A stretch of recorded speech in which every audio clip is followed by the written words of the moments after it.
This is what the ghost guard so fiercely? Gold? It's so soft. You can't make anything useful of it. Alicia, get the shutdown code ready. Bryce, take us in. Oh, they're gonna kill us all.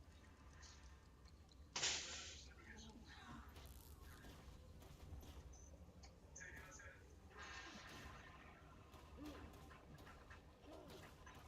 Shutdown command is ready. We just need you to Get ready for another fight! This land is sacred. Your presence defiles it.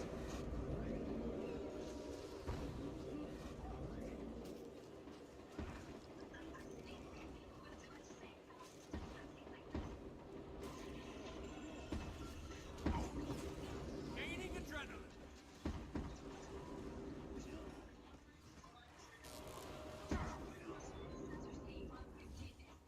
R15, power your engines and go!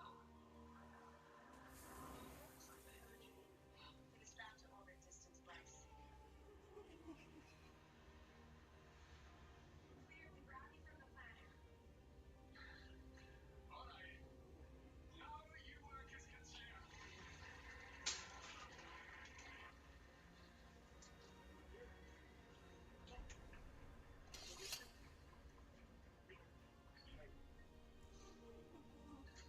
How you doing over there, R15? We're shaking, but we're okay. I have so many questions. Well, I think the answers by saying, William Trust is a worthless piece of excrement. I think that answer will suffice, Lieutenant. If the situation had been reversed, I would have let you die. I know. Remember how I said we could never be friends? Yeah.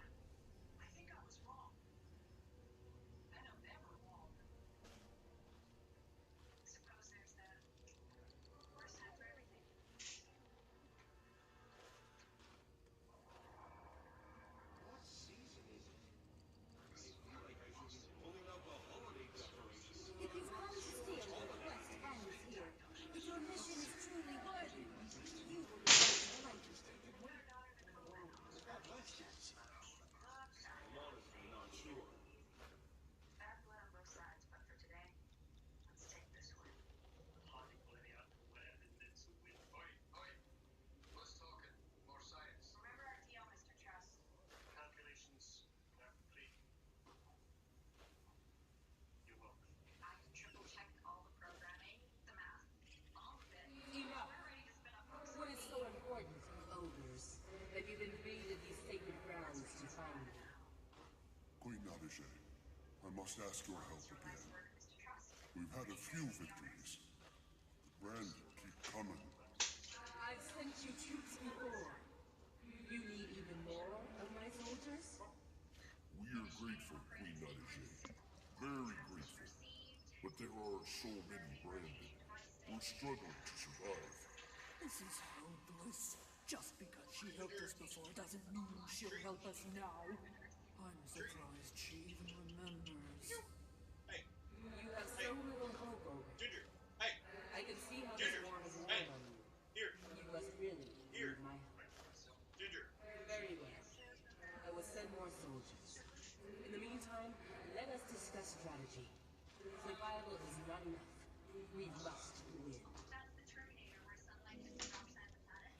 Yeah, but it's moving with the rotation. It almost looks like Harder. No, I think they're gonna stop sooner. Alicia, the weird readings with the water on the dark side of the planet. Yeah, the water was freezing. Because it's not water. It must be liquid methane. Liquid methane has lower freezing temperature than water. Since it gets into the sunlight, it's heating up having radiation. we find another planet with those kinds of fires. First, the ocean on the dark side of the planet is deep. What it heats up, it creates methane.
If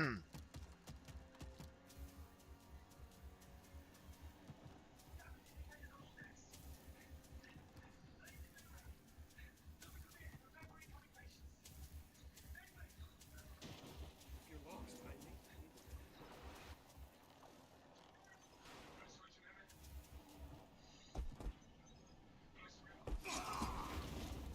That looks good.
Oddly enough, I feel safer with the Awakened around. They're not so bad, once you get used to the smell.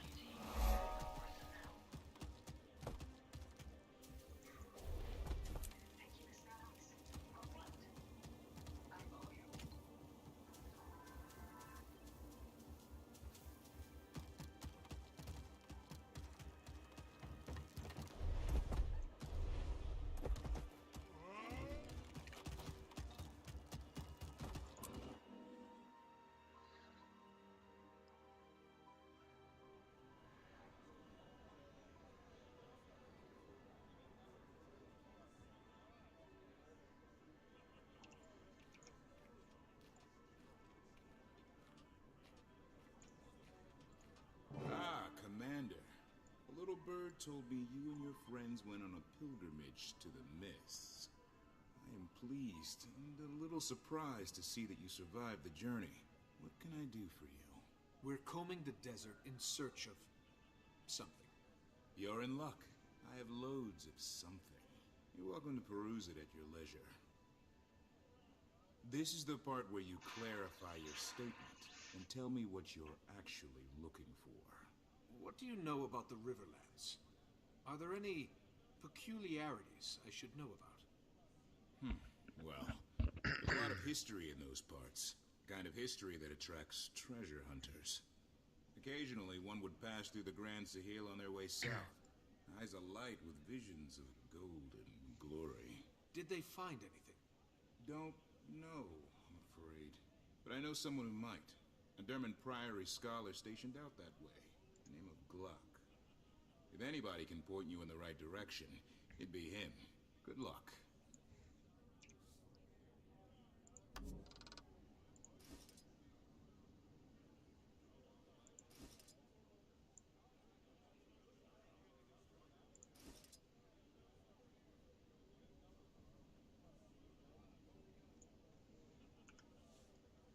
Gluck.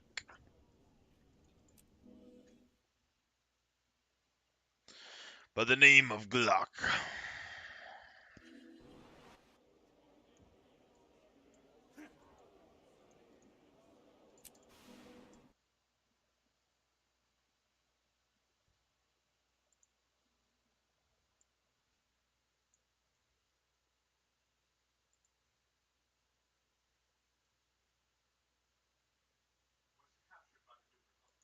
You held Persian and were attempting your own experiments on the Levant.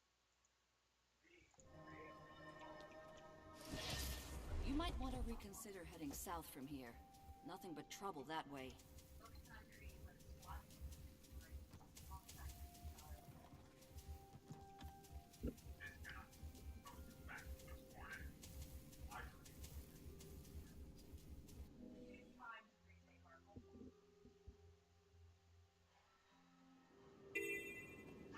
All right. Now where do I start? Maybe The followers of Ascension are constantly seeking different methods to reach Ascension. Follower Zune and his golem collect forgotten glyphs in hopes of decoding their secrets. Follower Dawnwind fights to clear Augury Rock of the Branded in an effort to further her legend. And follower Adisa searches for slivers of Last for follower Lucius Anvilblade to weaponize. At Augury's shadow are several other Tyrians who have come to seek Ascension. West of there is the first camp, where you'll find followers that were here before the Tyrians arrived. Far to the south are refugees from Joko's kingdom. They may know of other places of power.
Are you the Pact Commander?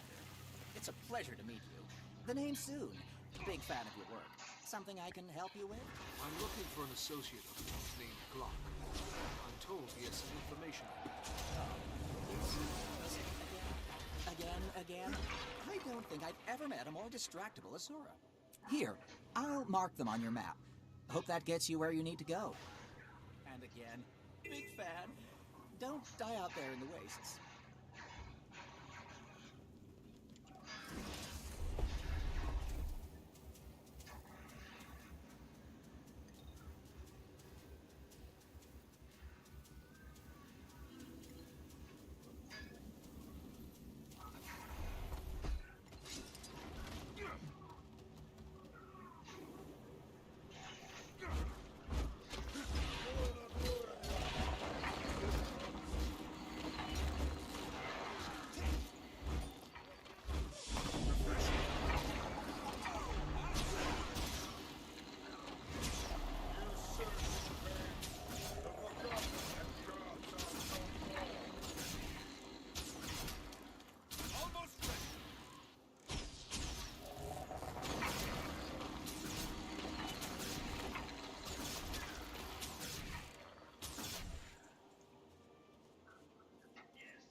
I'm scouring the Riverlands for something.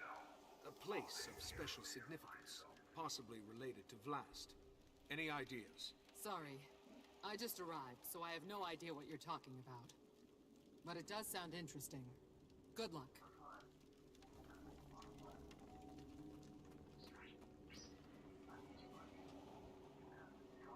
Branded Forgotten Priest.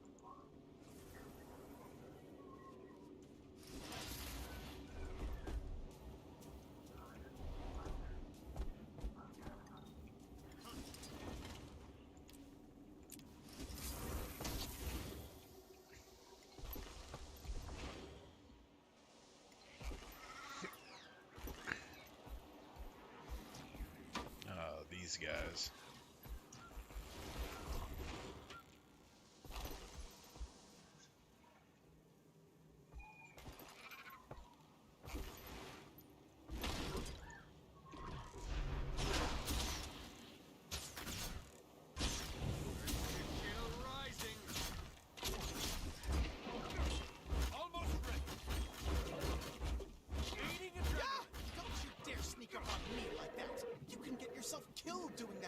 Like this. I'm far more dangerous than I look, you know. I'm sorry. This place has me a bit on edge. I'll wear a bell next time. You're with the Priory, aren't you? I need information. Concerning... I'm searching the desert for something. I need more? A place of special significance. Possibly related to the Dragon Vlast. You're not working with much, are you? These lands are rich with history, so that could be any number of... Wait, Vlast, you said? Yes. Anything come to mind? Well, since my arrival, I've heard mention here and there of an ancient lost city somewhere in the Riverlands. A hub of forgotten activity.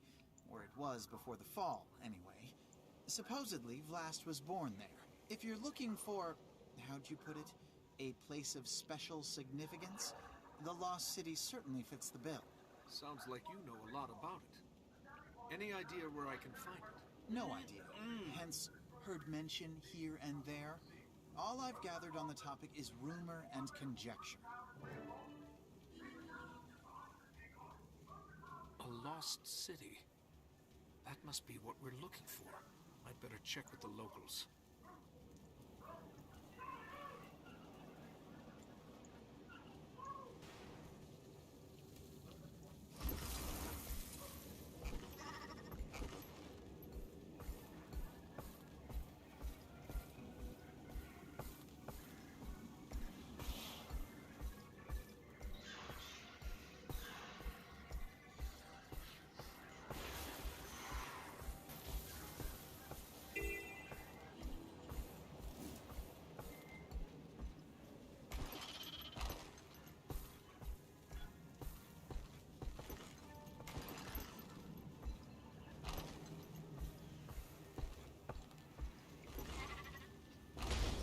Excuse me.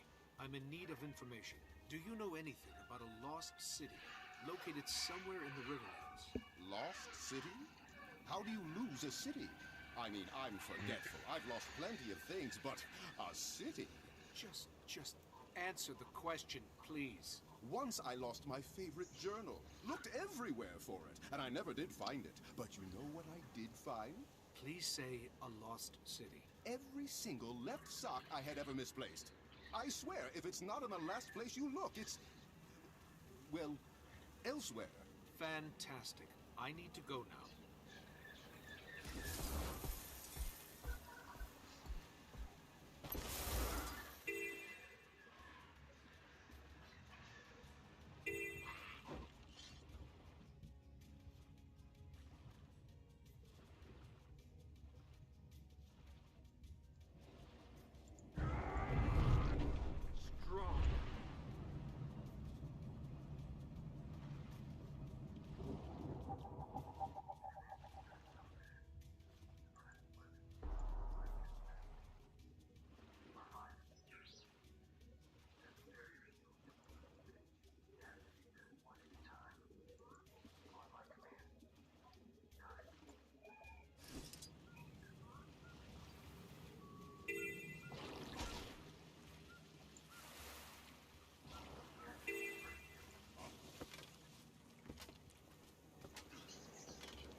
wayfarer? Do you know anything about a lost city located somewhere in the Riverlands? Only in stories. Supposedly it was where Vlast was born, but it's long gone now. What happened to the city? Joko happened. When he redirected the river to lay claim to this region, he ravaged the entire desert. Those stretches of quicksand are his doing, as was the sinking of the city. According to legend, I mean. It's not too horrible. You'll get used to it.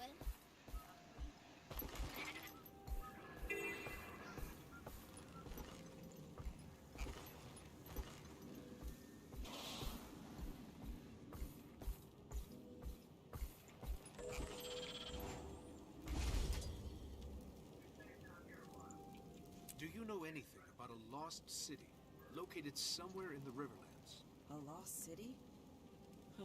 I've heard of one here and there, mostly by way of raving treasure hunters passing through. Any idea where it's supposed to be? Not exactly. But supposedly there's a sprawling ruin buried in the desert. Plenty have come looking, but as far as I know, nobody's actually found it. I appreciate the insight. Be well.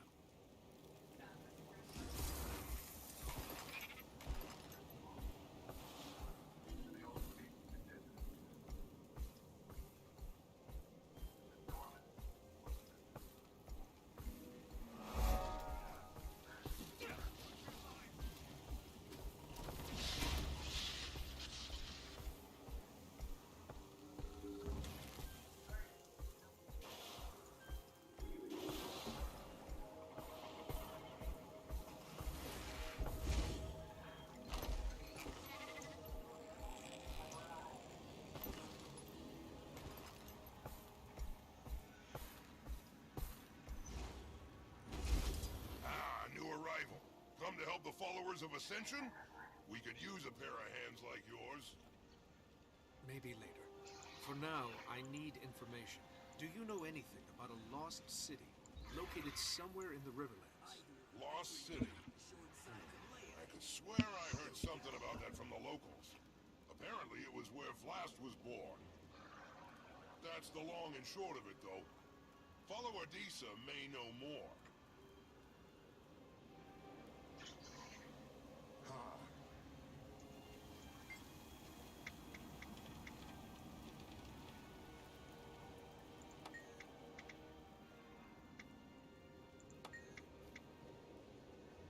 Kadena's our leader. She's usually around camp, unless she's out assaulting the branded Forgotten at Augury Rock. Our main camp is right here at Augury's Shadow, but most of the followers can be found at either first camp or second camp.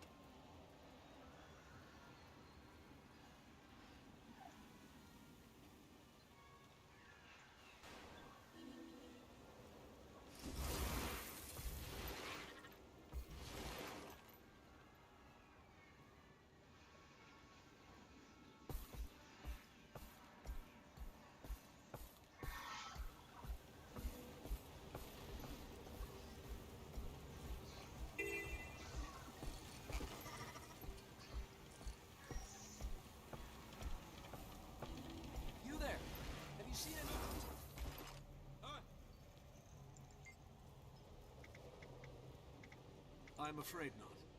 But I had a question for you. Do you know anything about a lost city located somewhere in the Riverlands? Lost city? Only rumors.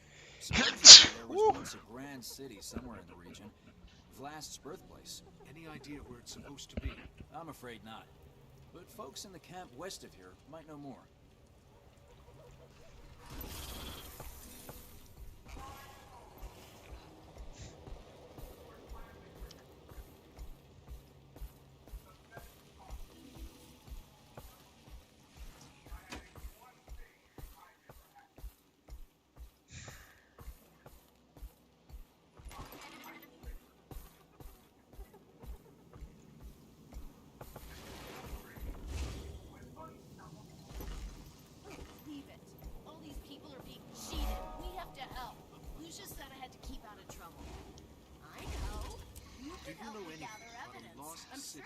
Located somewhere in the Riverlands.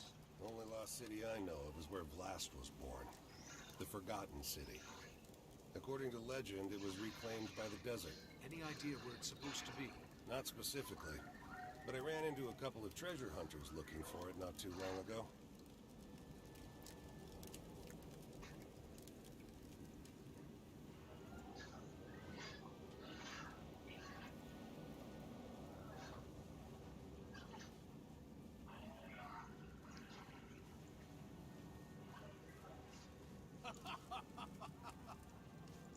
Do you know anything about a lost city located somewhere in the Riverlands? Lost City? Nothing comes to mind immediately, but I'm hardly an expert. You should ask Niall. She's in the tent just over there, tending to the children. I'd like to see you try. These people are eating out of our hands. Do your worst.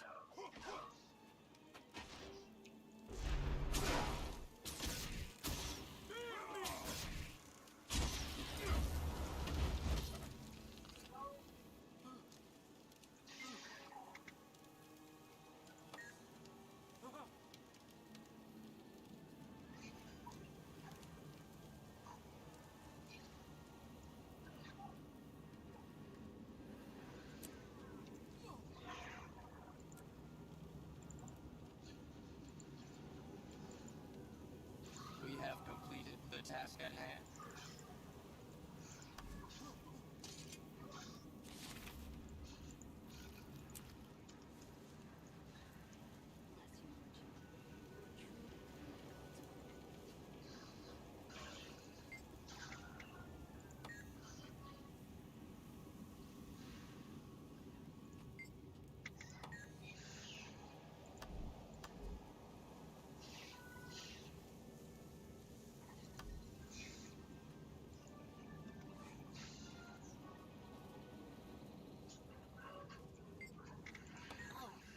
This is a good one.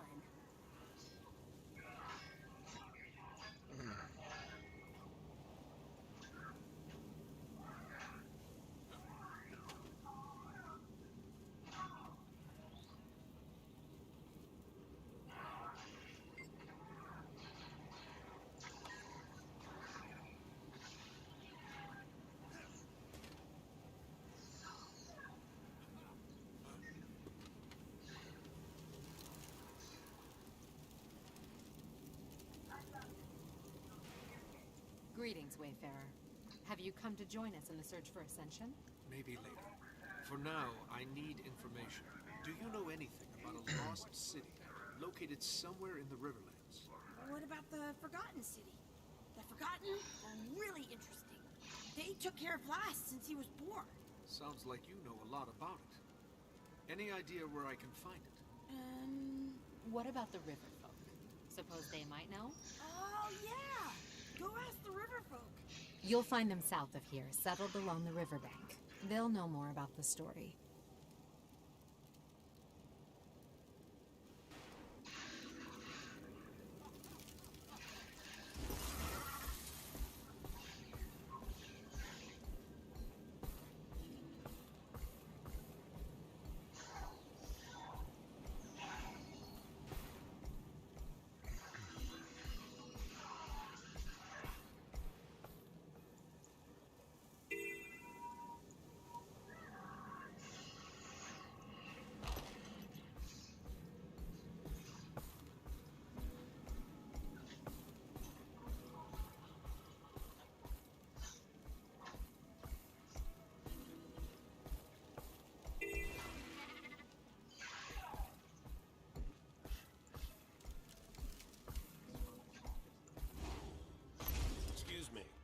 Do you have business with Elder Muriel? I'm searching the Riverlands for something important. I've been canvassing the area in search of information. She does love visitors, but you should know something.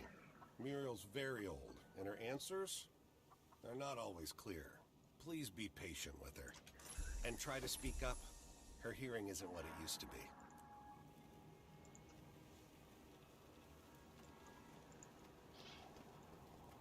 Ah, and who are you? I don't know your face, but I like it. Oh, thanks. I'm sorry to disturb you, but I was hoping I could ask you a question. Do you know anything about a lost city located somewhere in the Riverlands? A city swallowed whole by the desert itself. Kesho. Yes. Kesho. Is that the name of the city? City? No, a nursery. Where the Forgotten toiled. Where Vlast's eyes first opened. Where Glint gave us her legacy. I need to find Kesho, Elder Muriel. Can you tell me where it is? A terrible journey across terrible lands. Beyond the sinking dunes. I see. Thank you. Kesho. Vlast's birthplace. Now I just have to find it.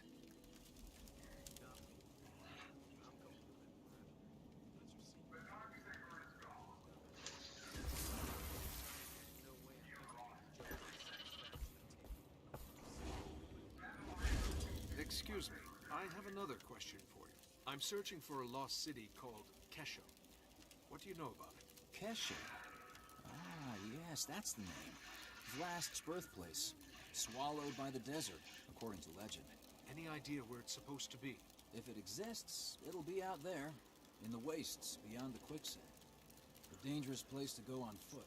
If you intend to travel there, you'll want to make a stop at a skimmer camp west of here. The proprietor there has been selling skimmers to adventurers for years. Years? You must see a lot of treasure hunters come through this way. A great many. All searching for the treasures of the lost city. And to my knowledge, none have returned. You'd be wise to keep that in mind, stranger. If you journey that way, make sure to bring your skimmer along. You look like you can handle yourself, but the desert eats the unwary. Remember that.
I love watching the skimmers play. I know. They're so graceful and majestic gliding around.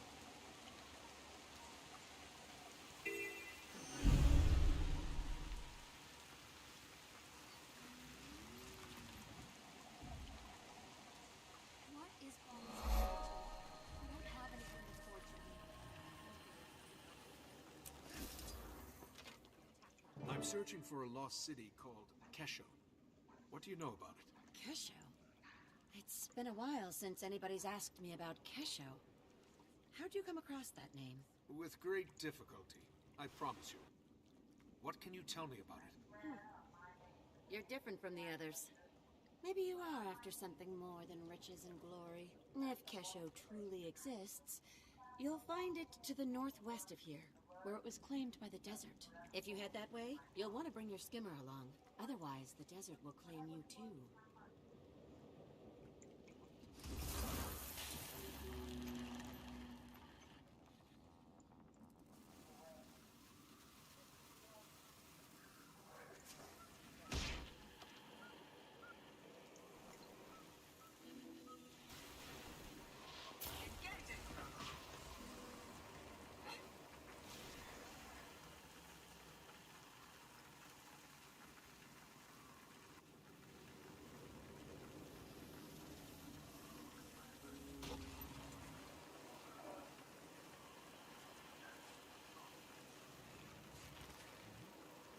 Get moving again.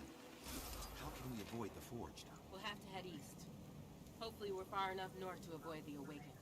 But at least the Forged left us alive. Are you sure risking a run-in with the Awakened is better? I honestly don't know. But if nothing else, Augury Rock should offer better cover than open desert. Besides, We'll have to head through Destiny's Gorge anyway to get to Amnoon. I'm searching for a lost city called Kesho. What do you know about it? Kesho? Where have I heard that name before? Whatever happened to that adventurer we ran into last year? Wasn't he looking for some kind of lost city? Oh, that's right. That was the fellow. He swore up and down he'd found a legendary lost city. And he asked us to join his search for a cut of the treasure. What happened to him? Where did he go? See the fissure to the north? He ventured into the caves beneath it, and that was the last we saw of him. Did anyone go with him? With so many branded in the area, we know better than that. Shame the adventurer didn't.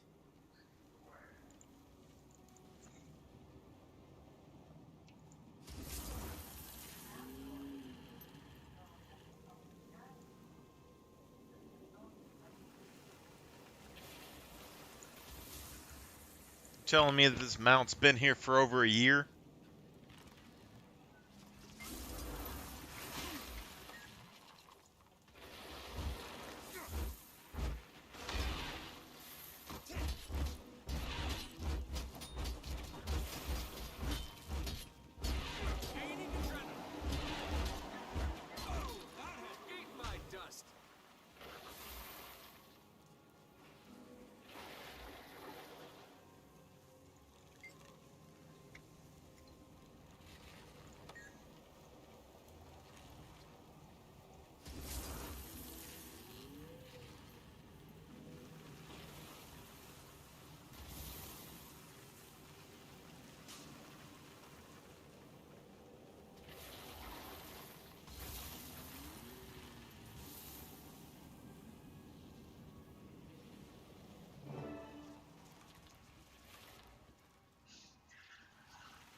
Statues, and they seem to be guarding that pit. Could this be the place?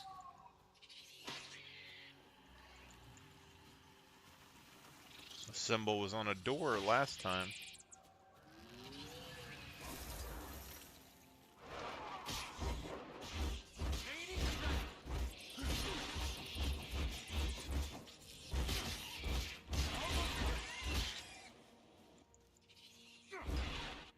Wonder if you can actually carry the Godfire from there all the way over here and activate this door.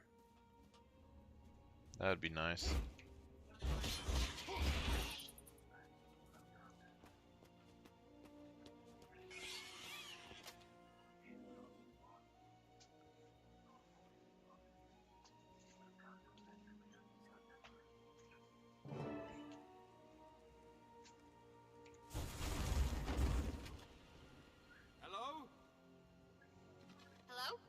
Commander, are you talking to me? Your signal's really strong. How'd you do that? I jumped into a deep pit. Good job! Wherever you are must be on a ley line nexus. Listen, I found something. A lost city called Kesho. It's buried, so I could use your help finding my way around. Buried city? Really? Ron, I wish I was there. Describe what you see. Everything, in detail. There's sand drifts and debris everywhere. And pedestals like the ones in Tarir, with exalted sentries floating on them.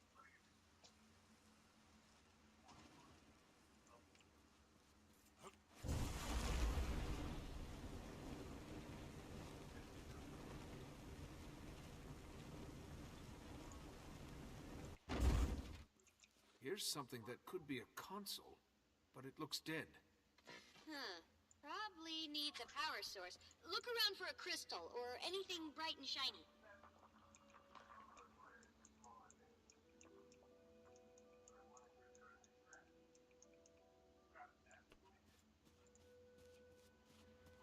Something about this exalted. It's moving, so it's alive, but it's not responding to my presence. Wait, not responding? Poke it with something. No, wait. Don't. That's poor research etiquette. Well, maybe just a light poke? I want to be there. Different exalted armor. Got some more armor. But it also looks like it's a fire attack. I know the Exalted in Tarir use these pedestals to sleep and recharge. But this is different. This is more like living death. And they have this red glow. They're glowy red Exalted? Ugh, I want you to poke it so bad. I'm not going to poke the Exalted for you, Tarir.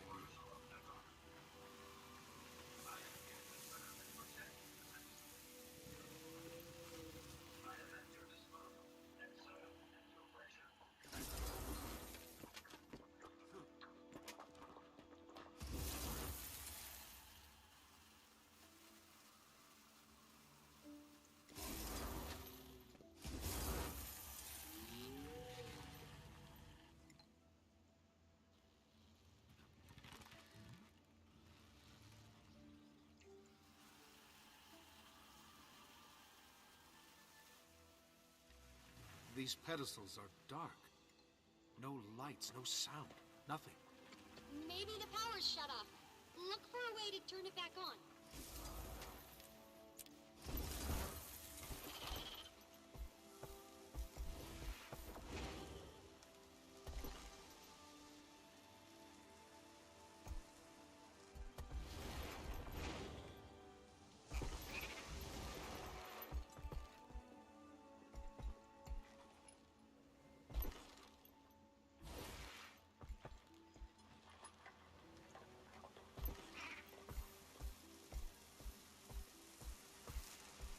Found a glowing crystal.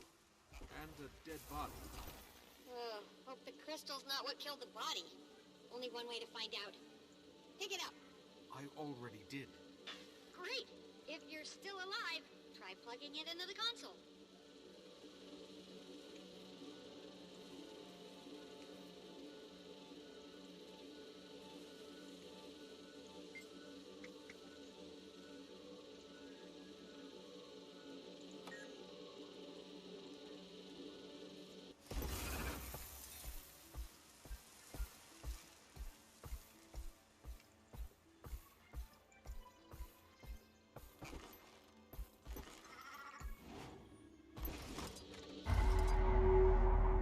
Okay, the power's on. What was that noise? A door just opened. There's another Exalted inside. Not red like the others.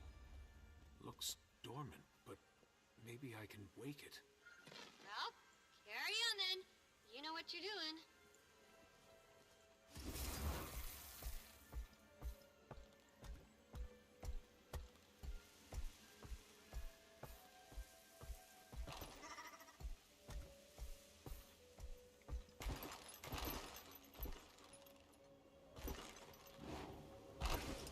No! Did Balthazar send you a Joko? I will defend this sacred ground with my life! Wait, I'm a friend. We don't like Balthazar either. The commander's on a mission to stop him. Balth is the only clue we've got. What have you done? The pedestals are reviving the forged! The glowy red ones are forged? Good thing he didn't poke them. You claim to owe Balthazar no allegiance. Prove yourself. Destroy his creations.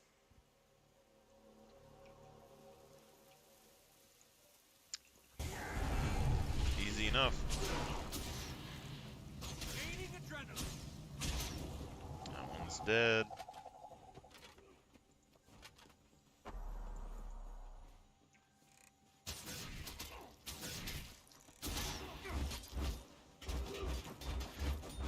Oh, that one should be dead.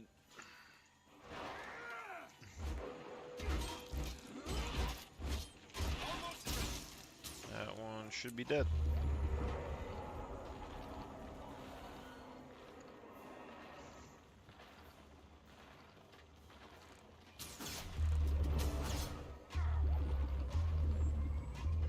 Balthazar's the reason I'm here. He's working to kill Kraukatoric, and we're trying to stop him. I wish you'd come sooner. Balthazar was here recently with that wretched Lich Joko. Apparently, I'm the chosen champion and protector of Glint's second scion, Aurene. If you've been entrusted with the role of the Scion's protector, then it would be my honor to assist you. I am Sadazi, Welcome to Kesho. What you see is what's left of the Forgotten's first attempt to pacify the Elder Dragons. It failed. This site was abandoned, but a few of us remained as its caretakers. Why were Balthazar and Joko here? They came seeking the forgotten magics that imbue battle armor with living spirits. The same that created the Exalted. They quickly discovered they could use those magics to create these abominations. The horrors they call Forged. The Red Exalted you fought were the results of their early experiments on us. Left behind as mindless sentries. In the chaos, I sealed myself in that chamber to avoid the fate of the others. Cowardice. Smart. Now you can help us make sure Balthazar doesn't succeed. Balthazar thought he destroyed the information you seek, but the sentries he left behind were actually Not a very protecting secured it. door. What do you mean? The pedestals! Your invisible friend is correct.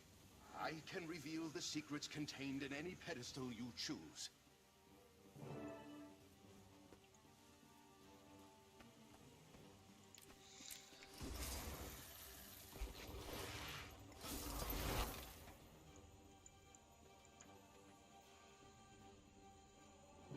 Glint was the key. She was perfect for our purposes.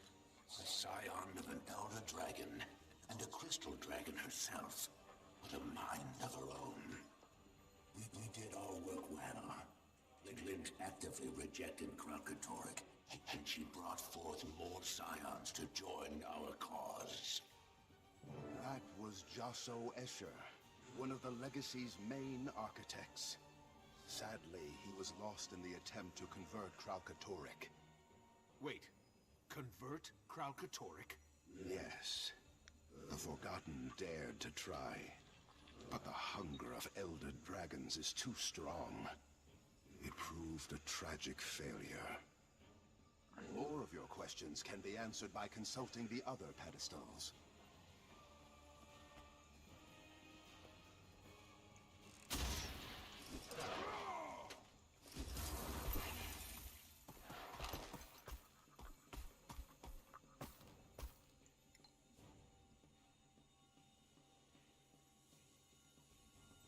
The most important lesson an Exalted must learn is, though Elder Dragons are unimaginably powerful, they can be killed. Each has a distinct flaw. Mordramoth, for example, dominates thought, but its most powerful asset, its mind, is also its greatest liability. Kralkatorrik's unique strength, its power to crystallize objects, is also its singular weakness. Its creations share a fundamental resonance that connects them back to the Crystal Dragon and makes them vulnerable to each other. A fundamental resonance that makes them vulnerable. Well, that's why Balthazar was after Vlast. He needed a scion of Glint to kill Kralkatorrik. But Blast's gone now, so that means... Wait, there's one thing I don't understand. If Glint and the Forgotten knew what killing an Elder Dragon would do to Tyria, why would they rear Vlast and Aurene? The answer is locked behind that door. If you're done with the pedestals, we can proceed.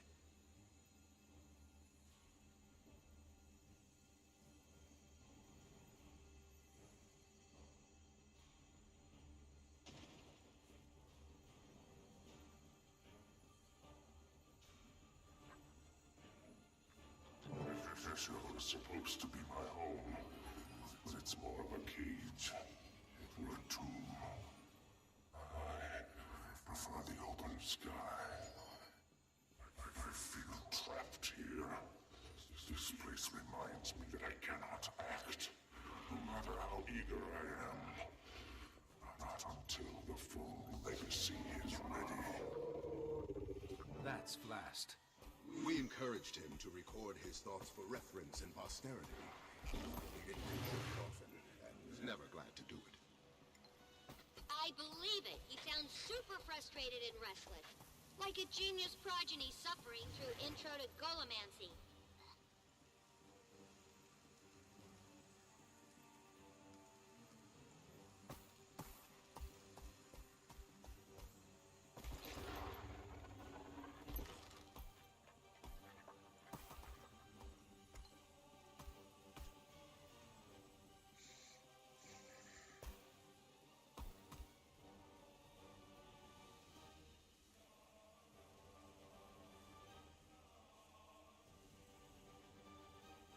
I'm not sure what information he was trying to seek that he didn't know, because he already said that he went after Blast because of the frequency.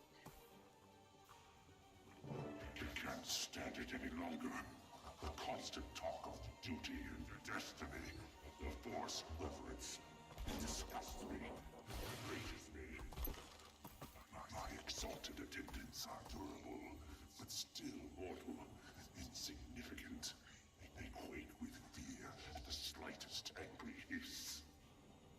I have a job to do, and the power to do it. They can't help me. Why do they pretend they can? Sadly, Vlast matured in isolation. We didn't know how to socialize him properly until it was too late. By the time we realized Vlast needed to bond with mortal races as Glint had, he no longer could, or cared to.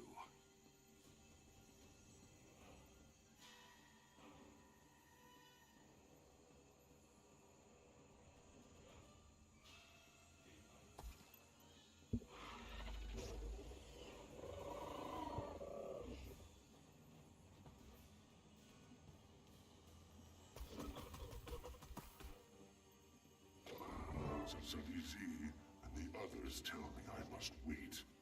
That before the real work begins, the whole legacy must ripen and mature. I am ready now.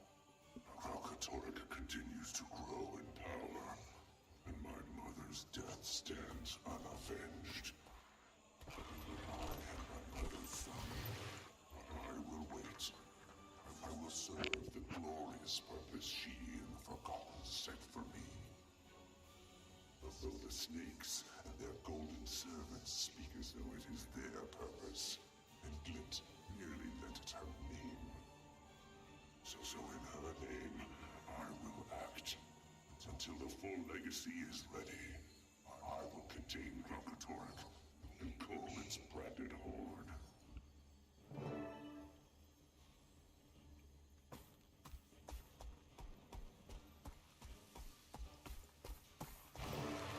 Intruder! You can't beat us all.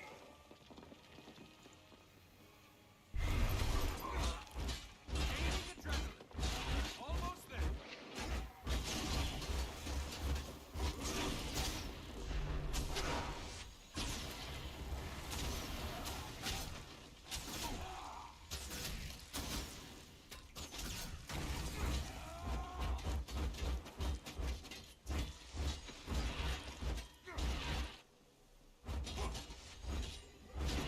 Curious. The door isn't responding. It must have been damaged during Joko and Balthazar's attack.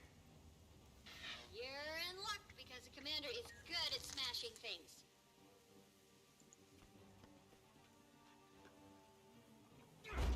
Telling me that this guy can't do anything to this door. Please, step inside. More to explore.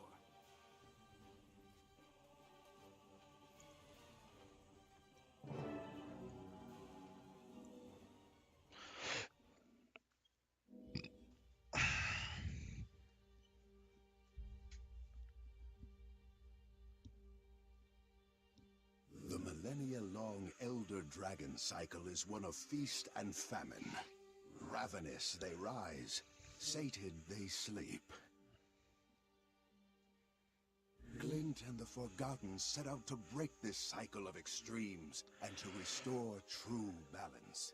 But when two Elder Dragons were unexpectedly eliminated from the cycle at one time, we believe it created a void. A void that caused the system to break down and the collapse to begin.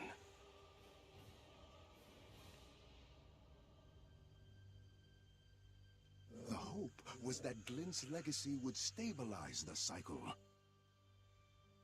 We theorize these vacancies must be filled with entities that circulate and share magic rather than hoard it.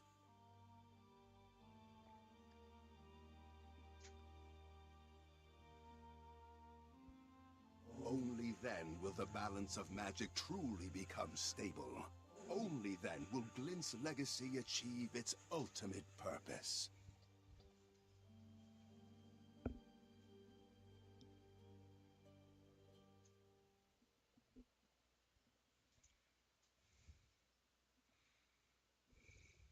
The scions of Glint are more important than we thought. Balthazar only sees them as a means to gaining power, but they could be instrumental in restoring the natural balance. If you are, in fact, the true protector of Glint's legacy, then it's up to you to stop Balthazar from taking her. But know that he will let nothing deter him from his goal of killing the Crystal Dragon. Timey, get a message to Ritlock, Canuck, and Casimir. There's a spire south of the skimmer camp, tall enough for Keel's airship to moor. Tell them to meet me there. Commander, you must leave, now. I can feel the Forged approaching. If you are able to find Kesho, then I failed to adequately conceal the entrance. I must close the entrance forever. This portal will allow you to return safely to the surface. But what about you? I will keep my pledge to protect this sacred place with my life. I am at peace. Farewell, Commander. You're gonna seal the city off forever. Does the city serve any purpose at this point?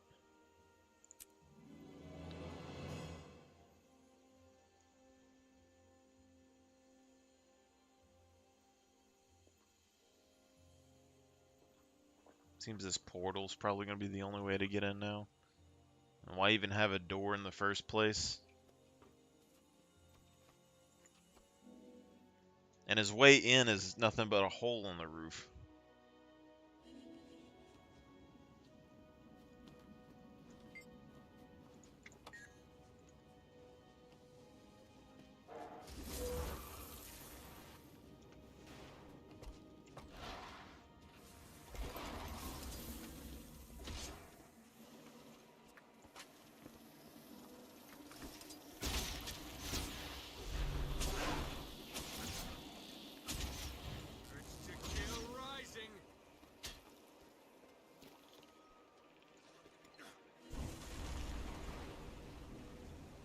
Interesting.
Not even an event. Like, what is this?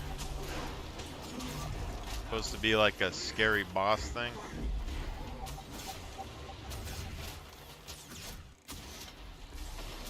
Charged projectiles.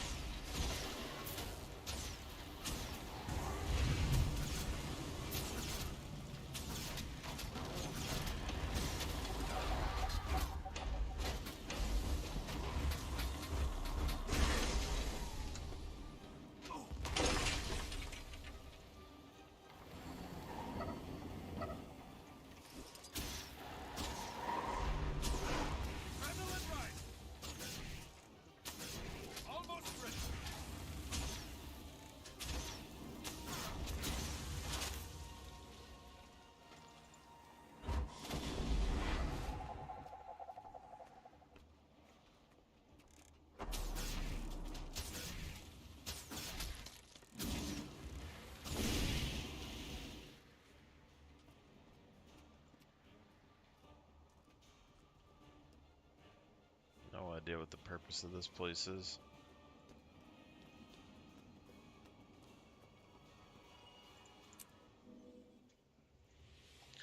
The departing. Riding some doggos. Meet your companions.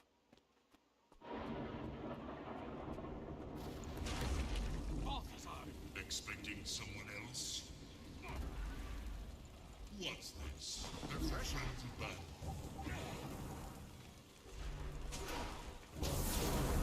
Didn't say we take things a little more slow last time. Almost ready.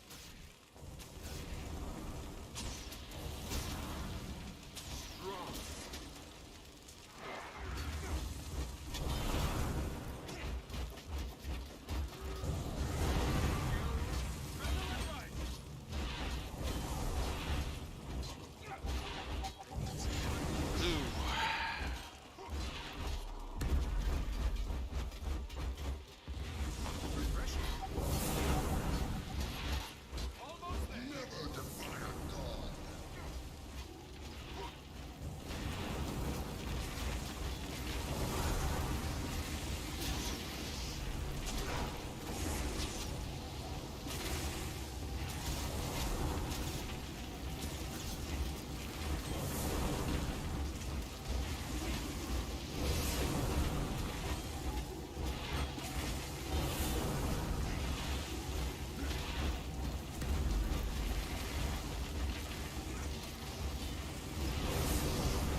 sad for you to die so far from home.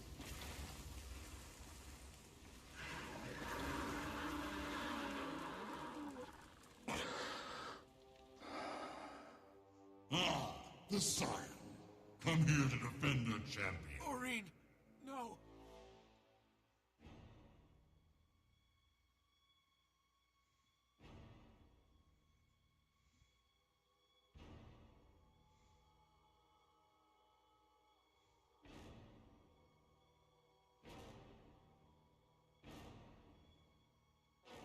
And now, you die.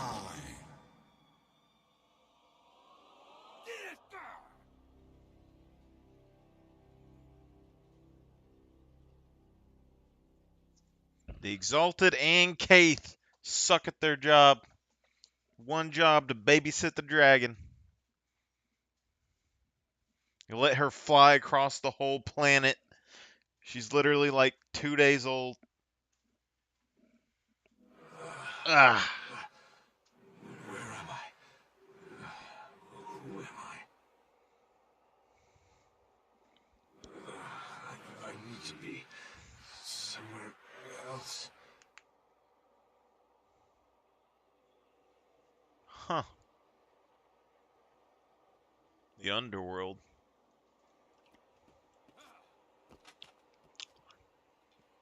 Has to be the underworld.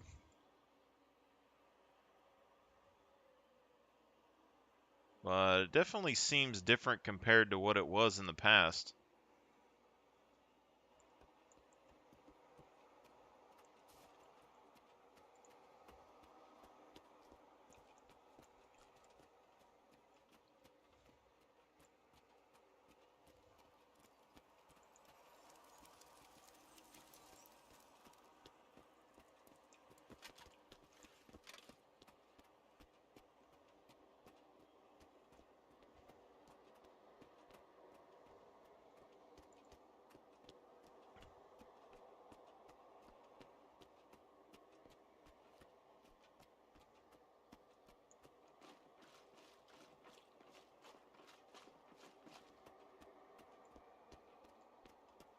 That's weird.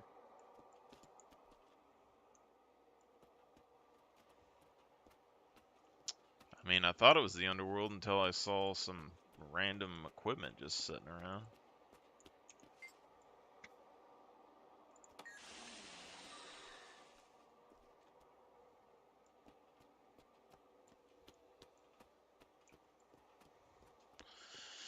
It's Dark Souls.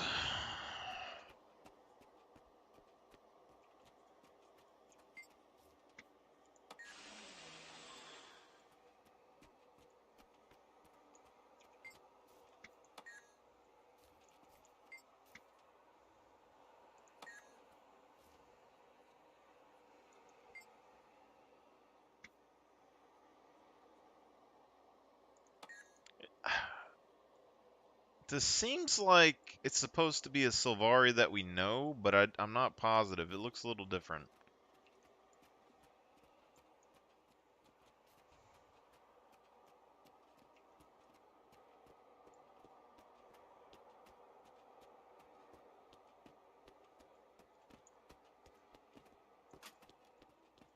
I feel like that's a Sylvari that died, but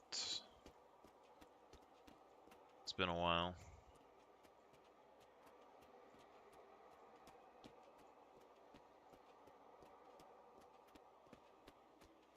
Got some crate pens.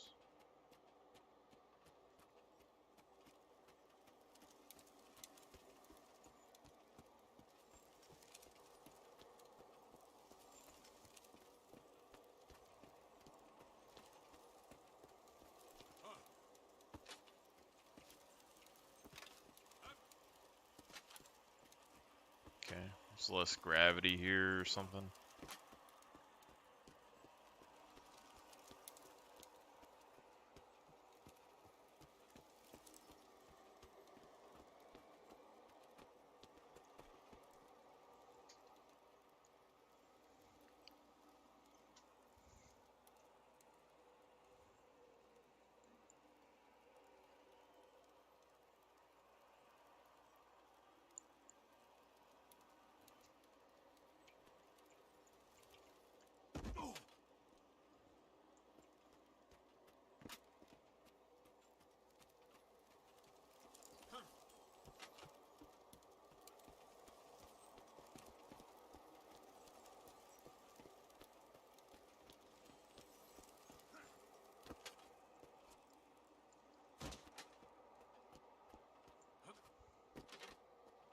The real question is there anything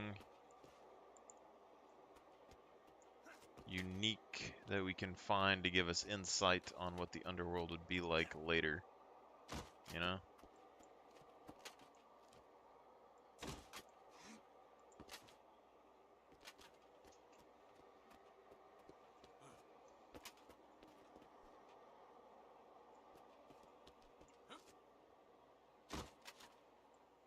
Oh, well, that seemed promising, but whatever.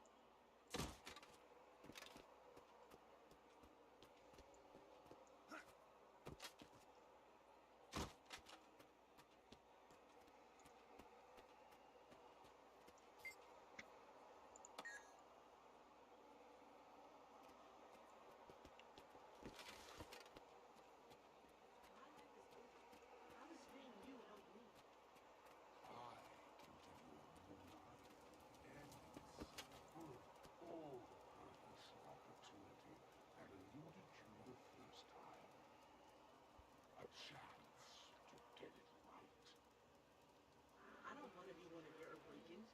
That's why I fled your rule in the first place. It doesn't matter. Deserter, defector, or exile. Help me now, and all will be forgiven. No, I'm where I ought to be. I accept whatever the afterlife has in store for me. You should too. Never. For me, there is no afterlife. I exist forever. I rule, I dominate, and I've only just begun.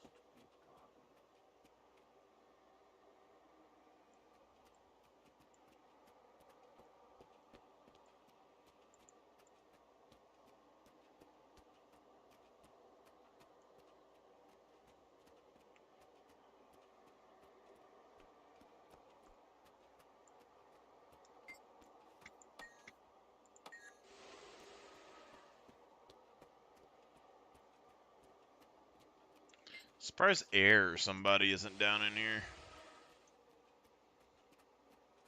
Like all the people that are dead, they should be down in here somewhere, you know?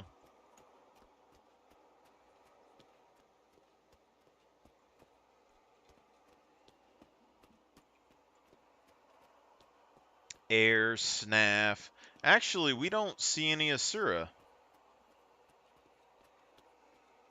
Actually, why is that plant chick here?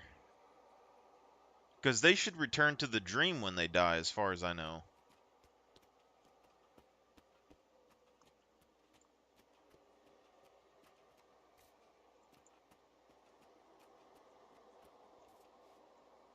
This person looks like pre-searing Ascalon.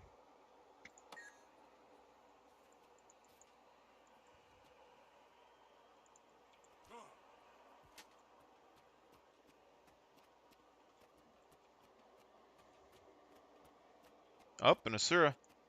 Brap.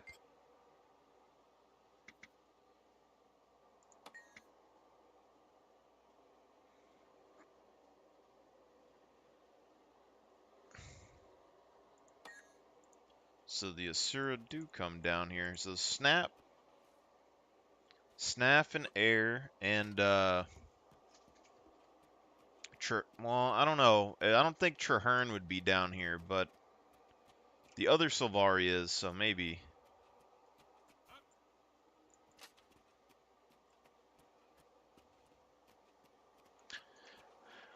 I kind of wonder if they'll be brought back. Like, if we ever have to fight the gods or come to the underworld in the future, have like a little reunion.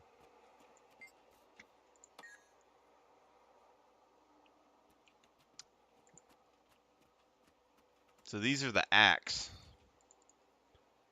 But, see, something killed it, so that's odd. There has to be a monster somewhere.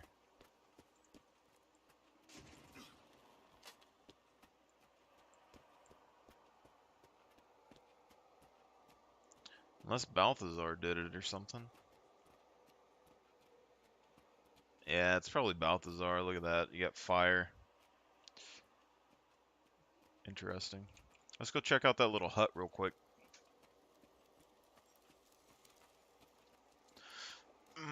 So why would Balthazar come to the underworld? I mean, I guess Grinth isn't here anymore, but this kind of puts a hole in one of my theories that maybe the Void was taking over the Gods' realms or something.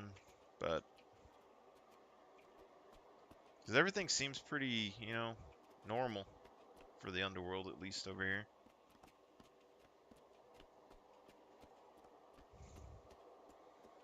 I don't know what this is.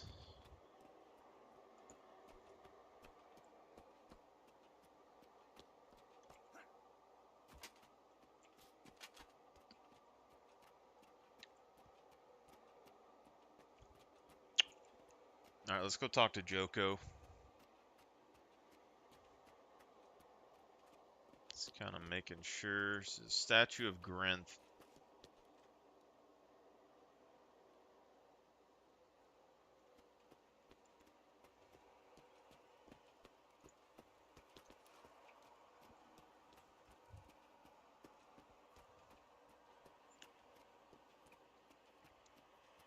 I'm guessing Joko's immortality is stronger than Livia's immortality.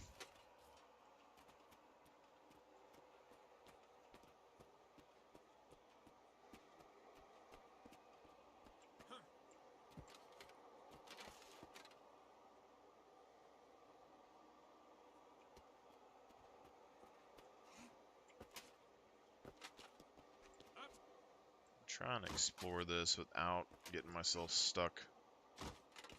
Hopefully.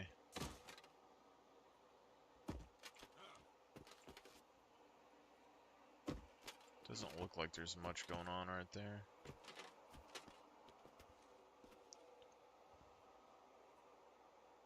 I don't know if these look pre-Ascalonian. These domed roof remind me more of like Divinity's Reach.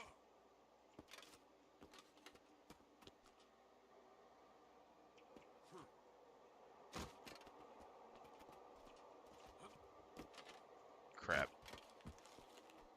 Well. Alright. Let's go to Joko.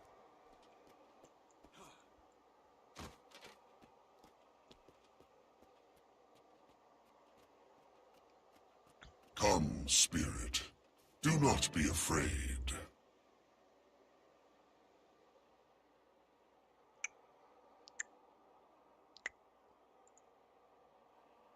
The judge. He's wearing the Grinth avatar suit.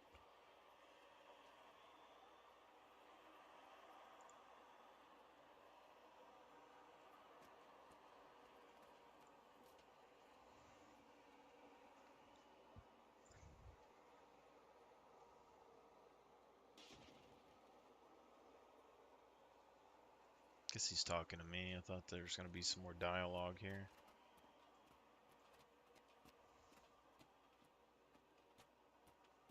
Was there a character named the Judge in Guild Wars 1? I know Doom was down in here, but... Hey, there's a Char over there, too.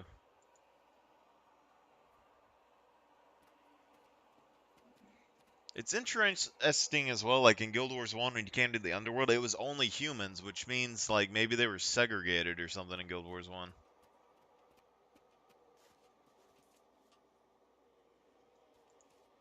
I'm not sure why I'm here, or even who I am.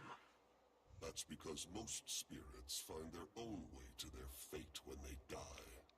But those whose deaths are too traumatic often forget who they were, or how they perished. These spirits I think this avatar's suit is different than the one you can buy in the store. in the domain of the lost. But I can't be here. You will reach your rightful place in time. First, you must recover your name, to know who you were and how you lived.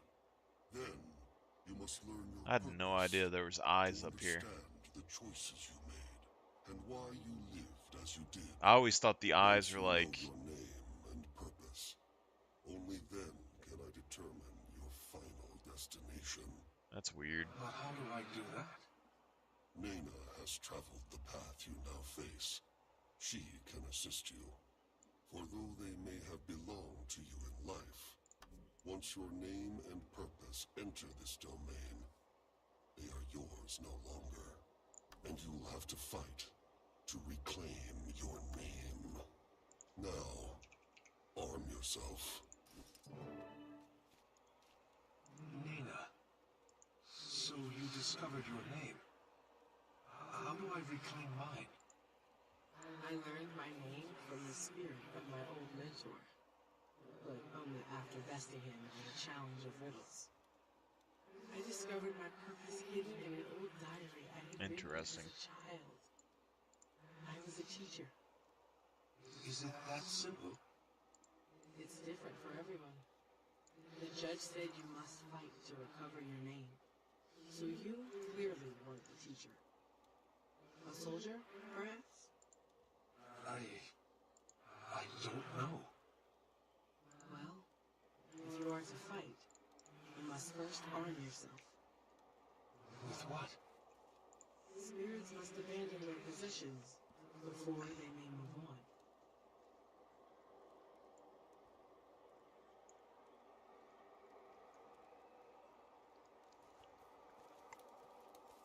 Weapons. Where's that Asura at?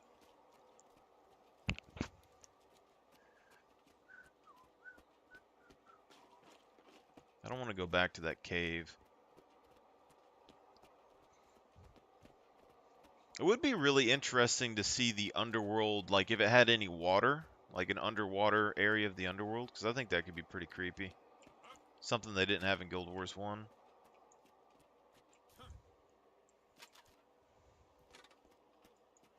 See if there's any weapons by Joko.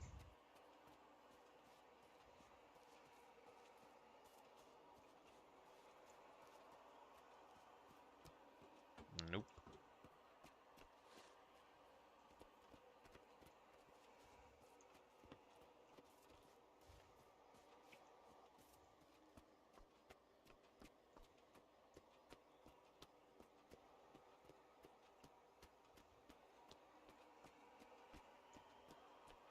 This is interesting.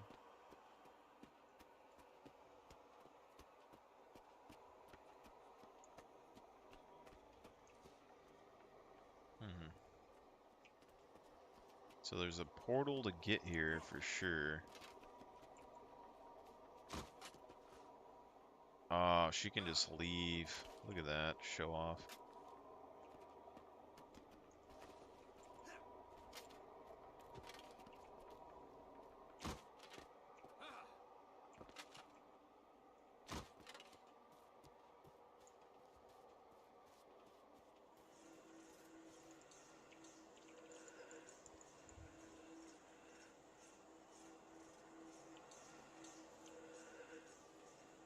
Guess I can't talk to him yet.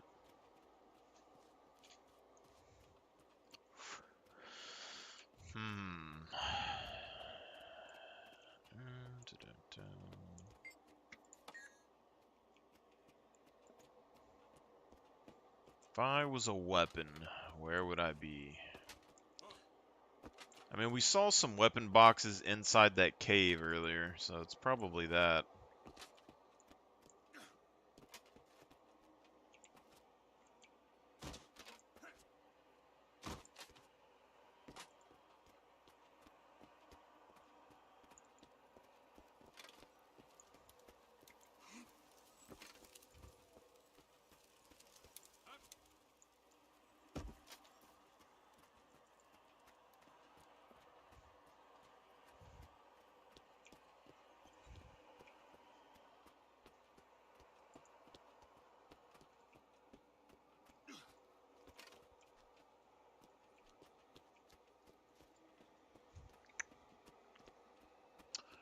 Weapon.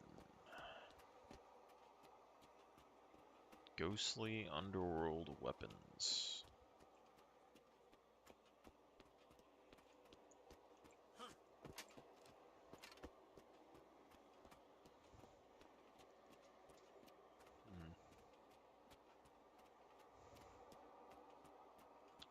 She's the one that told me to arm myself, and that she's already walked this path. She's not very much help, though.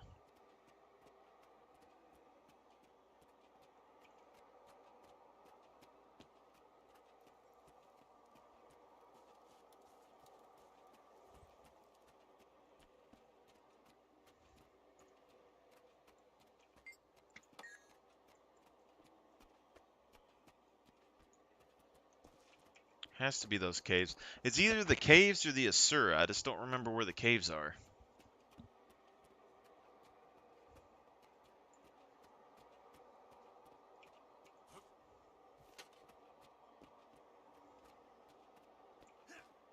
Look around the area, and perhaps you will find something useful. Go to the anvil.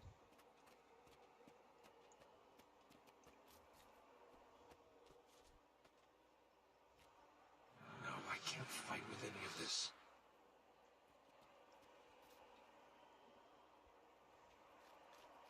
I should be able to fight with this. That spirit looks just like me. We should follow.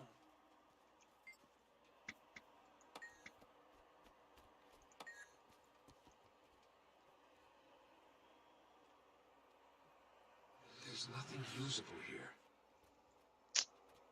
So, how did I walk past this cave twice?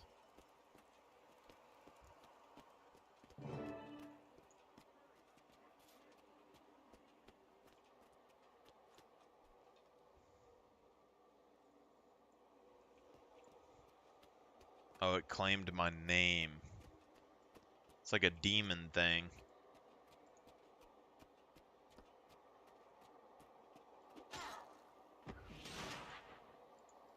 It's an assassin. That's weird. My warrior have smoked way too many assassins in my day to die to one now. Chump. I still don't remember. Then more than one must have claimed your name, which means it must be a prestigious one. Quick, find another shadow.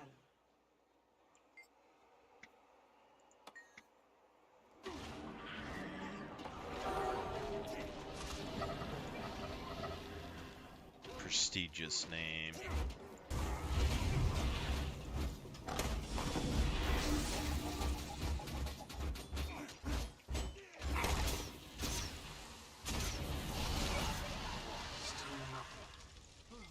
Keep looking.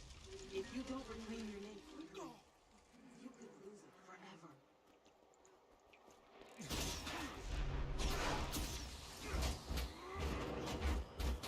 Coming at me with a cheap core warrior greatsword build, sir.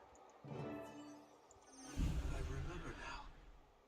My life was filled with conflict, victory, and loss.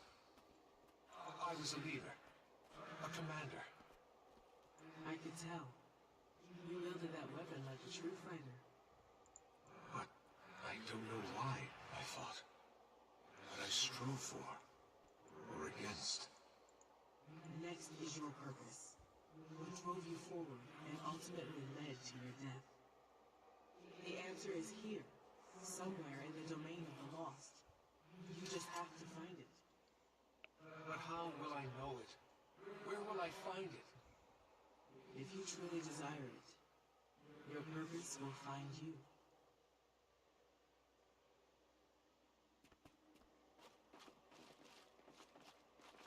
It will find me, you say.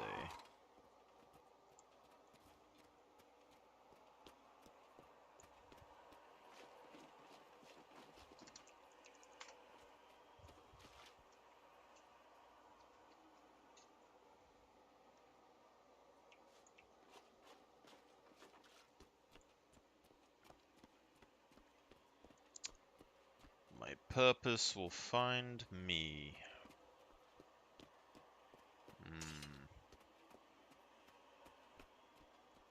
I'd start with the bird. That's not dead yet! Brace yourselves. I think it's gonna explode!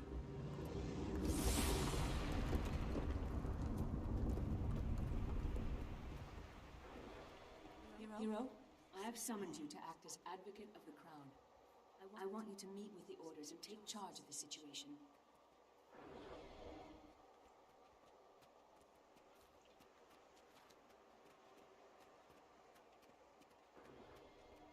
When Zaitan rose from slumber, The dragon found a long-dead nation and claimed it.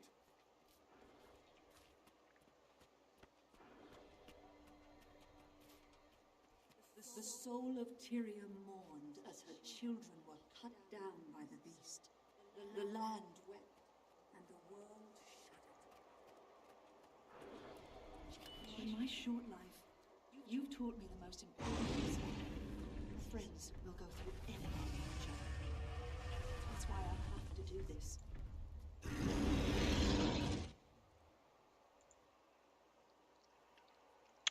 I wonder what the lore thing is with this bird. Our victory at Fort Trinity will show the world that we can strike against the dragons.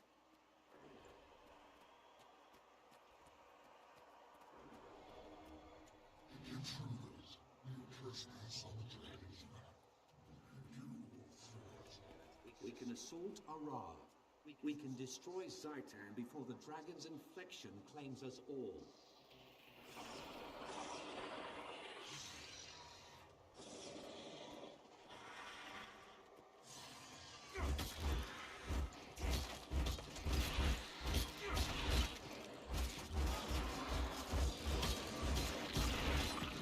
See if they drop any goodies.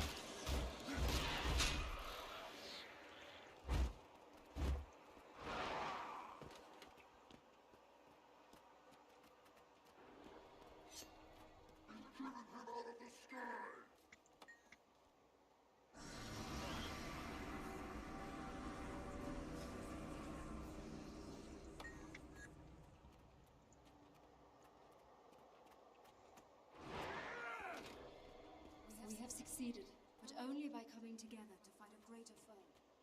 You've shown the way. Tonight, I saw it.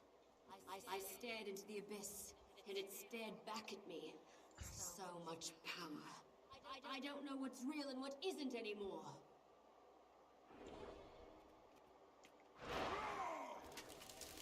The city. It's gone. All gone. And here, at the center, there's only me. Aren't you even curious about why I did it? All this chaos and destruction? Listen! Her shield drops when she attacks. Make it count. End this. Now!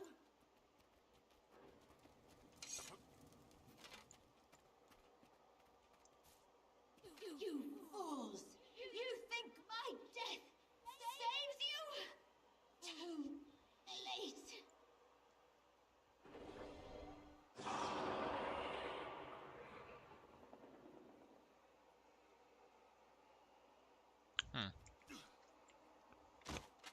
Imagine running into her down here.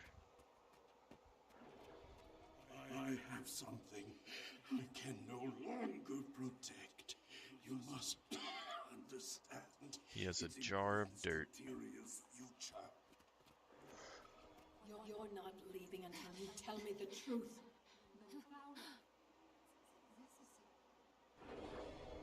We come from the jungle, dragon. We belong to it. With everything we had to deal with here, the Pax fleet may have already launched. Oh my goodness. A welcome sight, Commander. The situation's grim. Mordramoth tore the fleet apart. Pact is in ruins. I get that since it takes them so long to push content out, they gotta like refresh you as you go through it. But like if you play the whole story back to back, this seems a little trivial, you know? I don't trust Elvari. Neither should you. Okay.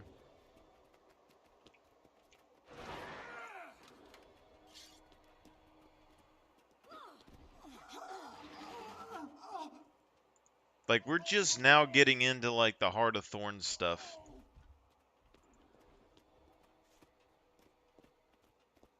This offspring has chosen you. Channel this gift to get the egg to safety. You must kill me, Commander, before that seed grows. Before Mordramoth reclaims what it has lost.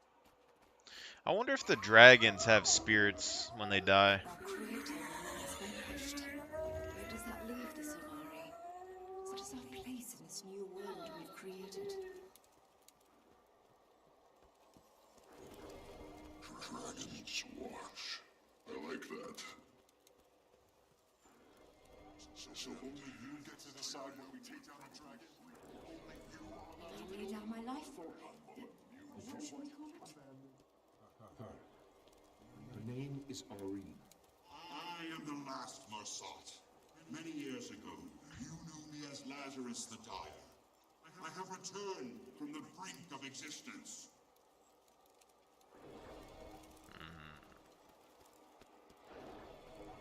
But who would pose as Lazarus? No, it can't be.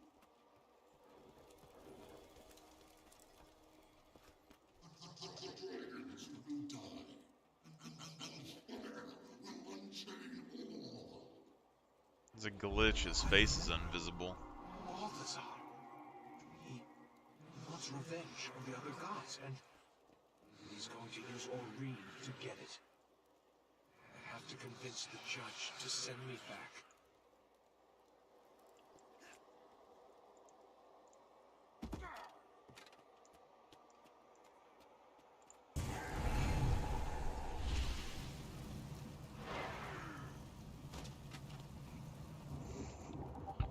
This time on Judge Judy.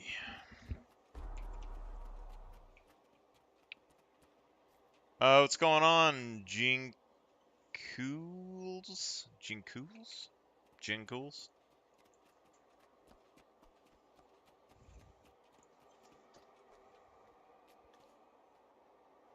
Who's that hand wave? Thought it was I'm North America. I thought that little emote thing was what is it? What was her name? Michelle? Obama's wife? Like from a distance on my computer, it looks like Michelle Obama. Your faith in the gods will be rewarded, noble spirit. Step forward, and I will see you to your final reward. You must let me go back. I see you clearly now, Commander. Balthazar killed you, but you would face him again? Balthazar has done great harm here. The magic he uses to hijack spirits shakes the foundations of the domain of the lost. But I cannot help you. They're taking spirits from the underworld. If I could defeat him, it might undo the damage he's done in both our worlds. It is too late. No life remains in your body. Unless, when Balthazar left, a fearsome beast, the Eater of Souls, rose to prey on the waning life energy of the spirits here. That's got to be the screams I've heard in the distance. Eater of Souls. To defeat the beast and claim its power, that life energy might be strong enough to reanimate your body, allowing you to go back. But if you were to fail, the beast would consume your entirety. I could grant you no final reward or punishment. Your spirit would simply cease to be. I'll take that risk. Now that I've rediscovered my purpose, I have to go back to finish what I started. Then in Grenth's name, conquer the Eater of Souls and live again. Remind Balthazar that none escape judgment. I don't know, like, so can the judge not defend the realm or the spirits? And it says, when Balthazar left,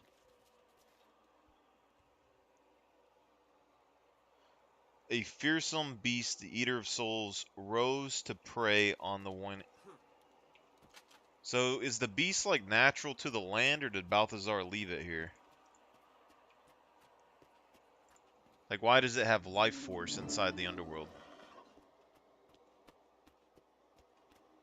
Defeat the Eater of Souls and reclaim Vital. So are you EU or North America? I guess you've played the game a decent bit. This is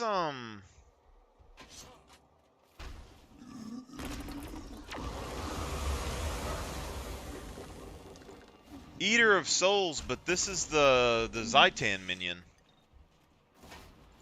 So is Zaitan not actually dead at this point?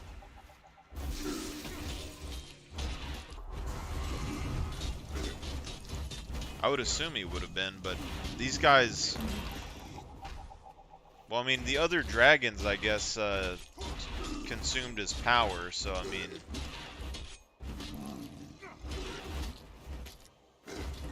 Maybe this is like Jormag's thing or something.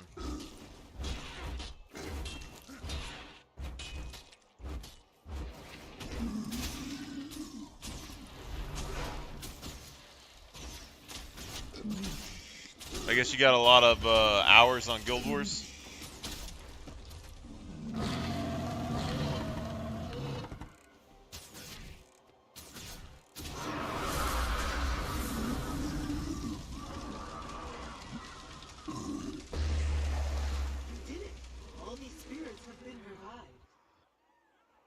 Yeah, it's not bad.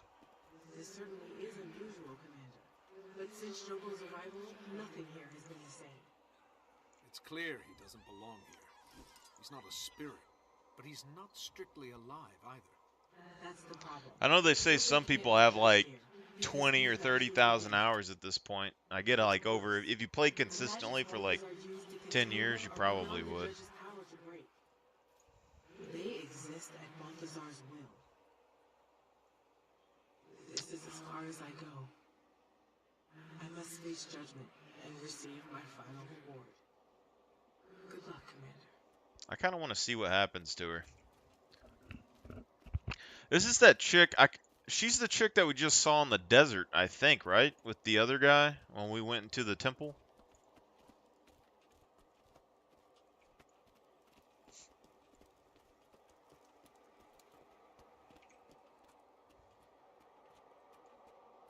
I want to go look at some of those spirits that we freed from the Soul Eater as well.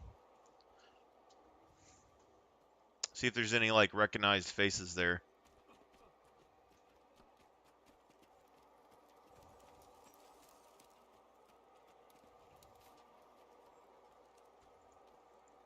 Can you imagine if she got judged and he just, like, sliced her up right here? Step forward, wandering spirit.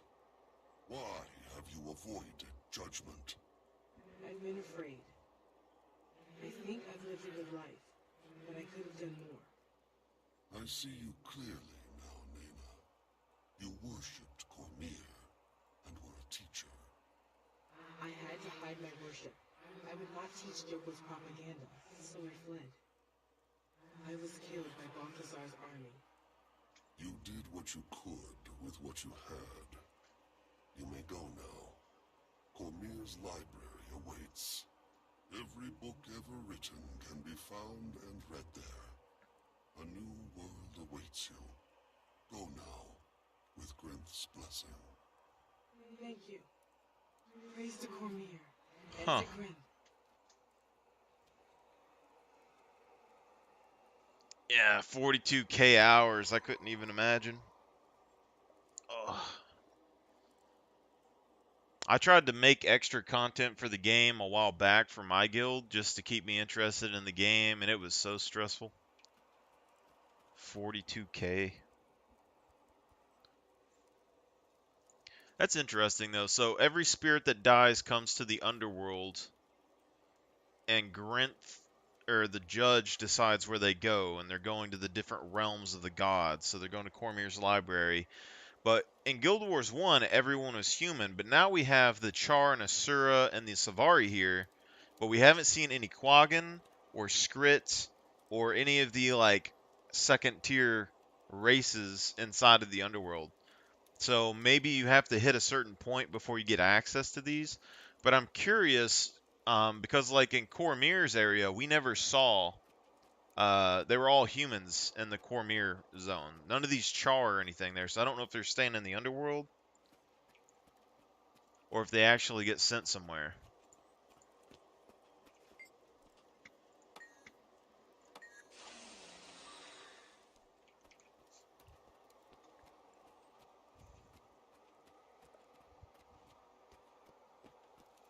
And we have no idea what Duena or Lissa or Melandru's realms are really like. Balthazar realms just war. Looks like all the spirits disappeared, so I ain't gonna get a chance to look at them. I'll have to redo everything and then look at the spirit at some point. See, there's 2 named people back there now that weren't before.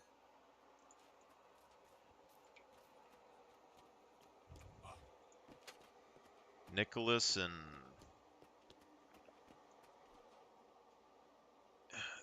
This name is so fake. Like, who in Riot made this person's name? Or not Riot, ANET.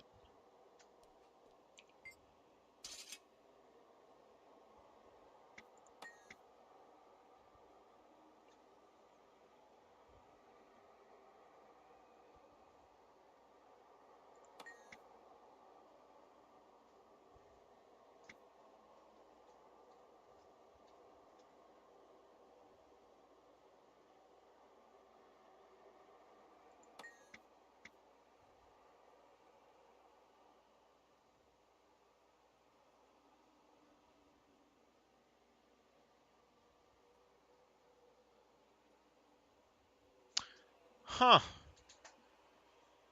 So they both regain their memories, and they're staying in the underworld. So you can be completely alive and stay in the underworld. But she's saying that she should join Raven, which makes me think that the judge can send the Norn to the spirits of the wild. Which means the spirits of the wild would have realms similar to the gods. So are they basically gods as well? And then the Char don't have any gods. So I don't know where they would send him. So that's interesting.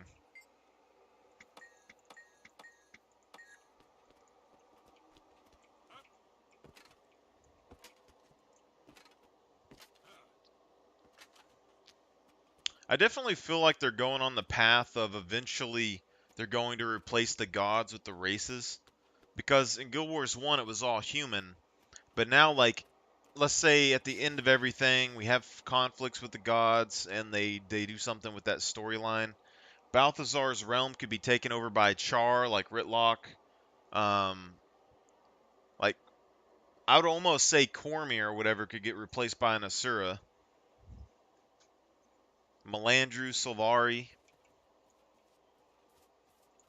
I knew you'd be back, but I bear no grudges, harbor no ill will. Release me now, and I will still honor the deal you foolishly rejected. Your help is worthless.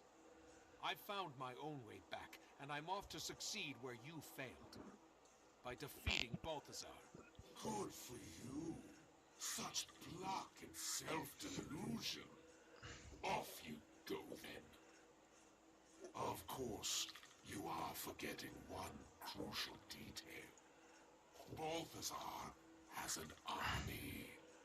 Do you have an army, little one? Well, I do. An army to rival that of the disgraced god. We both know you don't stand a chance without my awakened soldiers. You may be right about that. I do need your army. But I don't need you. What? No. My awakened are loyal to me. They'll never obey anyone but their beloved God King. Really? Because in your absence, your army obeys the Mordant Crescent. I've seen it, and I can use it. I warn you, do not leave me here. By royal decree, I forbid it. Sorry, Your Majesty. But from what I've seen, your kingdom is better off without you. It'll be really interesting. So, storyline-wise, Joko is like immortal. Irene gets immortality from Joko, which means she's like a super powerful dragon in the end. But there's one other character that we know that has immortality, and that was Livia. And I've always thought, like, my main Reddit account got banned, so I mean, I have a new account that I can post on now, but I always thought that Joko wouldn't just like be consumed and be dead. Like maybe he would slowly corrupt Irene. And in that sense, you could technically bring Joko back for one final like fight and have Livia and the Scepter of Ore be like something kind of vital to get rid of him forever, you know, and maybe give her a sacrificial and like ending. Because right now, Livia is just a person that's immortal, that's been walking the earth forever, and she's still walking the earth, and then, you know, 1,000 years from now, she's still gonna be here.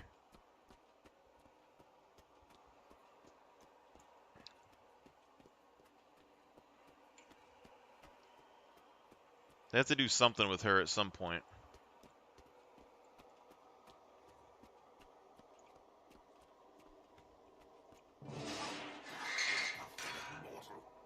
This is your last chance. I will return to reclaim my throne. And I will have my revenge on those who put me. I mean, if you want to hang, yeah. What do you want to do? Dare take advantage of my absence. The torture. Oh, yes. I have plotted it out. I will just laugh as their wretched pleas for a longer life turn to desperate cries for a faster death. I mean, we can. They're not necessarily too hard. I just been doing the storylines from front to back. My guild leader from Guild Wars 1 is coming back to the game, and he wants to do the Canton expansion. But I'm really curious, like, have you ever played the storyline with multiple people? Like, does the story scale based on how many players you bring into it?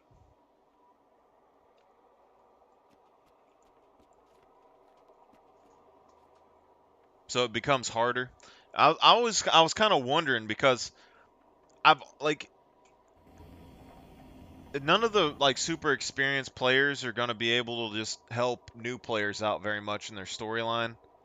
And I've tried it in the past, but it's not like, you know, like you go and you try to help a new player and they just you one shot everything, and then you're spending like 15 hours just running around with them doing nothing.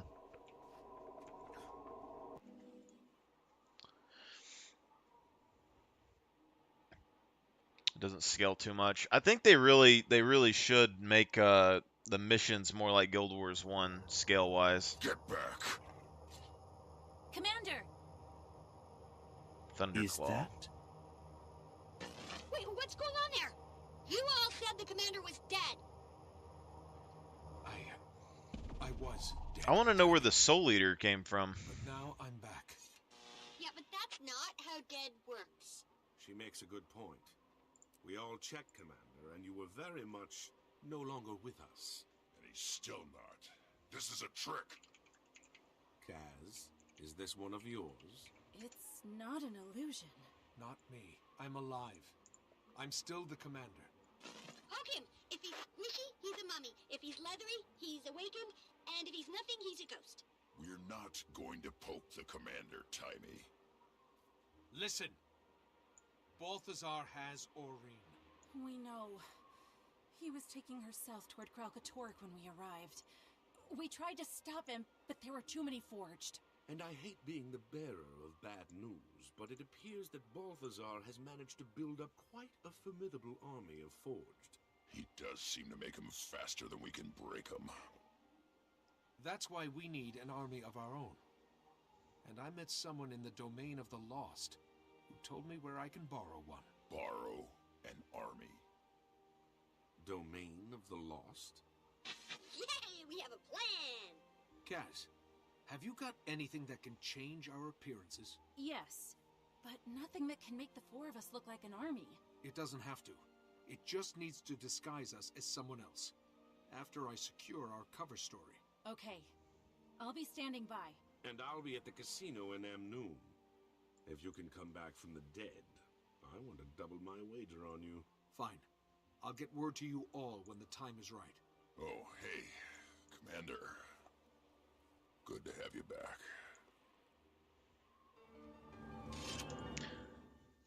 See, I think it's pretty interesting. So, like, in Guild Wars 1, they had normal, like, missions, and then they had hard missions.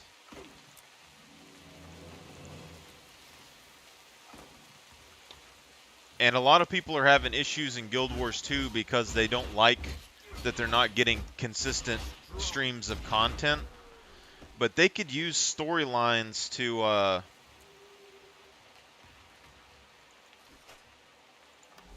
they could use storylines in the game to add story lore. You could add like dungeon type events for instant based content and everything, just with the story itself. Because the last stream I did, I talked about this too, where like if you look at oh, what's going on? Got very shiny, my dude. But your wings are a little darker.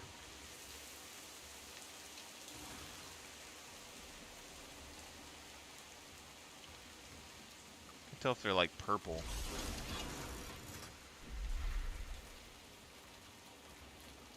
Firebrand, nice.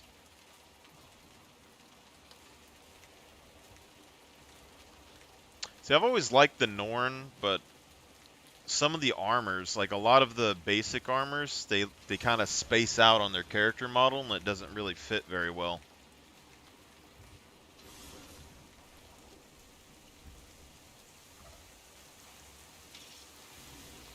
Some sort of kinky bondage going on there.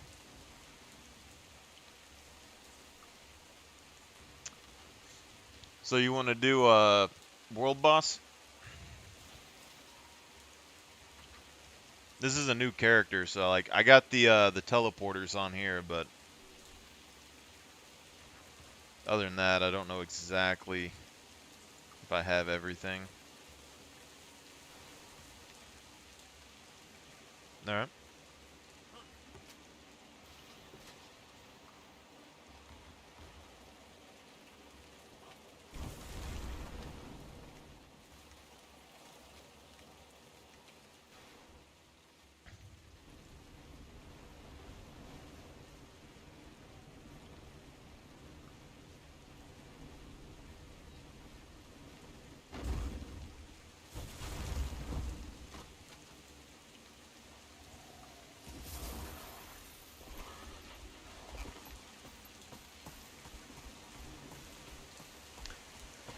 But yeah, I think they could make the story itself the dungeon and kind of instant based content for players without needing to like make specific things. Like the strike missions and stuff are fine, but you could just do that like you do a normal story mission, a hardcore story mission, and then like a nightmare mode story mission, which would be like the hardest thing to play. And then you could get more story content as they come out. But I don't know. I'm getting tired of posting discussions on Reddit because I've posted things every game that I've swapped to and played. I've posted discussion posts and stuff. And my karma got really high on my main account, and I come over to Guild Wars 2 Reddit and I post discussion posts on there, and I get negatively voted out so fast, and my account got banned. And all it was discussions. And like a theory about like game lore, but other than that. Desolation. The citizens of the Bone Strand are experiencing a rise in suspicious activity lately. Can you help? The citizens of the Bone Strand are experiencing a rise in suspicious activity lately. Can you help?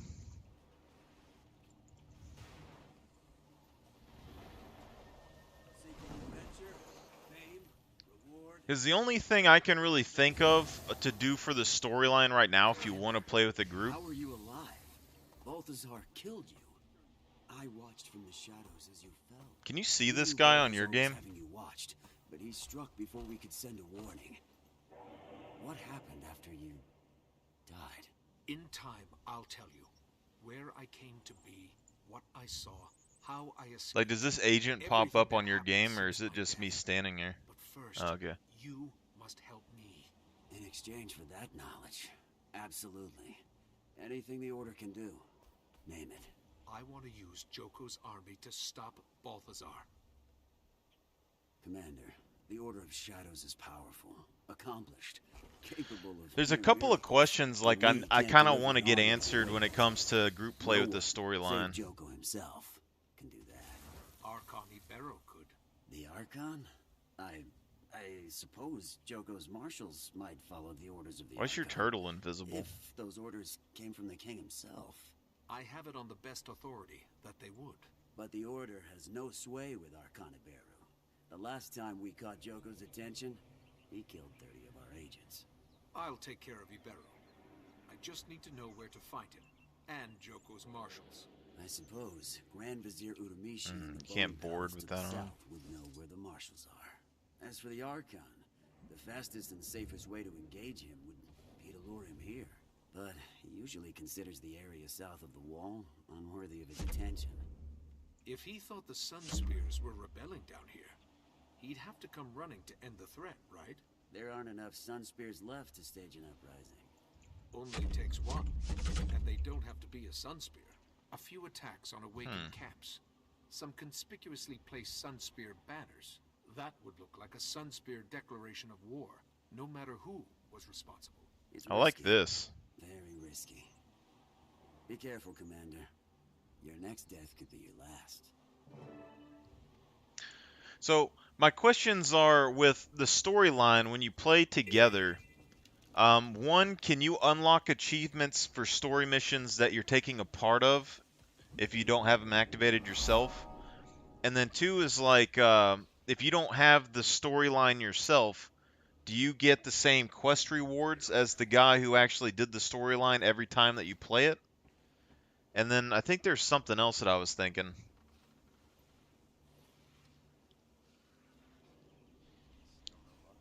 Place Joko portraits atop buildings with Sunspear propaganda. Can you join at the exact same point that I'm at?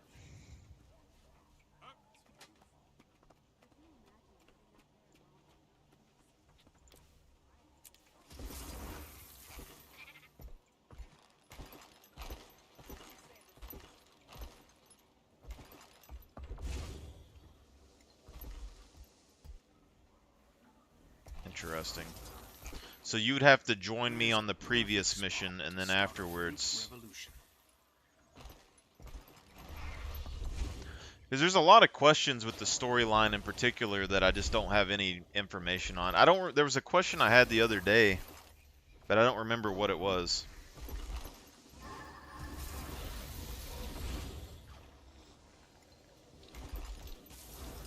Because I figure they have to own the expansion to do the story with you. I mean, I'm assuming that's the thing as well.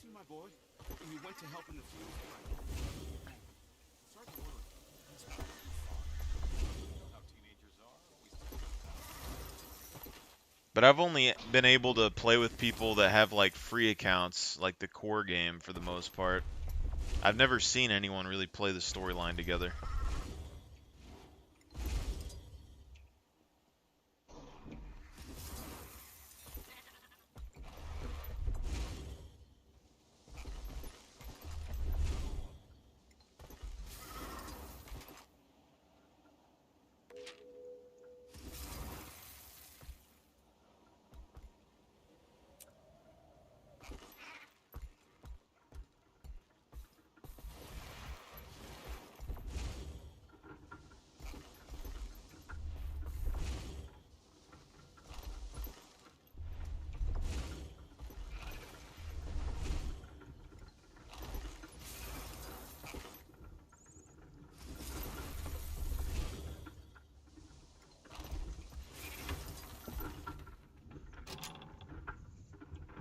It's like the top of my head,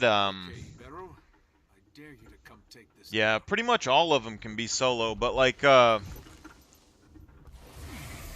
something that I've tried to do for a long time was, do like all of the bosses in the game, all of the content with like a solo or duo team. But I think if you're going to do the storyline as a group of 5, you probably like try to do the whole storyline with nothing but gray gear. Would probably be the thing, because like a new player coming to the game, they could potentially do the storyline all the way through and maybe get like most of their exotic kit and stuff done. It wouldn't be worth it for everything though. Like berserker gear and all that you can buy pretty easy. But like celestial gear is like like 100 gold or something.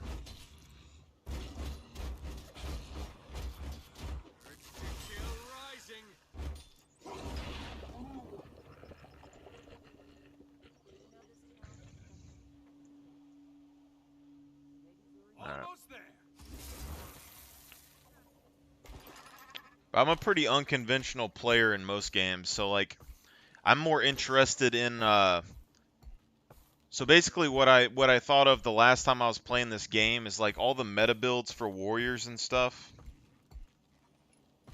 Yeah. I've seen the extended gear and all of the expansions and stuff as well. It's part of the reason why I didn't grind it out in the first place, was because I know generally in MMOs things get easier as time goes on. Like the stuff that you do early, generally the gold value goes up, but the items get easier to get. But also, like, I don't necessarily care about having the best gear. I like being able to play the game with the lower tier gears.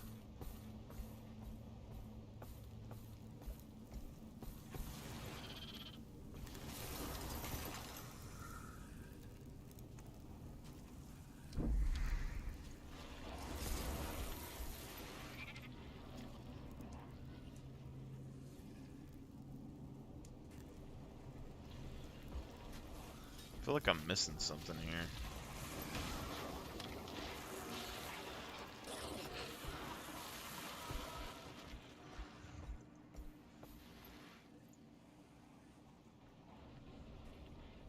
There's an arrow pointing north, but all the green circles are south.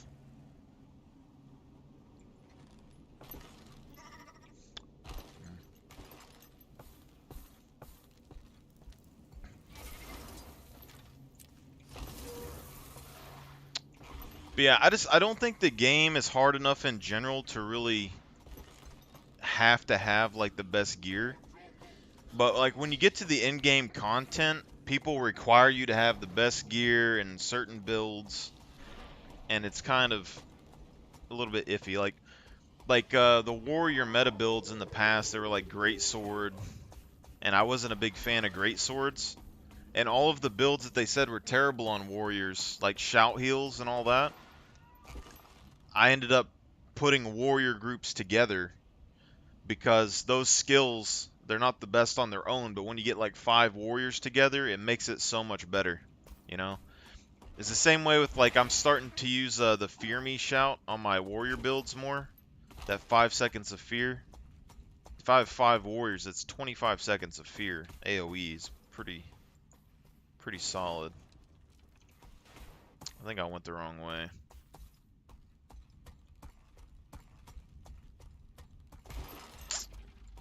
Let me see. Is there a way to fix this? I might be able to circle around and come back up, because I needed to go that direction. Maybe I should just go back.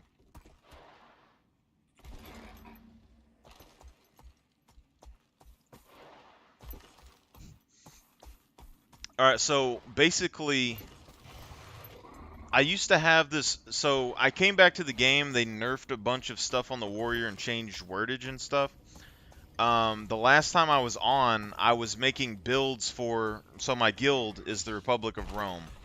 So we built this to be basically to make more game content for the game. And it used to run and be like pretty well off. But we were taking like level 1 players and making it to where they could level up in level 80 zones with teams like during the world events and things, using artillery, stuff like that. We had military groups of 10 players that had like builds that worked together, but it wasn't like meta builds. It was like you'd have like a necro group, or it was mainly warrior focused, and then you'd have like a banner carrier and someone that could be like a mesmer or whatever.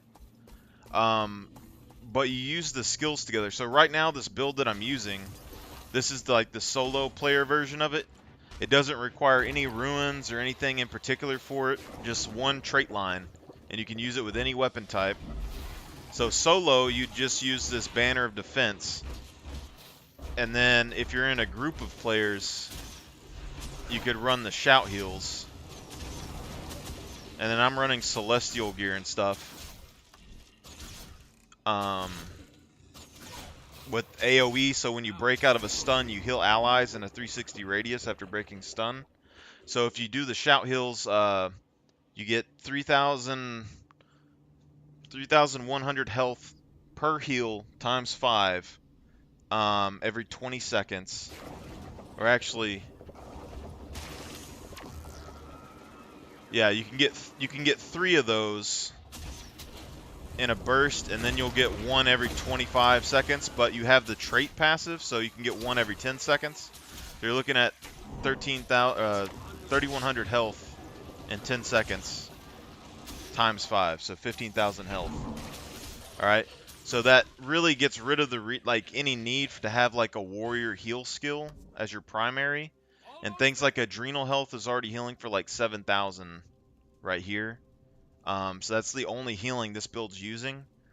But you can get 15 seconds of damage immunity just with these 3 abilities. And then the Fear Me is giving you an additional 5 seconds against like general enemies. But against bosses, the 5 seconds lowers the Defiance bar for 5 seconds. And I'm using the bow, which the Immobilize, and the Flurry also lower the Defiance bar. So it's like,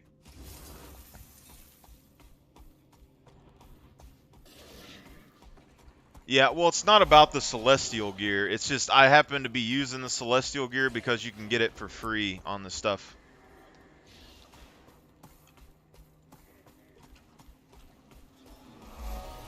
Well, it's not about the... Alright, hold up 1 second.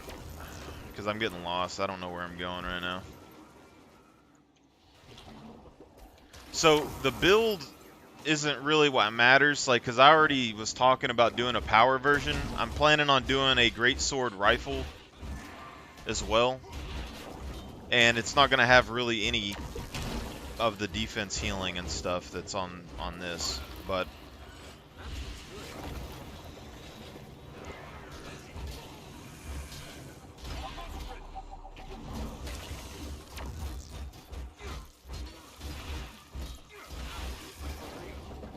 basically, like, just playing solo, I can keep almost infinite damage immunity up with just the skills, so I don't really need the defense. The Celestial Armor is just, you know, easier to get with the level 80 boosts. But originally, I was making these armors with Aristocrat. I was using the ruins that were the easiest to get. I like building stuff that's pretty good, that uses cheap ruins. And with that one, it was you applied weakness, and then when you attacked, you get like 5 stacks of might for free, and you use phalanx formation, and everyone was giving each other a bunch of might every auto attack. But yeah, in general, the build that I got right now, I just built this in the last week or so, but it doesn't require any sort of armor, and you can use the build with any sort of weapon. It's just the Celestial's pretty decent for what I'm doing. I would say I don't really need the boon duration uptime, though.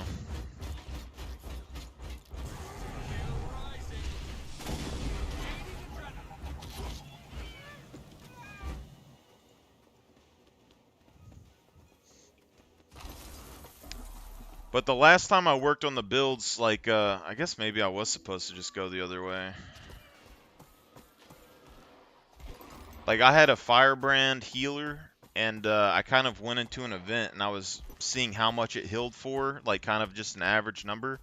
And then I went into the shout heals, and I was seeing how many how much shout heal you could get together with a group of people. And you could actually get, like, pretty high numbers with the shout heal group. But this is damage negation. And the idea was that the build was going to be able to be used in PvE, and for group content, fighting bosses with just a pure warrior group. And then when we went into World v World, we're trying to change how World v World works.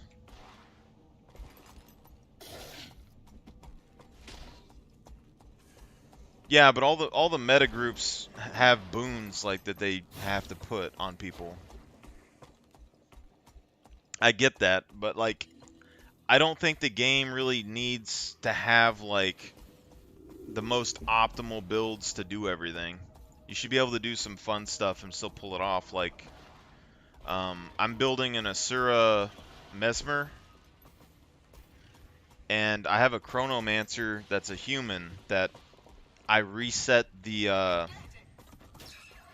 what is it? My Chronomancer human resets the racial Hounds of Balthasar ability, so you can keep it up pretty much infinitely. And I'm going to do the same thing with the Asura Mesmer, so I can have 2 golems out at one point.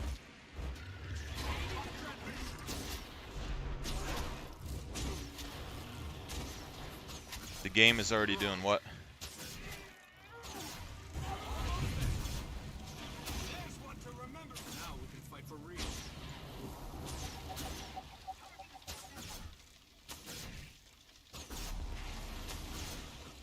I mean, probably, yeah. I haven't played in a while.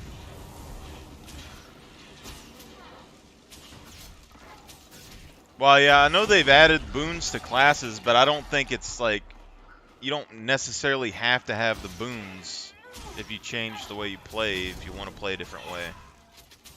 But I don't know exactly what all they've changed. It's been a while, but the last time I played, there's very standard build classes. There's not really any real way to like just use a normal build when you went and played places.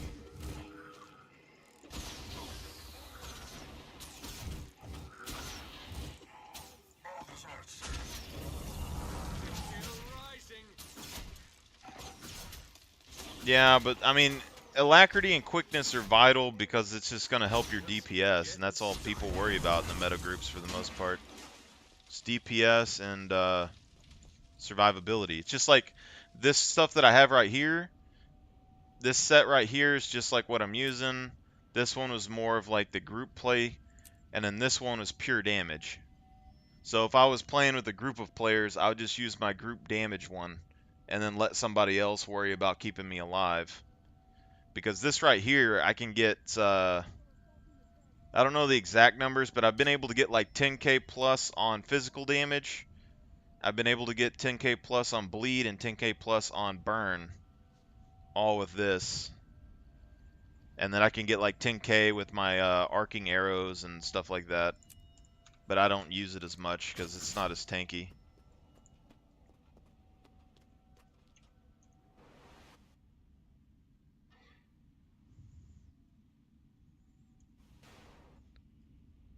Yeah, but yeah, you can do 40 to 50k. Alright. And I get that that's the good numbers. But this is a hybrid build that you never see any warriors play, and it's not 10k, it's 10 plus 1,000 burn, 10 plus 1,000 of bleed, 10 plus 1,000 of physical damage. So I'm doing 30 to 40,000 damage in a second, basically. It depends, though. There's a lot of things. And like my ruins, these are just condition duration ruins. My stuff here, like I don't have, it's just quickness.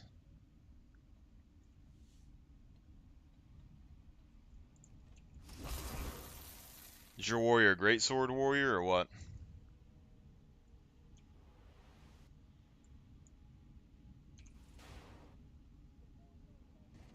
Yeah. See, I have one kind of, I would say, meta sort of warrior, which is my Char. Yeah, the gun saber. I mean, the gun saber, yeah, I know what the gun saber is. I haven't really unlocked it yet because I haven't really cared to. But my thing is like, the greatsword, I like it on my char. I can kind of like it on a human somewhat. But I have a bunch of warriors. Like, I have I don't know how many now, but probably like 10 or something. I don't know. Of warriors. Each warrior has its own different weapon type that it uses. I'm really completely lost on how I'm supposed to get over here right now. Give me a second. I need to jump on this mountain. For me, it's not just about damage. Like, if you want to just use one warrior weapon, like, everybody uses the greatsword. And that was the meta build, was greatsword and stuff forever. And even for PvP. And when I was playing the game before, I did PvE for the story. I did PvE for the story, and then I used to do 1v1 duels. And the meta thing for PvP back in the day was Spellbreaker, Greatsword. But I've been able to win against every single elite spec with my core warrior builds, and that's all I really care about. It's not like the big numbers aren't really what I'm looking for. I want my builds to be able to do the PvE content, and I want to be able to beat 1v2 in PvP or World v World for the most part. And generally, I know it's a different story, but like you're not getting what I'm saying though, man. Like if every single warrior is nothing but great swords, then that's it.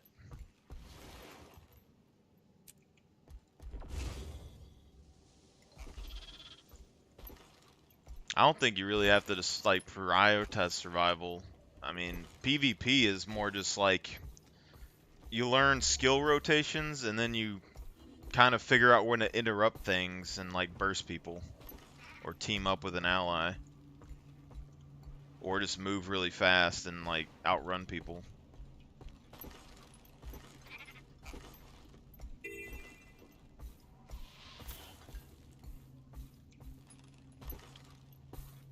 All I'm saying, like, it's just nothing in the game is really hard enough, I don't think, to justify having to have like 200k DPS. I mean, it's... And then you have no variety, everyone's running the same stuff, no one tries anything new. But every class has like healing capabilities, damage capabilities. Like if the Guardian did no damage but only healed, then I could make the argument of like, hey, you could replace that healing with a group of people doing damage and healing together. But it's more about the challenge for me.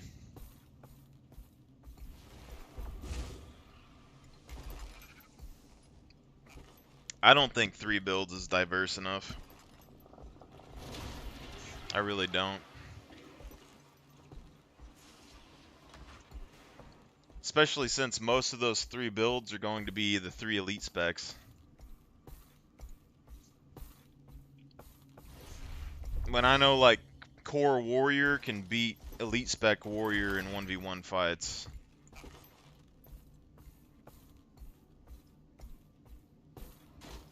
I do play other classes and professions. Just not as much as warrior.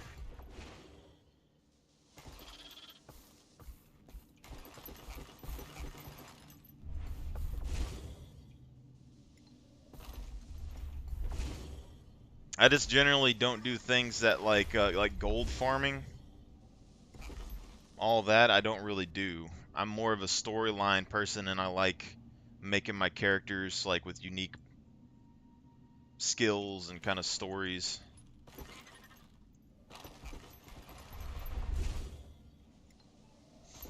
But it's like before they nerfed my warrior build from before, I went and did I don't remember if it was a raid or what. There was something going on, and I went there to play, and I had a warrior build that had like an absurd amount of damage, like just Condi damage, but it had like 5k armor. And I went in there and they said that I could tank for them, and I spent like 8 hours tanking for them, and then they kept like messing up on the boss thing or whatever, and then a guardian comes in, says that he wants to tank, and they like kick me out of the group and let the guardian do it. It's just like, but mainly at that point it was because my armor value was so high, it was attracting the boss, and the guardian couldn't tank at that point. But just like weird stuff like that, like you have to have these like certain, I like just figuring out some stuff in different ways and enjoying the game, like the difficulty. I like things to be a little bit difficult and have some variety. And there's not a whole lot of it going on.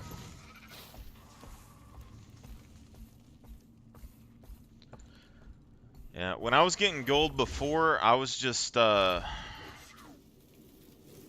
don't remember exactly. I don't remember exactly the method, but I was getting gold and I was like buying stuff on the trading post, getting ectos and things, and then selling them back on the trading post. And I set up the system in the guild at one point where basically I was undercutting the trading post fees. So anyone in the guild that was crafting, so we had people that just wanted to craft and trade, we had guild members like sell their items to us. We would pay them more than they would get at the trading post because of the trading post fee, and they would sell it to us cheaper than it would cost us. And then we used the extra money to kind of do stuff, and then we'd sell the materials back to the guildmates. That, and we had bets. So since I like PvP fights, and in the past I went into 1v1s, and 1v1s there wasn't no rewards or anything for. I don't know if they've ever changed it. But we had the Roman Colosseum set up in the guild hall. And so if you look at these rank systems that we had, so you see we have like auxiliary, legionary, citizen, noble, century. So there's a military rank and there's a civilian rank. And they go side by side, but civilian ranks, they went up through the system voting, and then military ranks went up the system through fighting. And then the emperor rank is the leader of the guild. And so the guild was set up to have politics, and people could take over the guild and run it how they wanted and all of that. But those fights, when people was trying to move up the military ranks, they go to the arena, and then we had bets where we'd place in the guild, people would gather around and they'd bet on who would win. And then we had people we brought in from the outside of the guild that would bet on it, and a percentage of that went to the senators, and then the senators helped decide where the money went in the guild. So it's a bunch of stuff. Yeah, it's just, I mean, it wasn't fun to get started. I'll tell you that. It took me a year and a half of just constant recruiting, farming gold, buying people dyes, helping them get their armor set up and stuff. And then eventually I ended up getting 5 or 6 people that were actually serious, and then we got it set up after that. And that's where the leveling started going up. But it fell apart during the pandemic. Because I stopped playing. I got sick. I stopped playing. But I'm not going to say like it's the funnest thing in the world to get set up, but it's pretty fun after you get it started. The whole thing was that there wasn't a whole lot of content in the game that I felt was very interesting. And so I was trying to make a way to get people more involved through the mechanics that were already in the game. So like people with the EOD expansion, for example, you'll go on Reddit. They banned my primary account, so like I haven't made a post about it yet. But there, you'll see people on there talking about like, hey, y'all should add boat races to the game because we need boat races. And my whole thing is like, if you have boats and you have water, you can make boat races. I went to Queensdale and was doing like raptor mount races and stuff. We found a cave in the Bitterfrost where you can kick a chicken, and you can do soccer there. So like you can go and you can kick the chicken back and forth between the goals. It's kind of, you know, brutality, but you can play soccer with the chicken, you know? And that's stuff that people just like, there's no creativity or people trying to implement the things themselves in the community. No one's involved in the community, so they're putting it all on the game developers to add it into the game. And the game developers have spread themselves thin by making 15,000 branches in the game, so they can't please anyone. Like, I just did a post on Reddit yesterday on my new account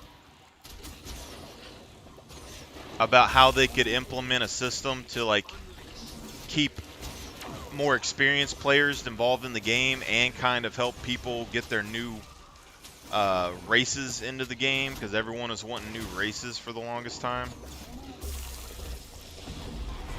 But they want like their own like storyline and starting zone and everything else, and I don't think that is economical for a game company to do right now.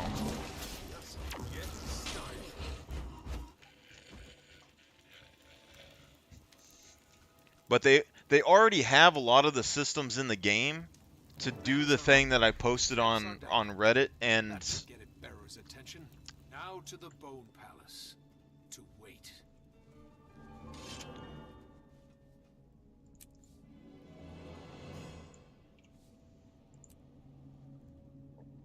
I really need to get rid of some of this crap.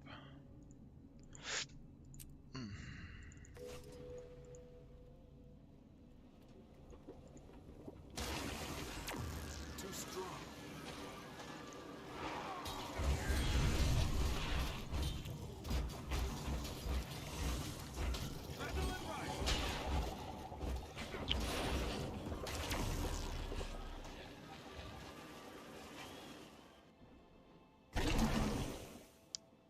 Man.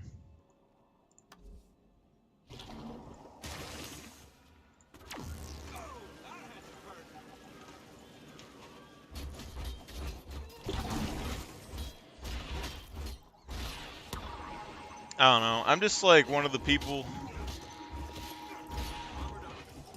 Alright, man. It's nice hanging. Sorry it took me so long. I was having kind of an issue managing the map while talking at the same time. Alright, man. You have a good one.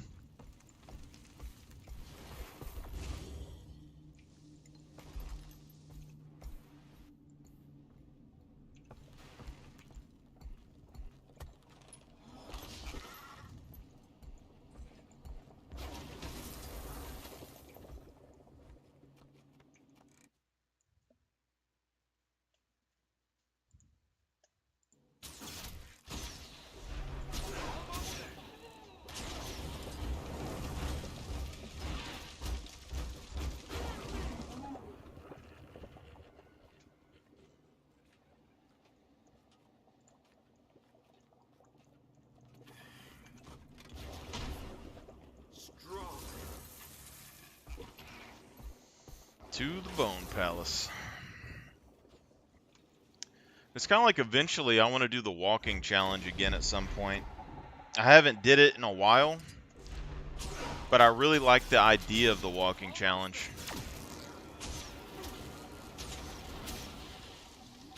It definitely changes the game up a bit. I wish they would add more like achievements or like gear or something, that are titles that you could get for doing like random stuff like in Guild Wars 1.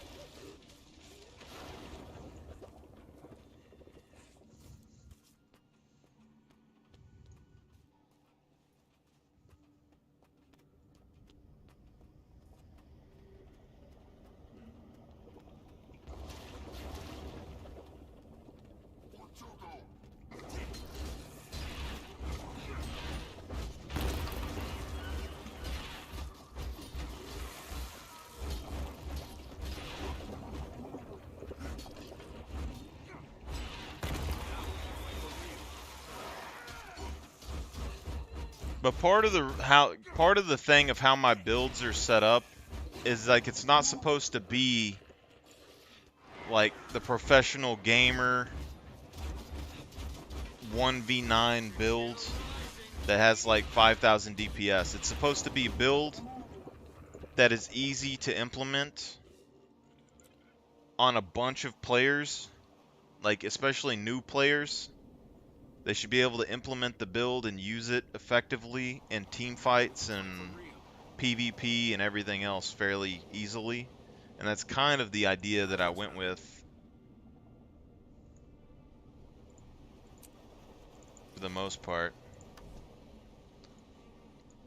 Like, I want a level 1 player that has no idea how to play the game or do any of the events or anything, and like maybe not even have any armor and be able to be effective as a fighter.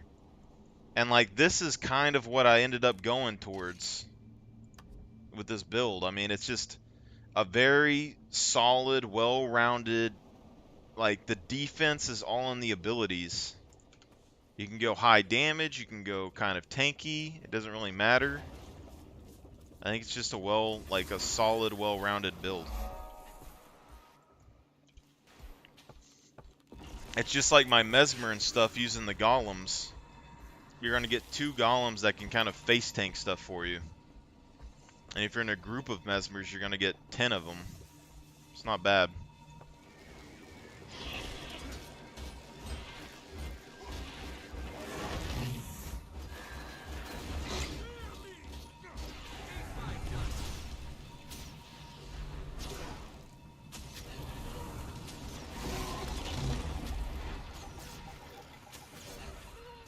Good work.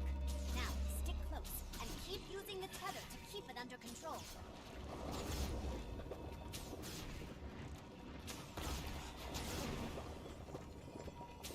Okay.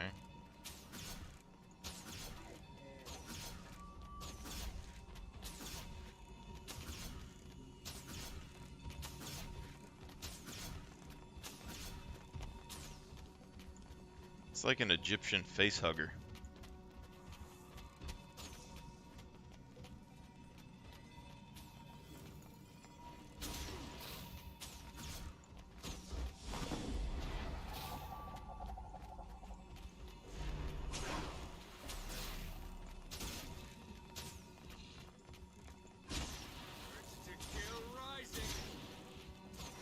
Adrenaline rising.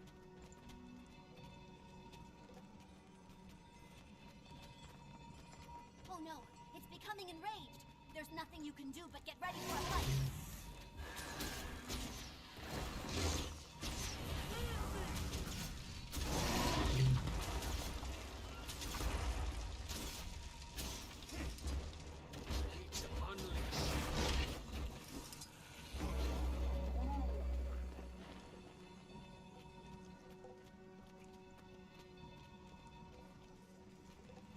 Adrenaline rising. I wish there was a little bit more purpose to some of these events. Like, Now that we have our abominations, it's time to convert them to our cause. I've created fake recordings of Joko, and we're going to use them to reprogram these beasties. I'm really starting to regret going along with this. Too late, you're already part of it. I'll get the sequencers running. like there's a little bit of like kind of lore information that you get, but it's nothing major like that.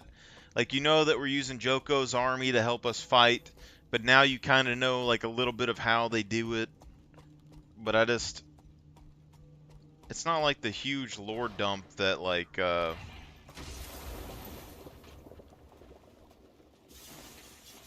would seem like beneficial for stuff in the game, you know?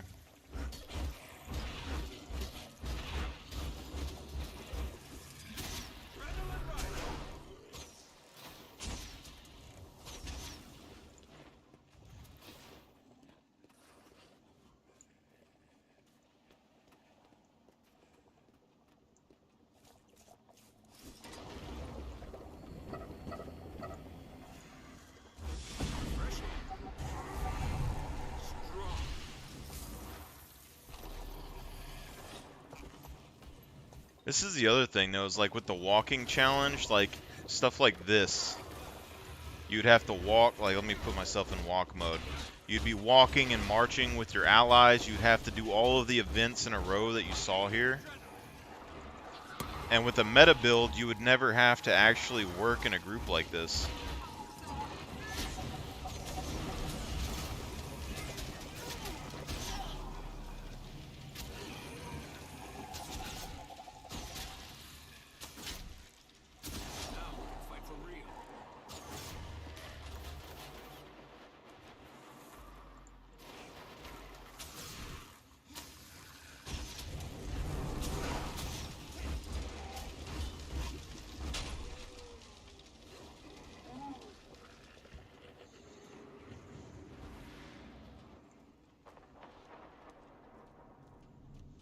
See, but like most players that's doing stuff like this, it takes too much time for them and it's inefficient, so they don't want to do it. But for me, I think it's very immersive. Like if you walk like this on the roads and stuff and you do the events as you approach something, you get a little bit of more snippets of lore. It takes a lot longer to get things done, but like it just feels pretty good. Like you have like an actual system of like military going on, you know?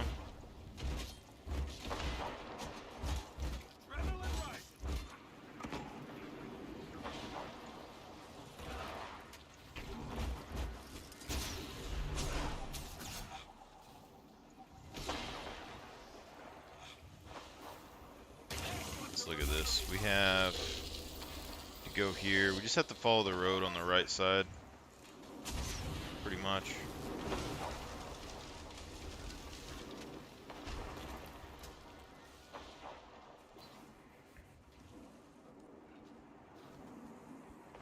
Gaining adrenaline.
That's a close one.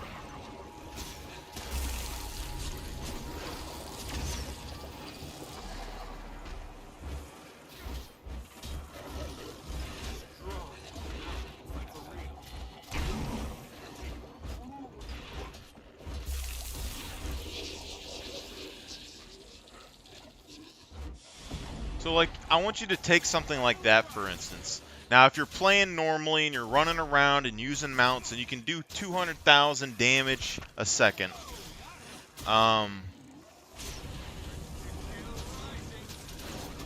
you could just mow right through those people, no problem, right? But I want brand new players to be able to walk right alongside experienced players and do the walking challenge and stuff like this and have a build that's solid enough no matter what their gear is to fight and win in that fight, you know? And have like a kind of enjoyable military experience. It's more about the experience than it is about how effective the thing is. Because you could have 1,500 people that do 5 billion damage and have a couple of healers that keep them all alive. Or you could have an actual military where each unit is basically like an indestructible force. And maybe does a little bit less damage, you know?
Awakened Greatsword. Kinda looks like ass, but, you know, sometimes you gotta do what you gotta do.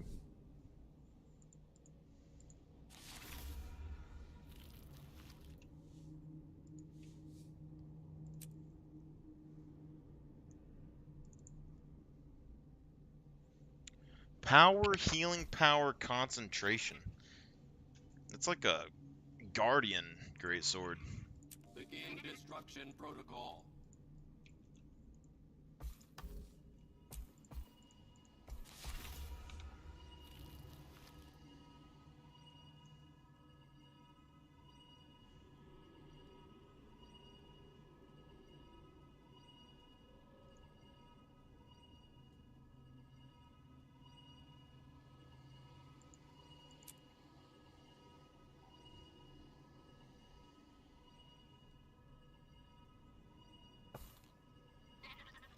Got so much crap in my inventory, I swear.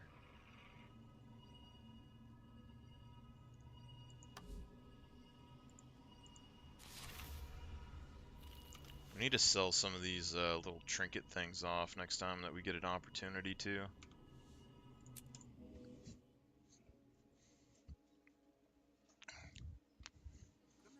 Enemy of my enemy. Spear ruse seems to have succeeded. The Awakened are on high alert, and earlier the Order spotted Iberu en route here to the palace. So, we find the Archon, take him out, then use Kaz's imposter trick to take his place, right? It's not a trick. Mesmers don't do tricks. They utilize illusion. Yeah. You guys are worse than elementalists.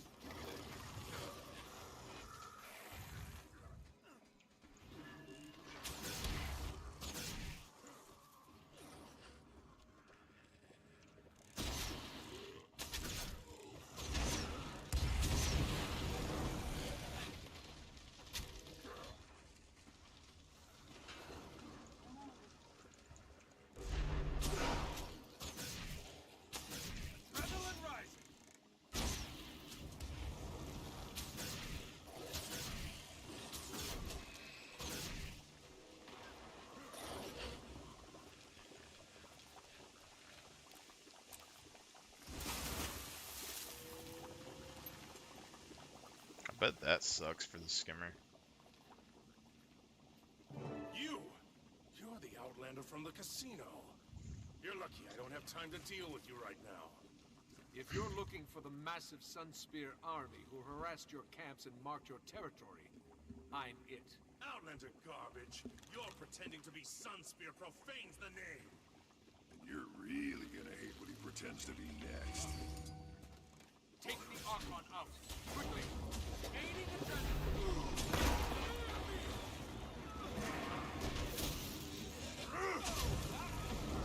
You squander your life force! Surrender it to me!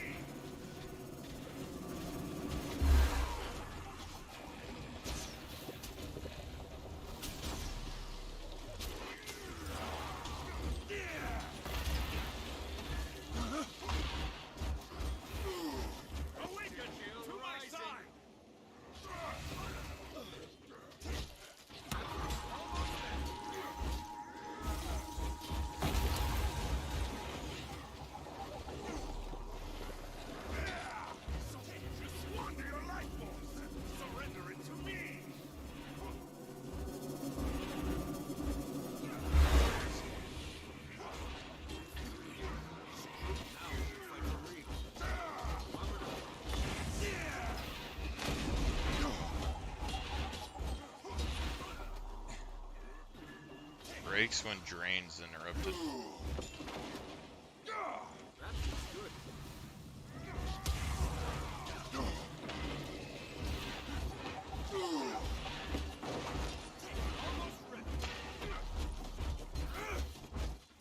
Awakened to me!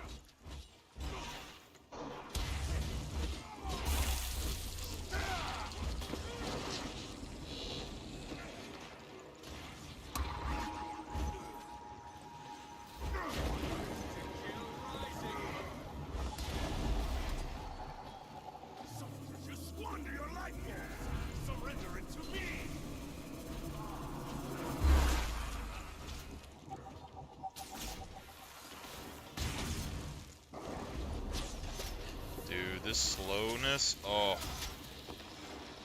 it's nuts.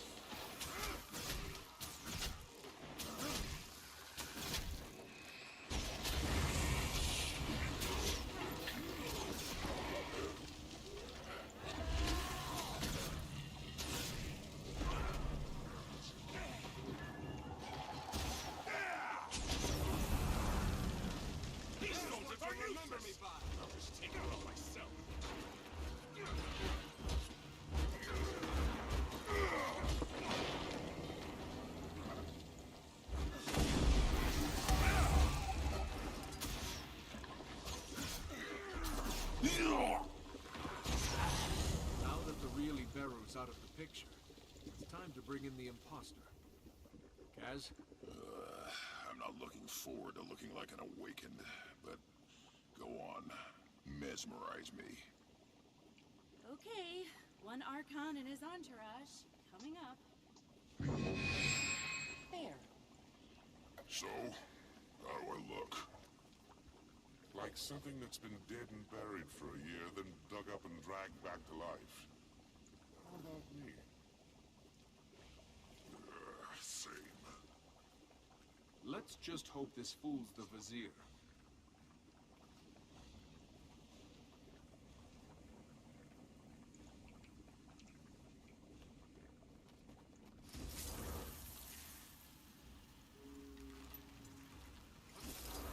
Ah, I can't go through the back door. Damn. Maybe we can just go. Yeah, whatever. We'll just go across the bridge.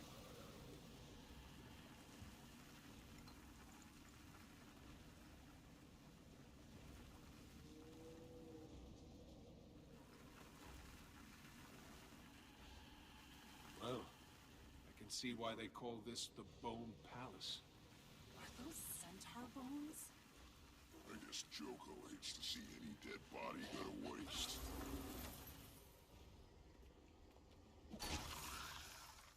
Archon! Oh no, I attacked Archon Iberu. It was an accident. Please forgive me, Archon. So does your arrival mean the Sunspear uprising has been crushed? Like it never existed. I'm here to deliver plans for King Joko's next great victory to Grand Vizier Udamishi. Of course, Archon.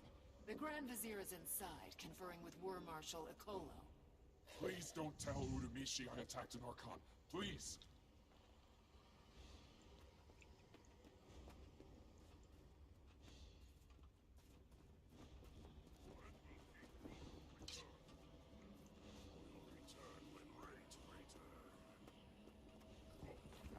Animated artifact. Nothing to kill here. Nonsense, Worm Marshal. Of course, King Joko values the contribution of your Worm Corps. As His Most Elegant Highness not always insisted your battle worms accompany his troops into combat? Yes, but I worry he only wants it as emergency rations.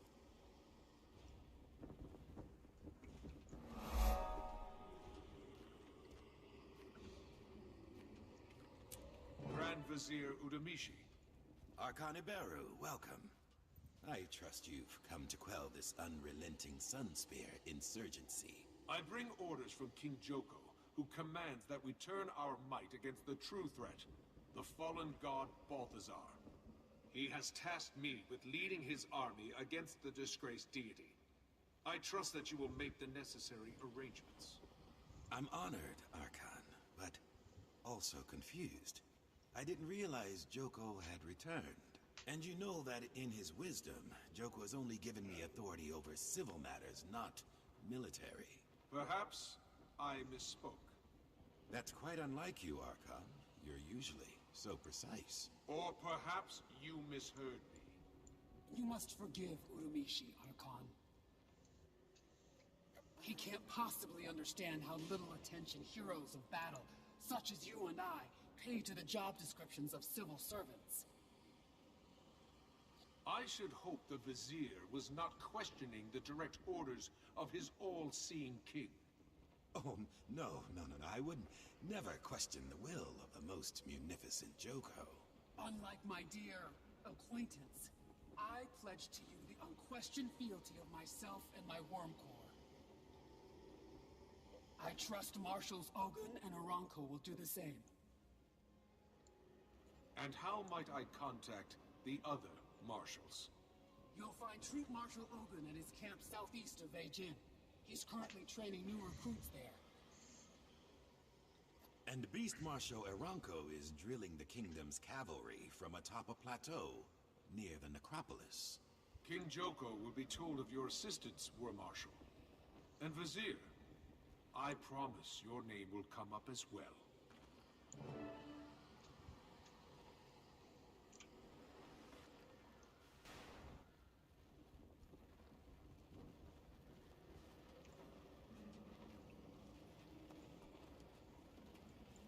Do not like fighting a full Why not? No meat, no bones.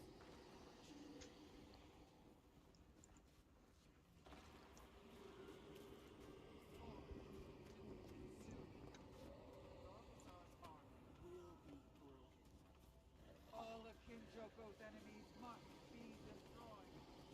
Nice to meet you. Thank you for not mentioning my earlier assault to the Grand Vizier. And please don't tell Joko. I beg you, Archon, please. He scares me.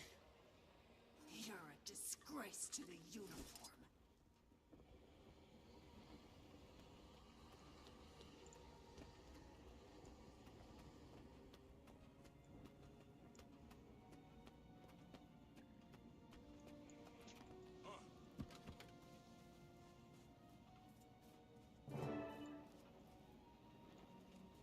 Well played, Commander. You have a real talent for navigating the world of bureaucratic. This is a cool piss skin asshole. right here. Now all we have to do is dupe the other two marshals into joining the cause. I nearly slipped up with the Vizier. We should split up. See what we can learn about the other two beforehand to avoid mistakes. Can we at least lose these disguises for now? The buzzard stares are making me nervous. Better? Much. But I think the stench is still clinging to my fur. I believe that was there before. We'll meet up near Beijing. Compare notes on the troop marshal. Good luck. Good luck.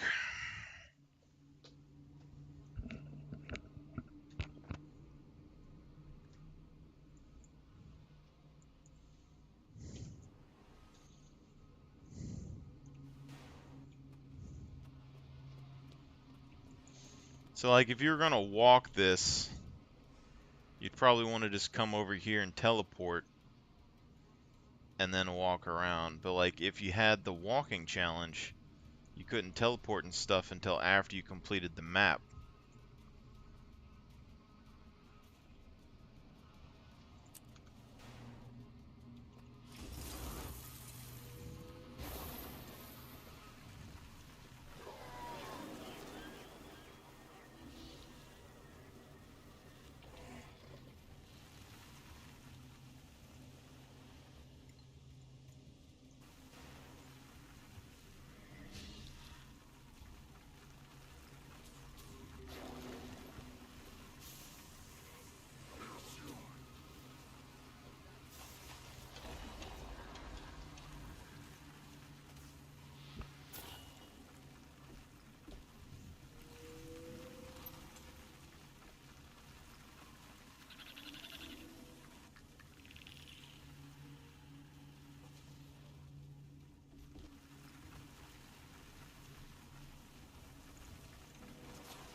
Imagine if they resurrected these things.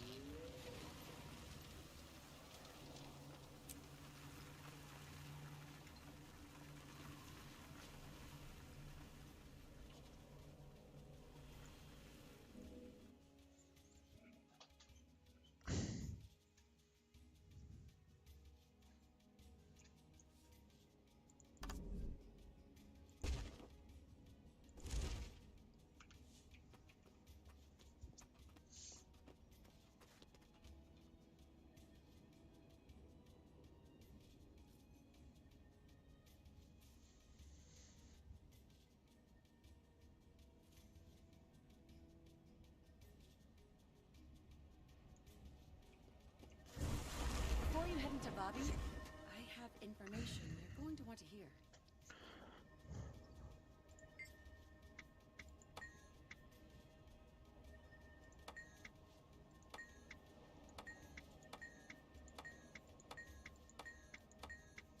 There's always another way, and I'll help them find it.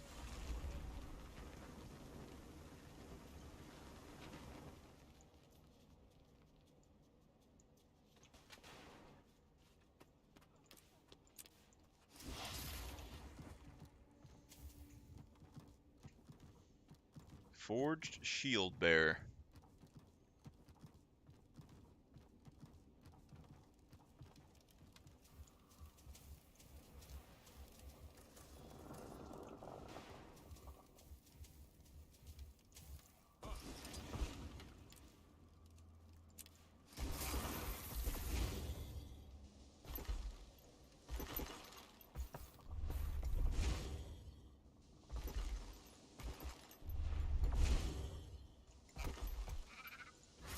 Commander calling Timey.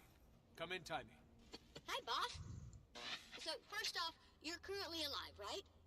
I only asked because your vital status has been so fluid lately.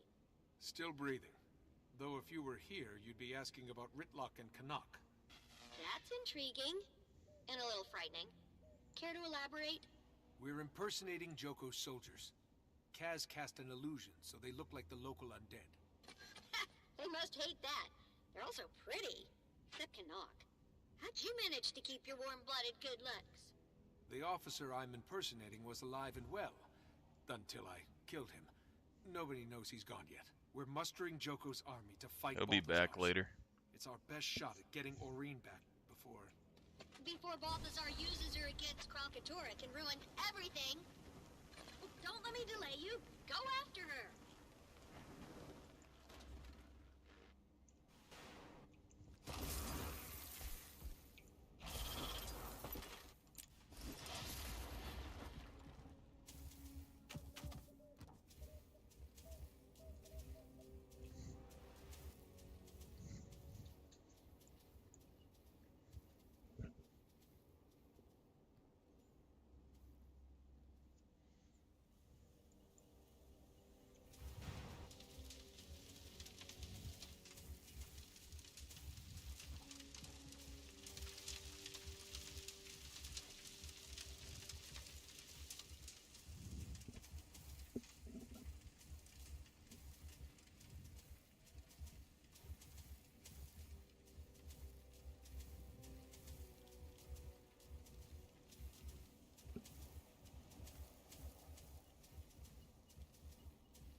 Looks like I should have took the other road.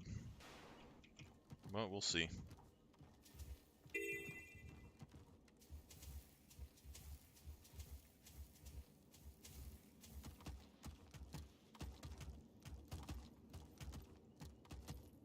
If you could assist us, we'd appreciate it.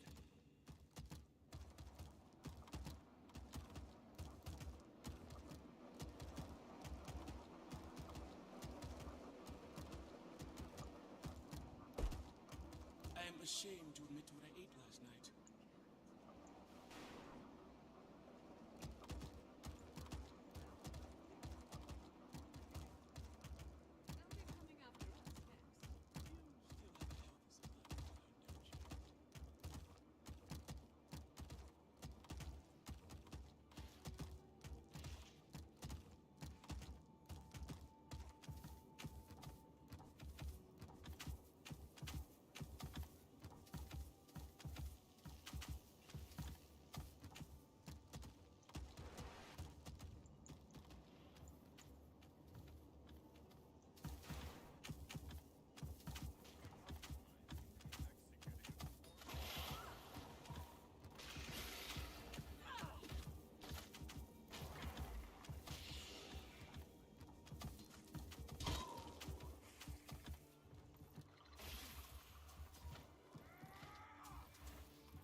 troop marshal.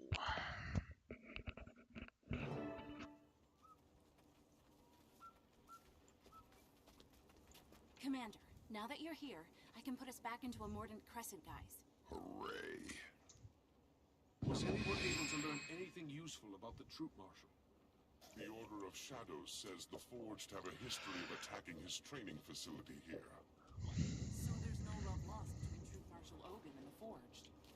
If we sell this to Ogun as revenge against Balthazar, maybe he'll sign on. If we can convince him that the Archon's the guy who will get it done.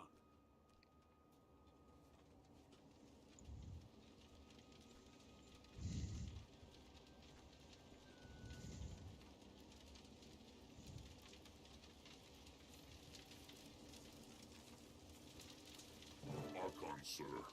Welcome. You honor us with your presence. I bring orders directly from the most tenacious King Palawa Joko for the troop marshal's ears only. Yes, sir. Follow me.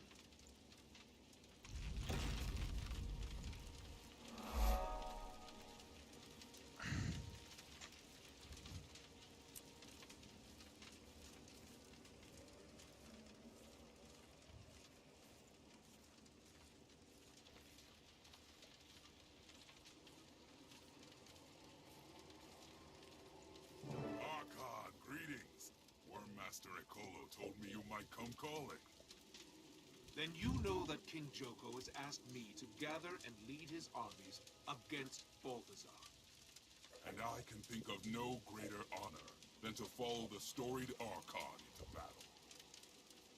Unfortunately, the Forge have a huge foundry nearby, with a portal they use to refresh their ranks. If I were to leave now, there would be no one to monitor the troops and supplies that are coming in and out of the site. Why haven't you just attacked the foundry and destroyed the portal? This is a training camp. I don't have the seasoned troops I'd need to attack a target that big. If I did your job for you and found and destroyed the portal, you'd have no excuse not to follow me into combat. Archon, if you can do that with these recruits, I follow you into the underworld and back. Maybe next time. For now, just watch how the Mordant Crescent gets it done. Then start packing your kit for Kodash. I've only had time to teach these recruits basic combat commands. The Forged have kidnapped many of my recruits. If you see any inside, please get them out. I need all the bodies I can get. I suggest you watch and learn from the safety of your camp. Maybe next time, you won't be so cowed by a horde of empty armor.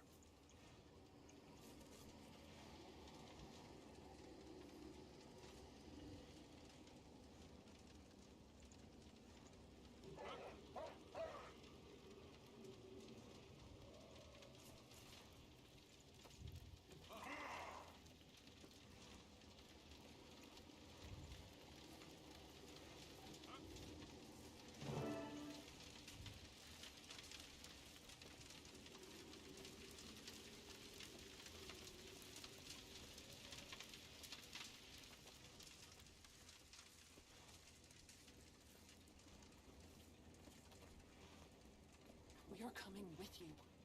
No, I have to succeed where Ogun couldn't with these recruits.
Doesn't look like they regen their health.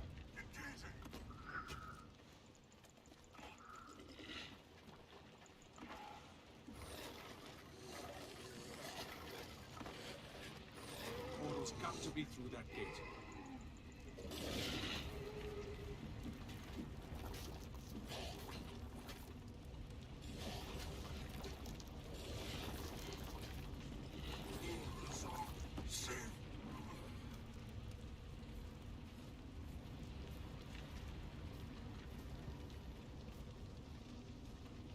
I like this.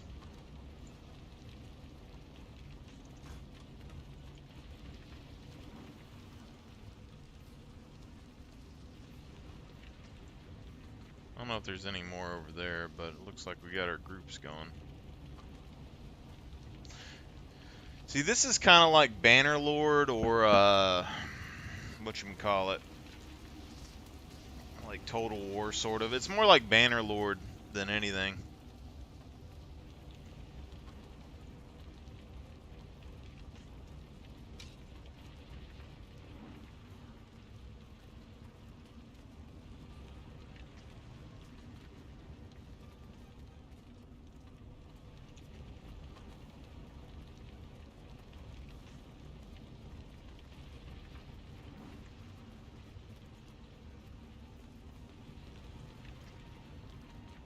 Surely this is how you flank.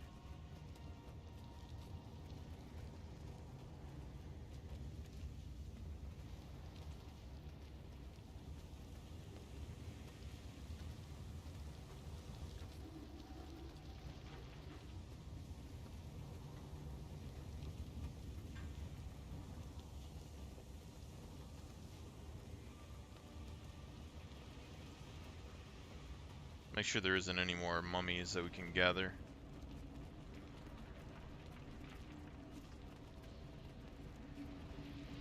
Doesn't look like it.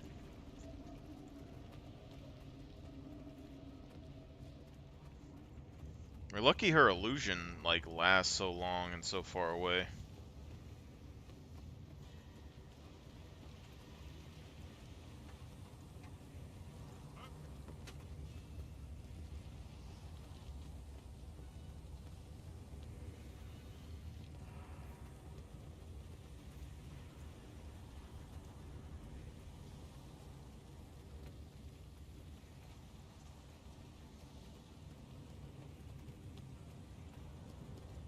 Guess we gotta go around the outside. Hopefully it wasn't underground. Maybe it's a building.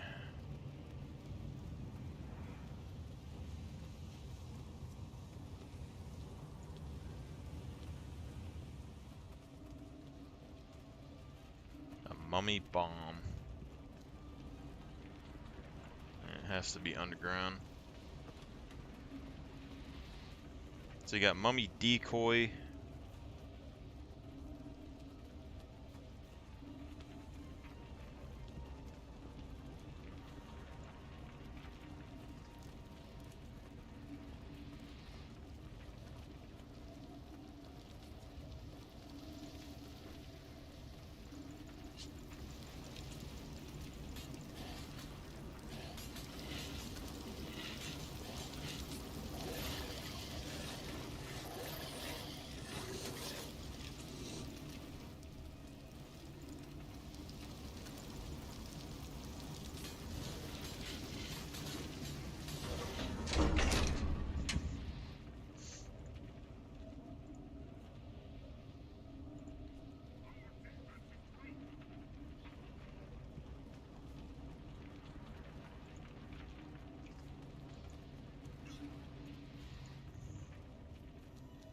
Gotcha.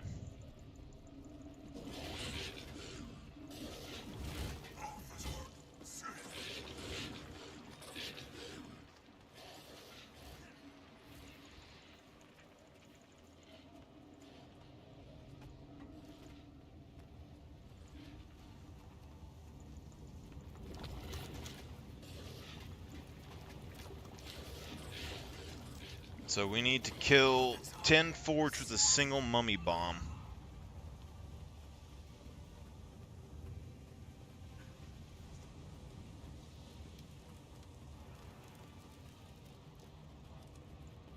This explains how Balthazar is able to maintain armor and troop levels this far south. There's the portal up on that walkway. Just gotta find a way to reach it.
Three, 4, 5, 6, 7, 8, 9. We need 10.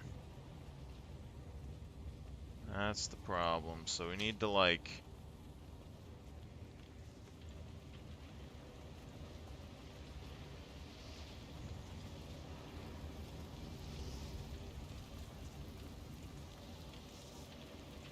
One, 2, 3, 4, 5, 6, 7, 8. So we need 9 and 10 from this side.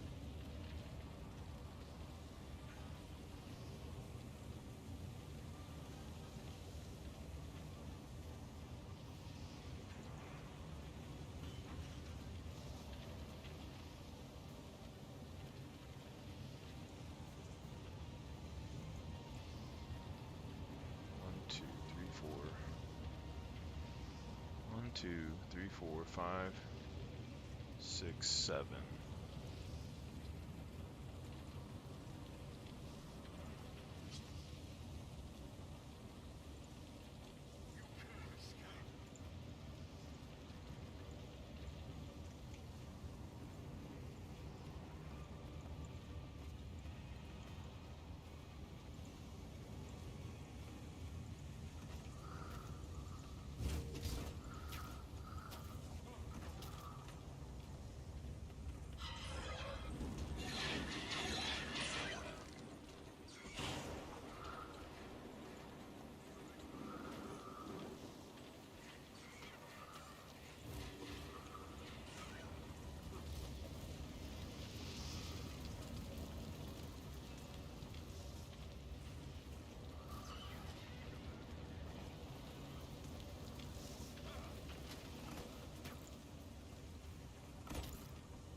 I really thought we had it.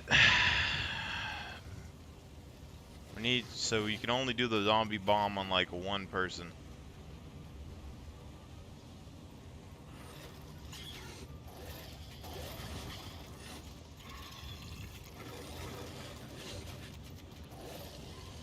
It's like StarCraft all over again.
Already back down to 6.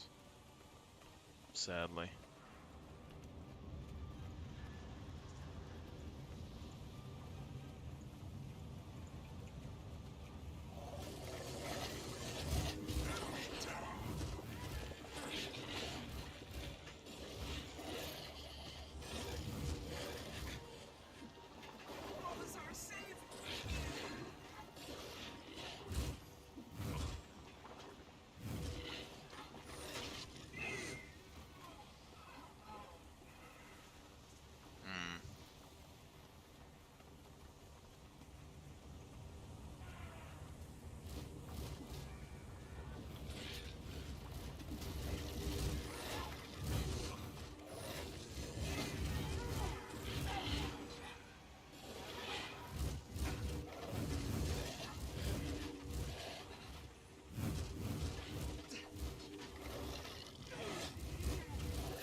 That seems less than ideal.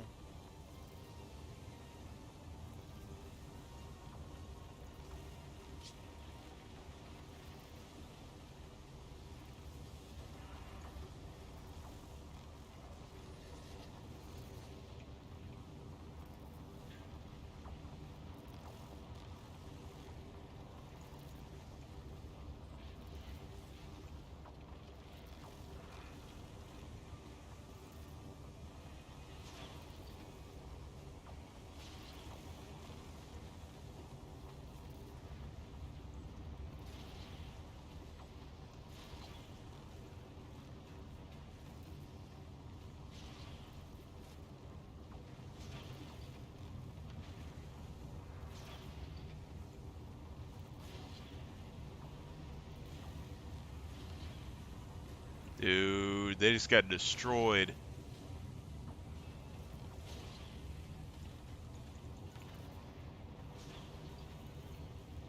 I lost everything.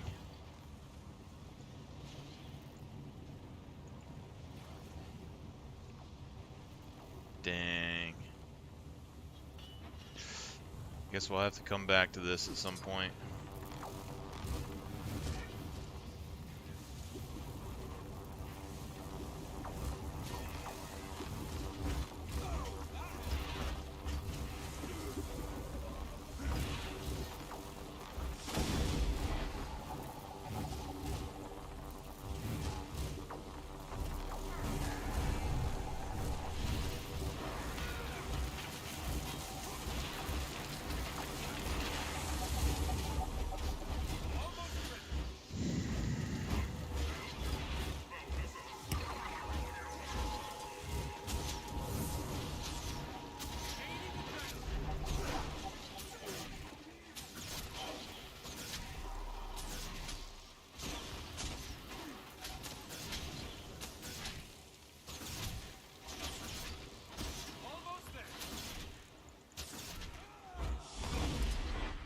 I'd say it's probably best to, you'd probably go through, clear it, then go back, gather all the mummies for the final fight or something like that.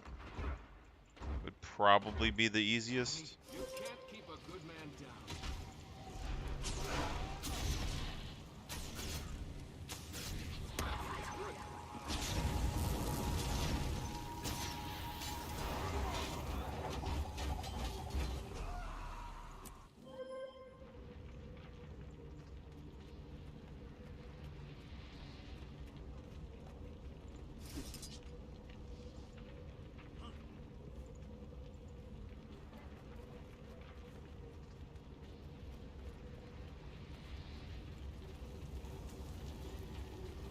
I don't know if we actually ever did anything else. So this is just the mummy bomb and 15 mummies under your control. So the mummy bomb you'd probably want to do early.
The zombies just walk through it.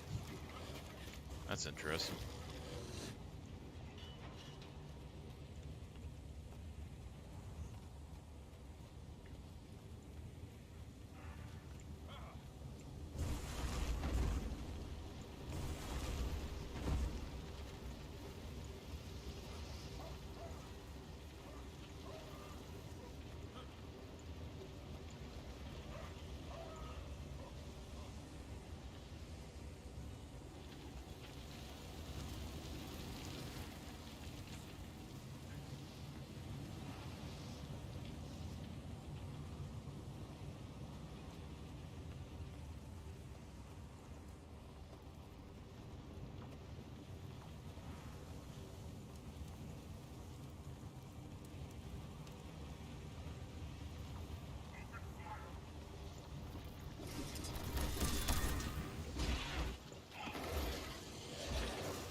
15 minions. Like, this right here tells me that they have the tech to make a proper necromancer in this game. They just don't, because it's gonna, you know, lag the servers.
That should bring Ogun on board.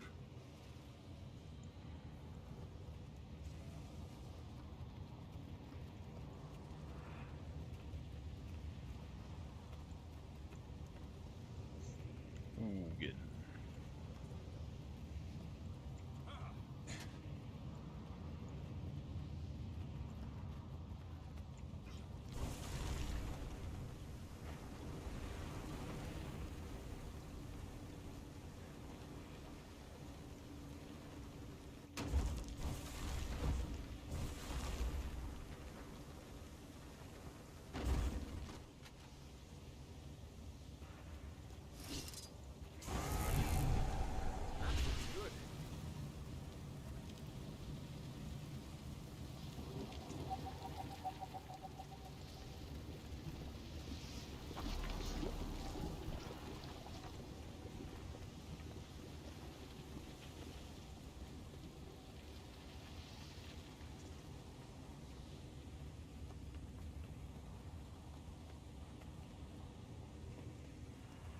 Very impressive, Archon.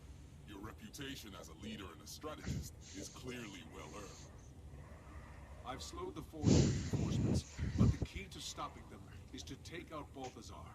A worthy goal, but I look forward to helping you achieve. Count me and my soldiers in. Assemble your troops and meet me outside Kodash. Once I command the full force of Joko's armies, the shunned god will fall.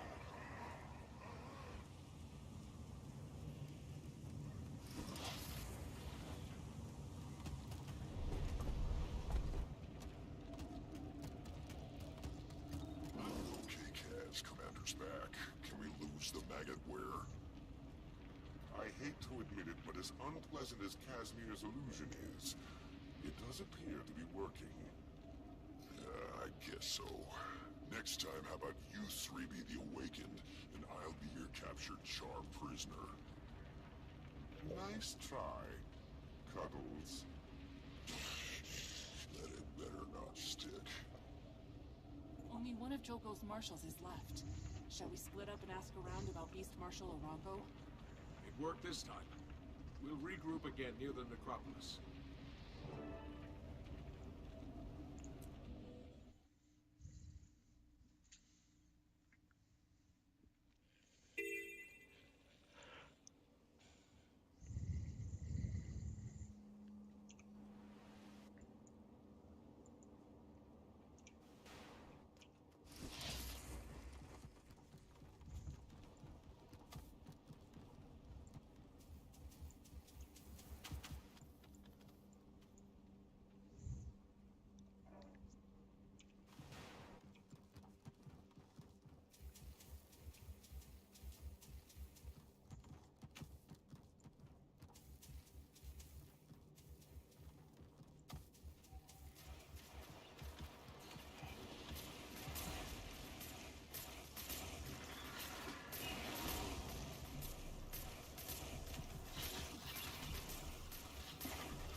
be spared the flame.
Should I say, Archon?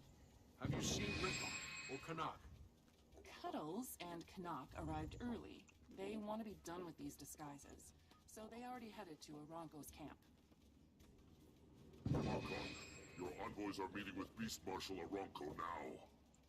My envoys? I should have never let them go in alone. Hail, Archon!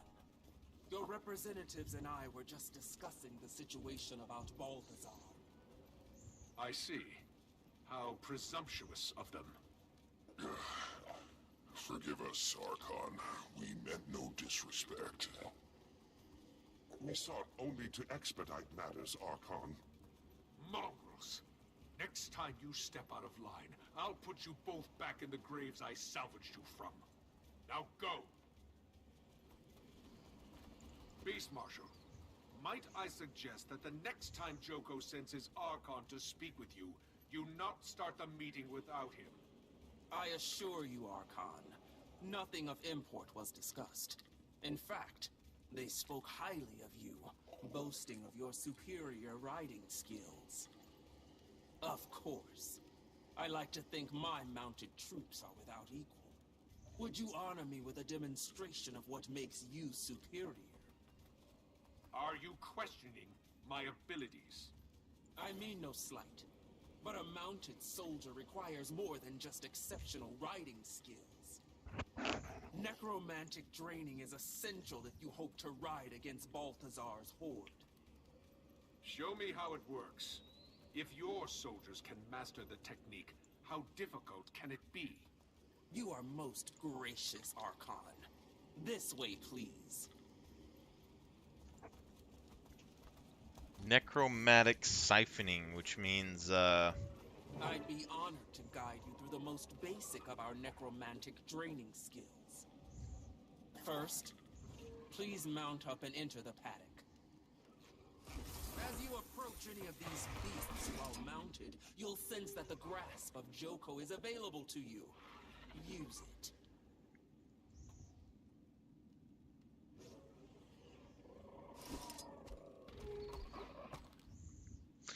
See, here's the thing, okay? This means that because we're not undead, and we're not empowered by Joko or anything, so why does our dude have access to a necromagic skill? And we're a warrior, you know? By draining the life of your target, you amount to an unnatural speed. My troops use this skill to tame the beast on the battlefield. Now, if you'll come with me.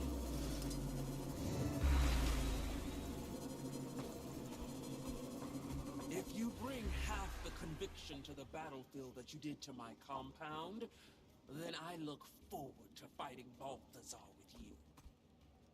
With me?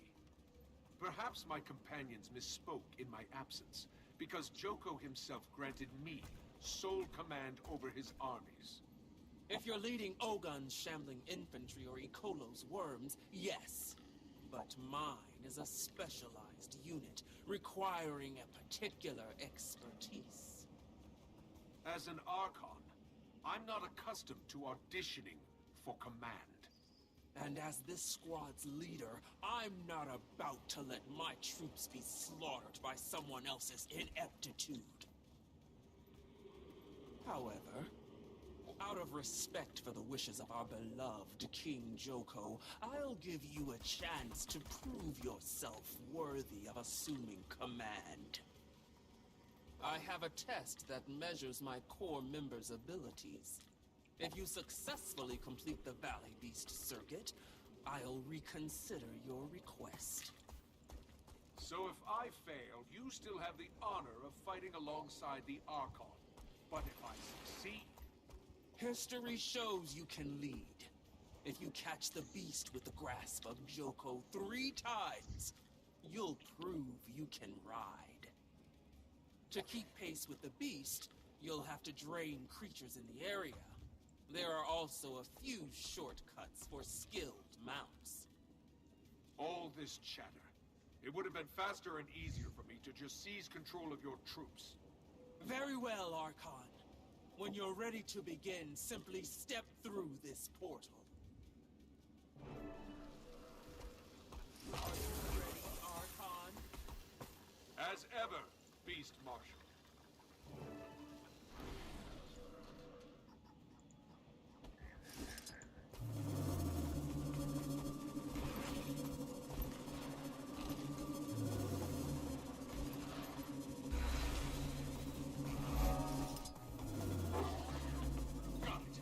That's one.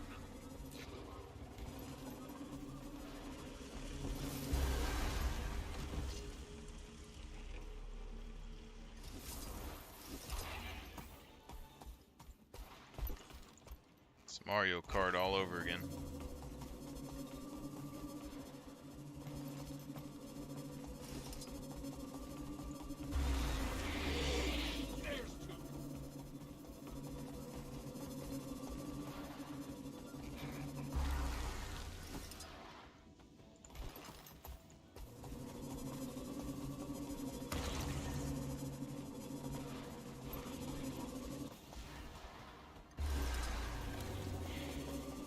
Three's all she asked for. I think I can do more.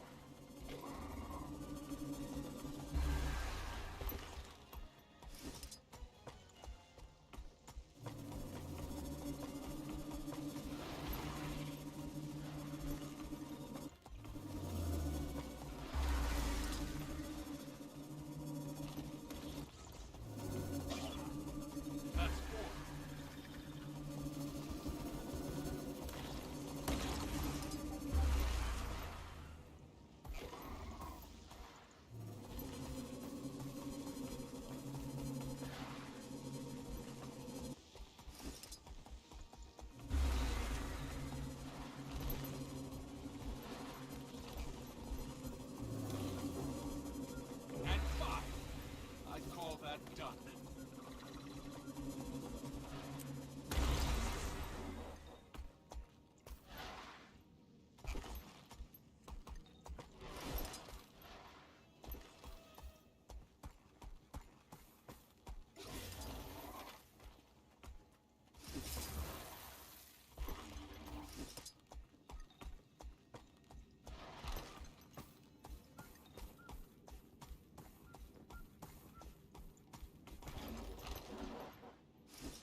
Joko's faith. I haven't witnessed such prowess since His Eminence lashed together 6 hydras to run down the renegade Terai Osa. I look forward to leading you and the others to victory against the Pretender God. It will be glorious. Hail Palawa Joko, Scourge of Vabi.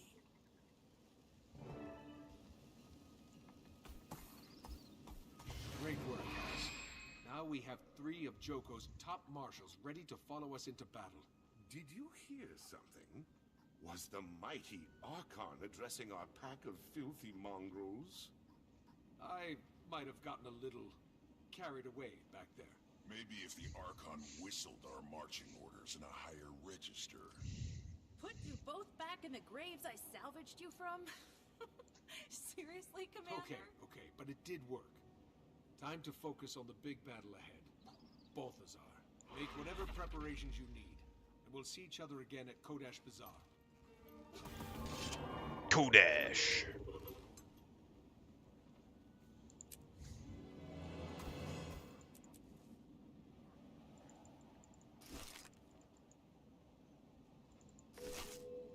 Kodashimum Maximum.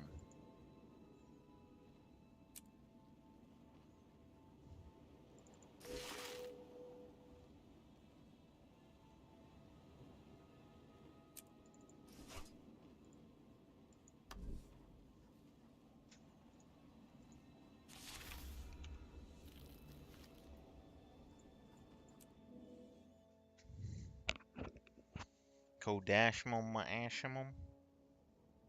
Hump up. Your head. Your foot feeling better? Huh? Huh? Your little foot feeling better?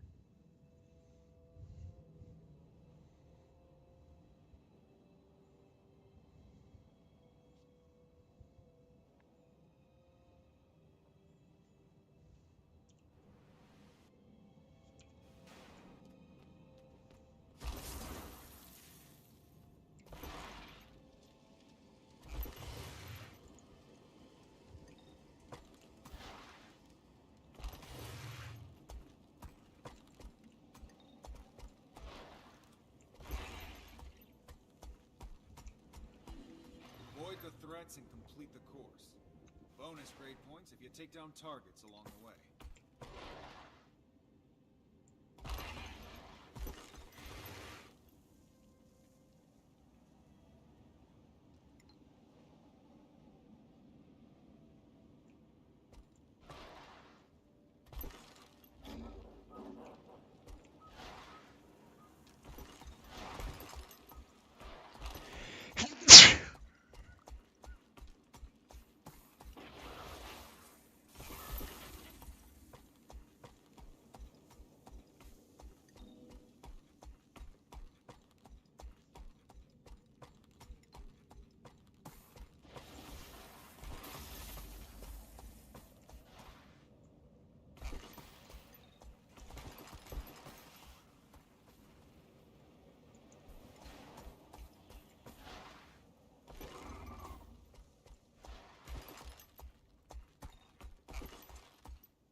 Beast of War.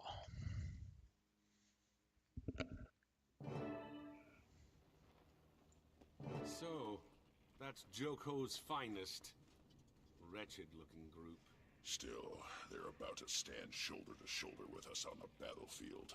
So a little respect. Oh, Commander. The Awakened troops are here, but no sign of Balthazar yet. And there's Kralkatorek, which means we're not too late. I should check in with our awakened allies before Balthazar arrives. Kaz? Coming up. Let's hope this is the last time. Commander. Oh, wait. I got us into this mess over Sahathan, but you can get us out of it. Thinking back, I now know what Cormir meant. Undo this wrong. The means are in your grasp. You should have it. No. Sahathan is yours. The only thing that matters is stopping Balthazar. When he sees you're not dead, he'll turn his full fury on you and no one else. He won't expect you to have it, which makes this our best hope. I'm honored, Tribune. I'll bring it back in one piece. Yes, you will. Commander, I hesitate to mention, but according to the Order, there are 3 other entrances to the bazaar in addition to this main gate. Joko's marshals have dispatched soldiers to each location, but they themselves have chosen to remain here. If Balthazar shows up at any of those other gates, the Awakened won't stand a chance without leadership. 3 out of 4 chance that Balthazar could just waltz into town. Seems awful risky. I agree. You 3 should coordinate the armies at each gate. I'll stay here since the marshals have already accepted my leadership. Works for me. Good luck to you, Commander. Good luck to us all.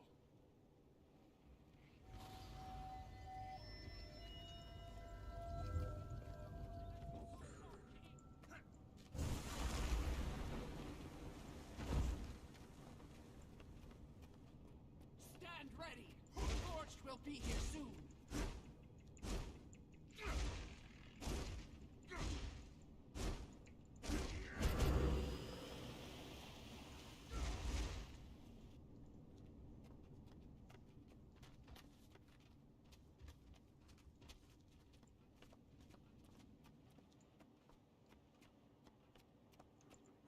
Archon, the Awakened are assembled and await your orders. Not a very big army. Marshal, focus your troops on the Forged infantry.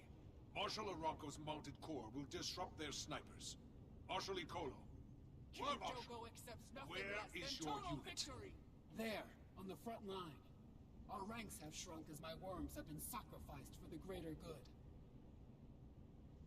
But a single, properly trained Janundu can wreak more havoc than 100 of Ogun's worthless worm-eating grunts. Then you target the elite Forged and keep them off our backs as best you can. Archon, Forged scouts on the ridge. Awakened! Take your positions! In Joko's name, let's give Balthazar a proper desert welcome. Marshals, you have your orders. Go! Death to the Forged!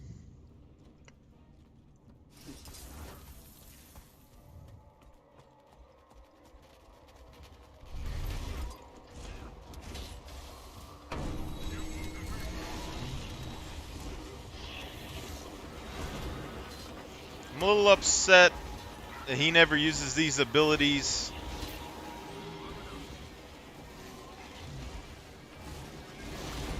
Why doesn't Ritlock ever use this sword like this when he's with me? Some boo.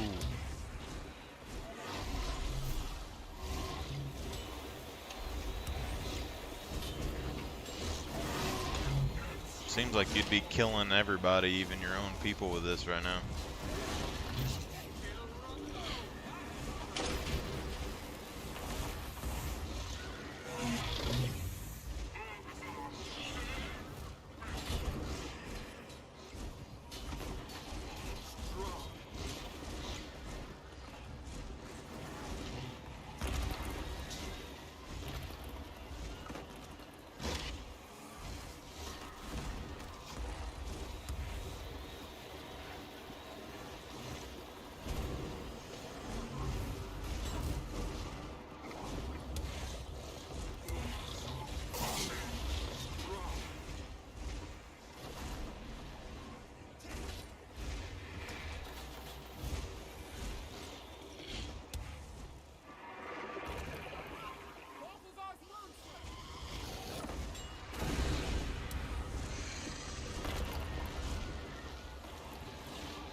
So is the Scion. Hold on.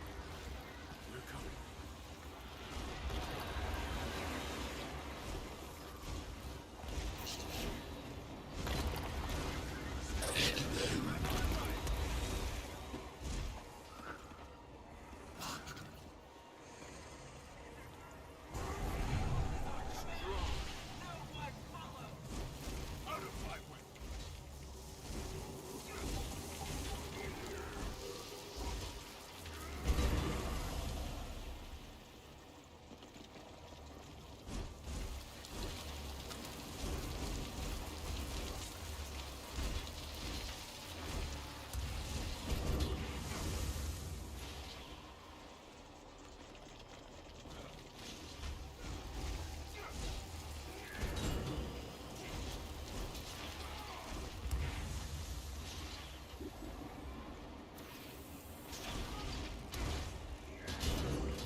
After Balthazar.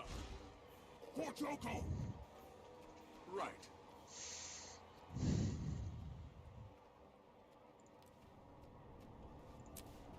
Quicksand. Commander! Not now, Timey. Dragon Lab. Still doing research on the... in Kesho. I can't understand what you're saying. Zadizi said... balance... Elder Dragon. Timey? Timey?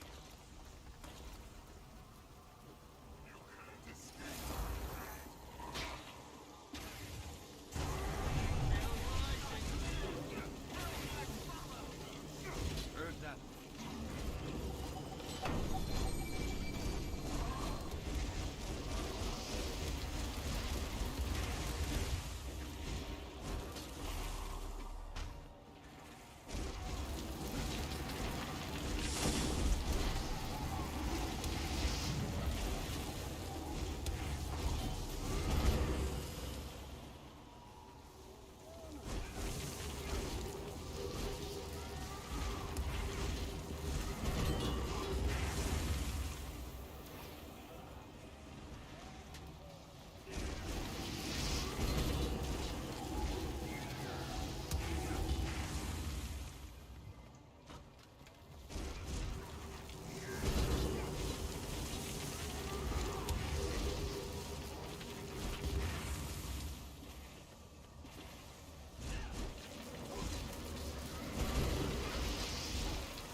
Never make it across on foot. I think it'd be interesting, like, Commander!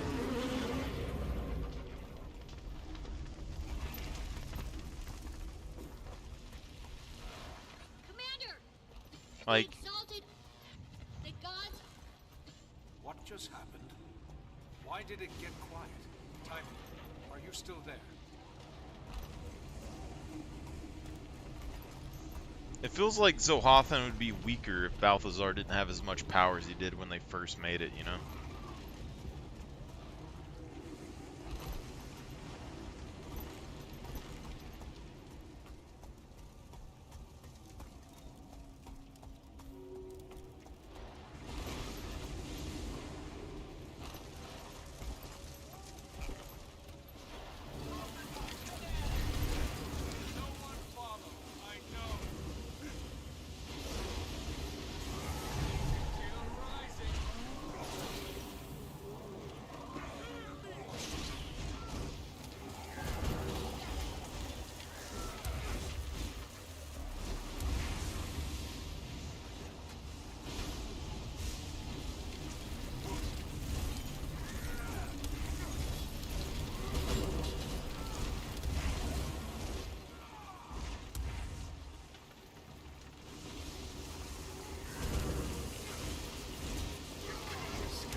I've never actually gotten to pay attention to the actual fight in the air as this mission goes on.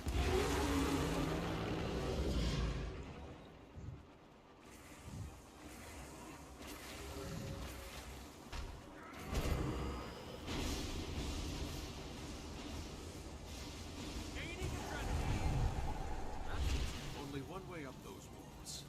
Jump.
war beast got up here, though, is my question.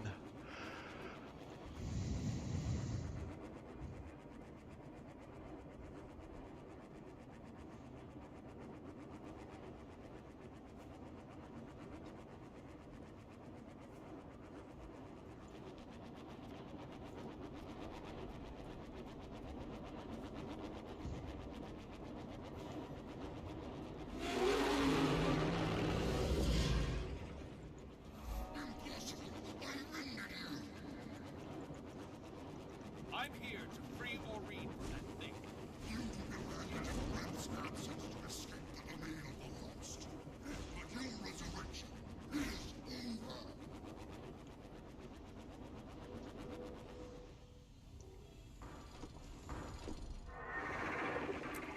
No more running, Balthazar. Face me!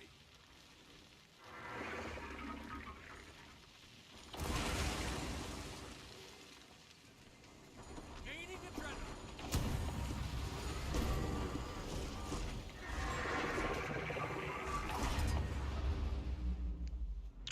Okay.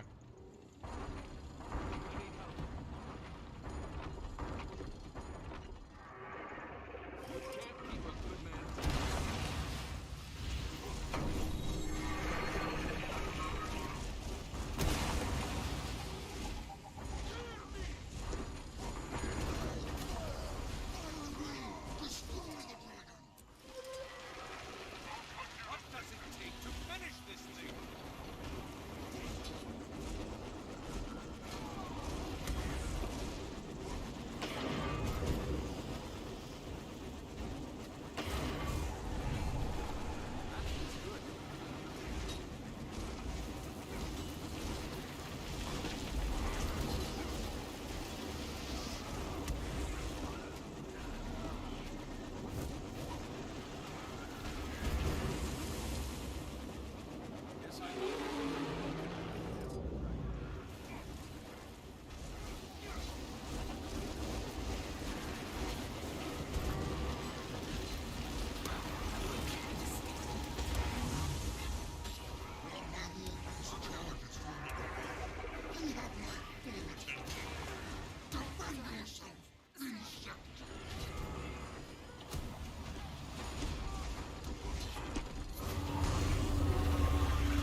this say?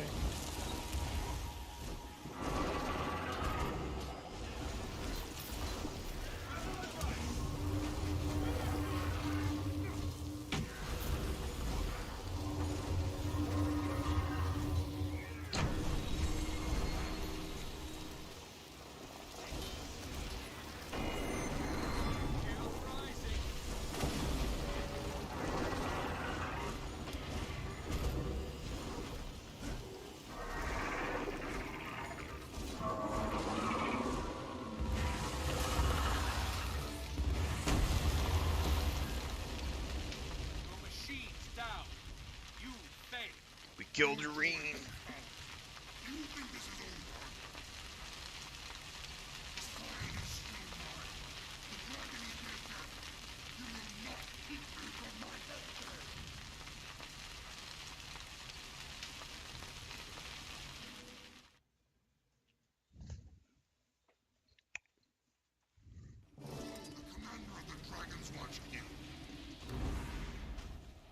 Stands alone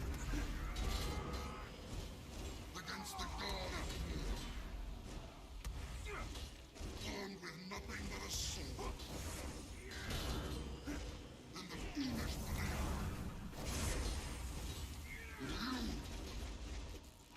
that you just accomplished something. I've stopped you from destroying Tyria. That's something. You've stopped nothing. My war beast has broken God's tongue. This has gone on long enough. Krakatooric's magic will be mine. Strong. Maureen, glad to see you in one piece. Let's keep it then. Stay close. Let's coordinate our attacks.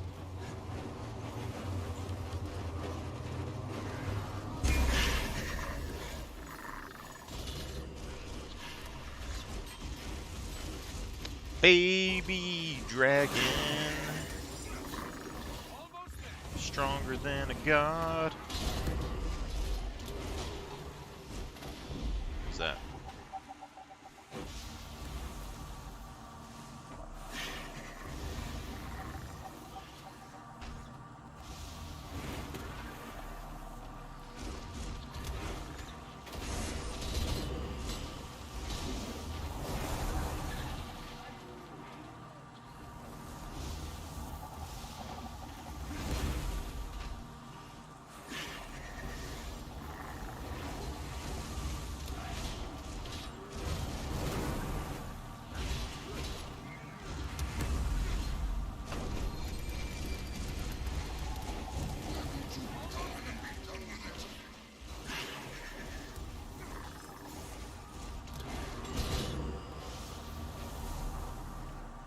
I'm gonna be honest, Serene here, 100% would be dead. I mean, Balthazar one-shot her big bro. Almost killed Krakatorik right there. 100% Irene would be dead.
I messed that one.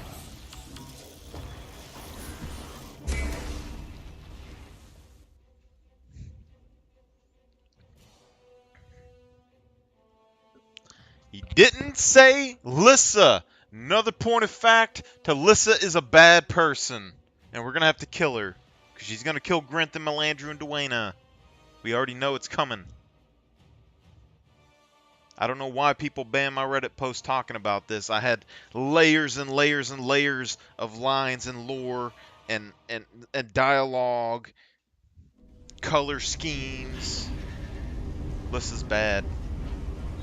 At least half of her is, anyway.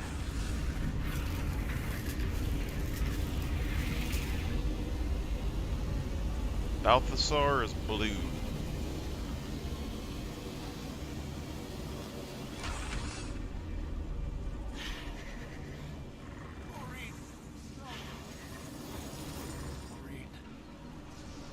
It'd be crazy if Zohathan went out again because Krakator ate it. Shoot him with the cannon.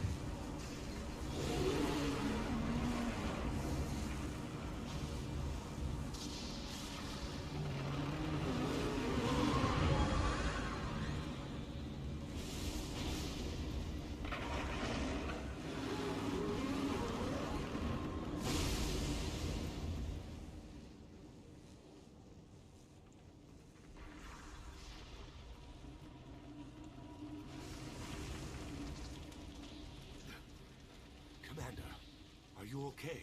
Where's Balthazar? We got fire lightning going Balthazar on in was that. determined to kill an elder dragon, and we stopped him. The world is safe. For now. Is Orvine okay? She saved my life. Then she ran off. Probably not safe to stay here. We should meet up back in Amnoon to discuss what to do next. See you back in Amnoon. Yeah, and somebody get that dragon slaying machine over there and That looks valuable. reverse engineer it.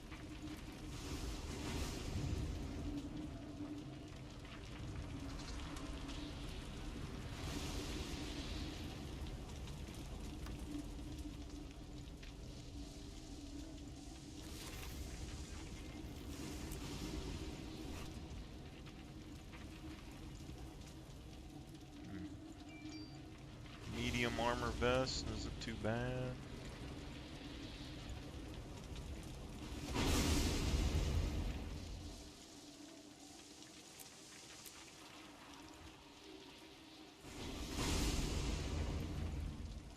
Now I shall break you. Now I shall break you. So they say.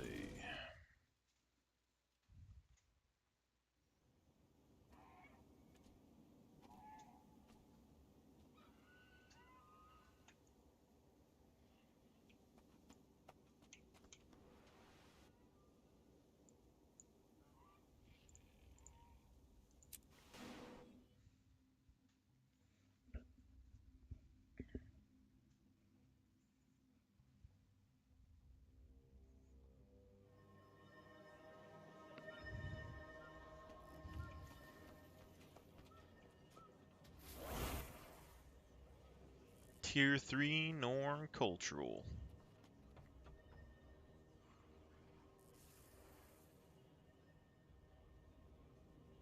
He's got skinny little legs though.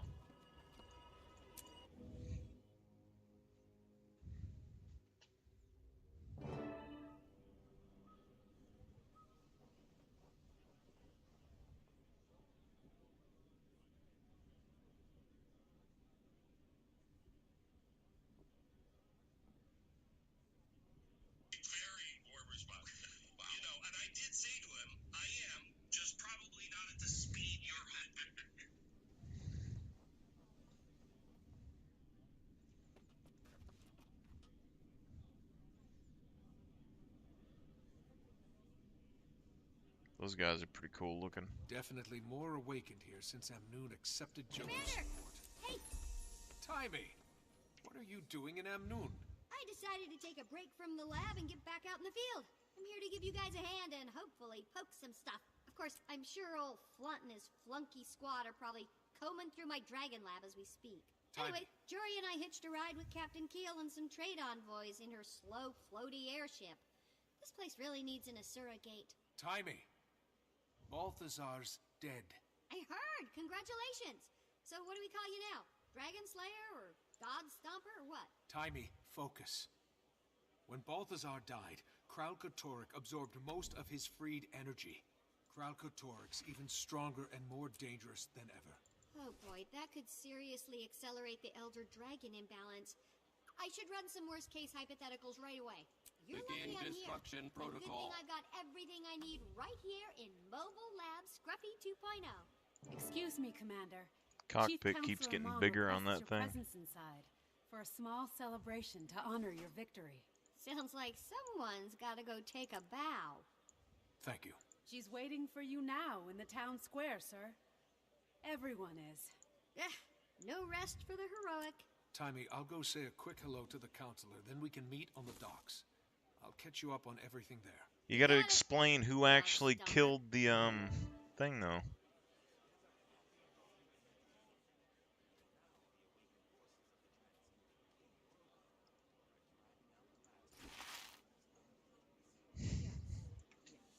Is it me that killed him, or is it the undead dude that killed him? You know?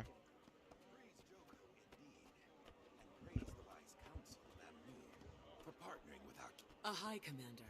We heard the great news about Balthazar.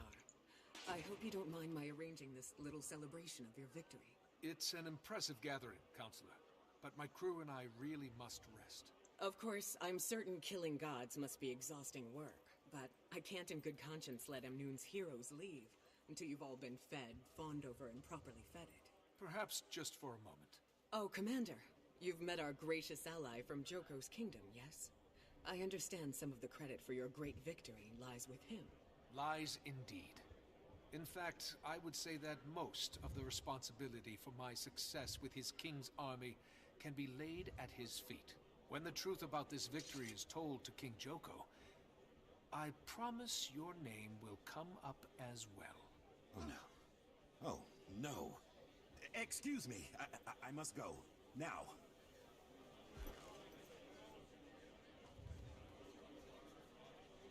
That's odd, and a bit worrisome. Urumishi may be a servile little weasel, but he moves in the highest echelons of Joko's government. But no, I won't let dark thoughts of that Lich King ruin this celebration. Today is about you, your companions, and your glorious victory. Actually, Counselor, I need to tell you the truth about what happened at Kodesh. No. Save your honesty for another day. It's been too long since this city, since these people have had anything to celebrate, or heroes to embrace. They need this. They need you. In fact, citizens of Amnoon, raise your glasses in toast to our heroes who delivered us from Balthazar and restored peace to our city. Cheers! Speech! Yes, Commander. Those who owe you their lives want to hear all about your momentous victory. Or, if you'd rather take a few moments to relax, mingle, and enjoy the moment first, you can take the stage whenever you're ready.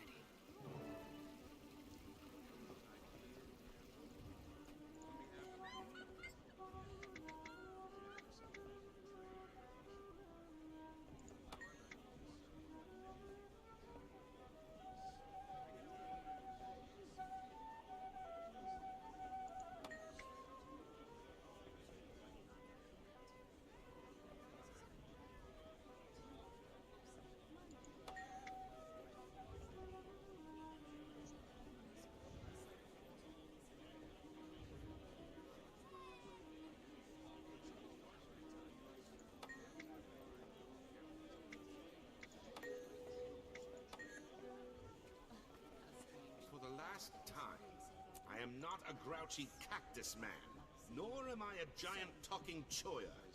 You urchins have the manners of a fifth-born. It's all wrong. Tell me about it. They closed the casino for this little soiree, so I can't collect for my wager on you until tomorrow. Which means I'm stuck in this haven for giddy, singing, dancing humans. bones for at least one more day. We Silvari are not, by and large, a giddy folk. We'll be out of here soon enough. Really? Unless I misheard, don't you have a speaking engagement first? Believe me, I considered just sneaking out. But I'm convinced Counselor Iman would just hunt me down. Might I suggest, when you do speak, that you avoid giving them the whole frightful truth while they're in such a party mood. On the other hand, I would also be wary of painting too rosy a picture. No reason to encourage their delusions of safety. We want them to stop this frivolous behavior and return to their senses when the morning comes. Just keep it vague. Nothing to get people too worked up either way. You just don't want them to close the casino again tomorrow. In my defense, it was a substantial wager. Honestly, I'm not sure what I'll tell them. I just want to get it over with, so we can turn our attention back to Aurene and Kraukotorik. Then remember, vague. You think before you guys pack up and head home, you could maybe do something about those pesky sand sharks? They're the worst.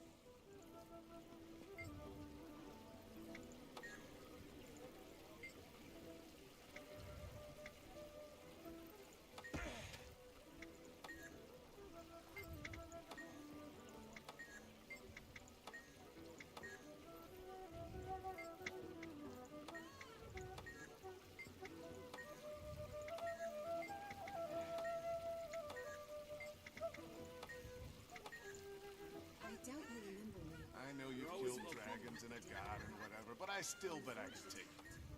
I'm pretty sure.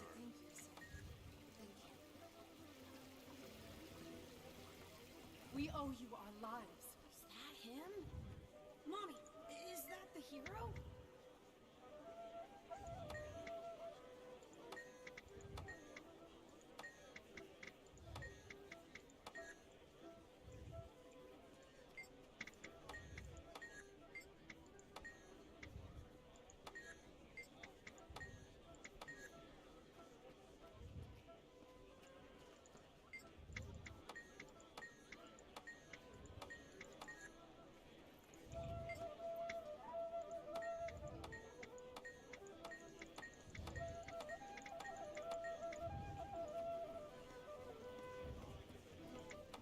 I hope my daughter grows up to be just Commander, like you.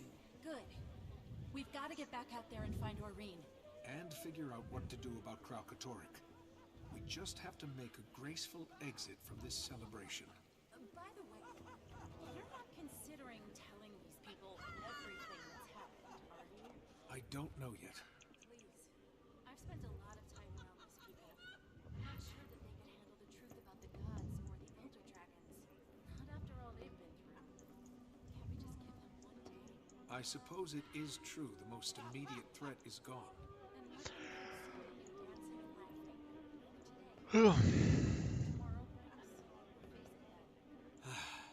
Seems like saving the world used to be so much simpler. As soon as I'm finished with this speech, thank you for encouraging them. We've got to gather everyone up and find Aurene. It's embarrassing to think that Dragon's Watch has been reduced to dragon babysitting. You saw what happened when Balthazar died. Now we've got to go deal with an enraged, unpredictable Elder Dragon. All due respect, Commander. That's all I've wanted to do from the start. Well, you're about to get your wish. I just have to figure out what I should tell these people first. Any advice? What did Canuck say? He advised caution. Why? I just wanted to know which one of us you came to first. Seriously? Well, I think you have to tell them the truth. That the gods have abandoned them, that killing Balthazar backfired, and now there's a riled-up crystal dragon somewhere on the horizon? Listen, if Kraukotorik shows his big scaly snout here, it'd be nice if these people were ready for it. But then, maybe what these people really need is a brief moment of hope, happiness, before they go back to living every day in fear. You've already talked to Casimir, haven't you? Sorry, Tribune. I'm not saying. Commander, crowd is getting restless. It's time Of all the gods, I've always liked Balthazar least. Maybe it was the beard. Anyway, I'm glad he's dead. Good choice.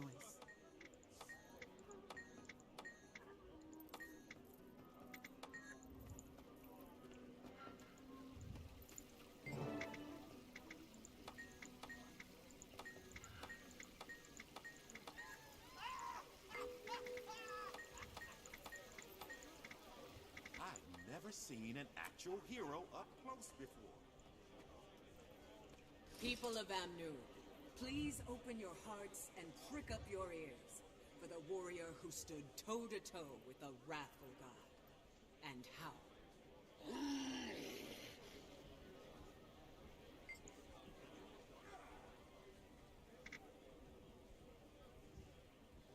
Today, there's reason to celebrate. For the citizens of Amnoon, Elona, and the world. For today, peace has returned to this land. For too long, Balthazar and his army of forged horrors have cast a dark cloud over For a the total of 3 days he was here. that threatened to consume us all. He betrayed not only his fellow gods, but all of us who revered him. But a short while ago, on the steps of the Kodash Bazaar, a tiny band of mortals stood up to this betrayer god, and they put an end to his plans.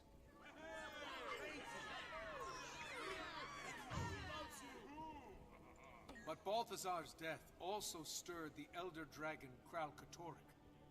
It circled overhead, attacking the desert just like it did Ascalon 10 years ago.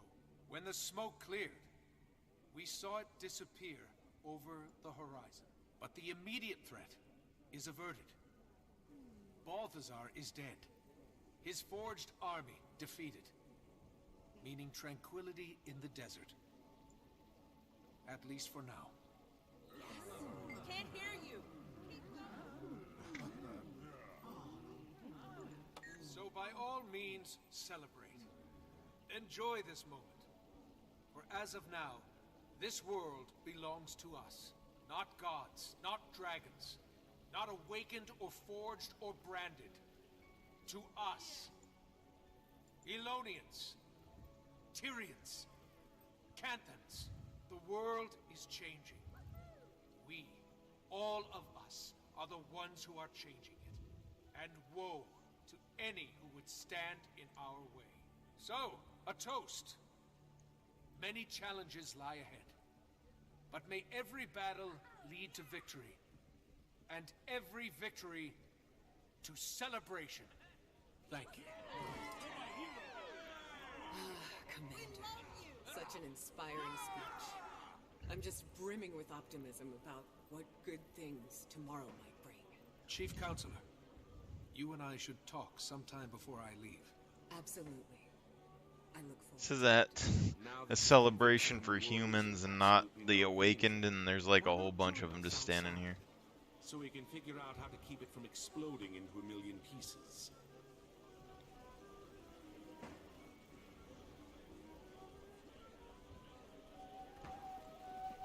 Okay, so you and your friends can save the world, but you can't save my pets from becoming sand shark snacks? Nope.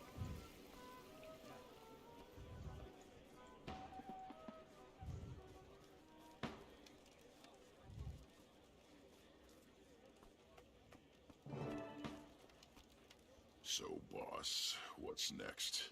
I filled Timey in on everything that happened with Balthazar, Kralkatorrik, and Aurene. First of all, about my killing Balthazar. You did what you had to do to save Aurene and yourself. And if it weren't for you, Commander, none of those people at that party would be alive right now. That's rather faint praise. Well, first thing we have to do is find Aurene. First thing is to hunt down Kralkatorrik. Neither of those will help until we find out how to replace Elder Dragons. And, as usual, we'll probably end up having to protect all those innocent idiots who don't know how to stay out of harm's way.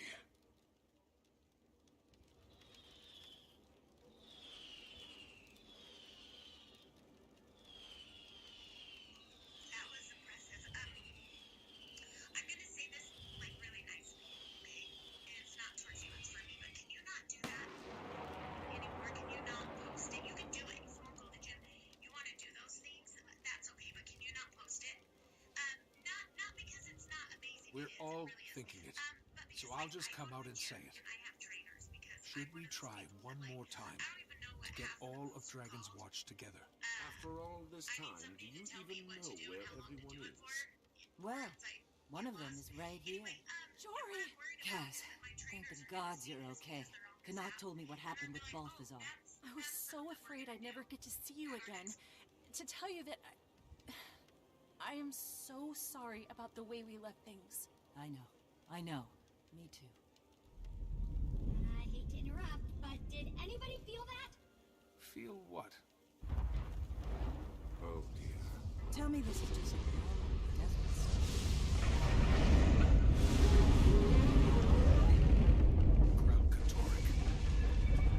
So, it begins.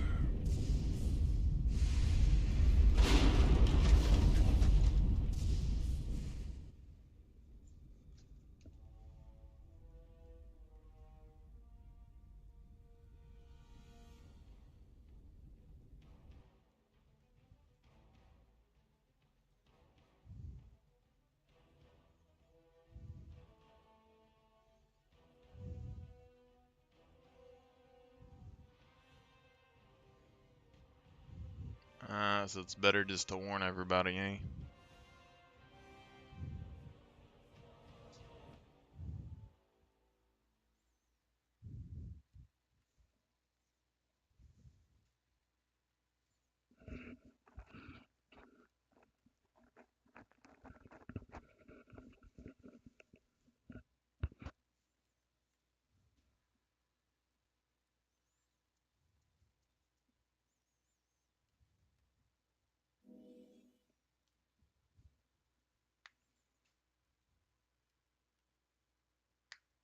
Do you think the council made the right call about Joko? As long as they keep Balthazar at bay, they can stay as long Hey, as they Commander, it's Timey. Here with Ritlock. Say hi, Ritlock. Ritlock has rounded up our provisions, and I'm almost done desert-proofing Scruffy. So, whenever you're ready to start looking for Aurene, we're at a Doyak Ranch just outside Amnoon. Follow the smell.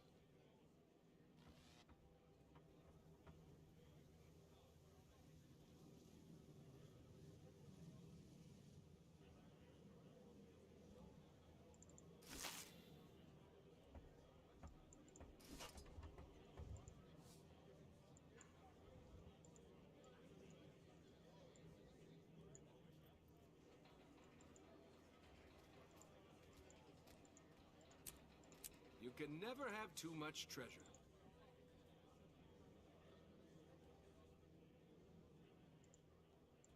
Begin destruction protocol.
Alright, that's the end of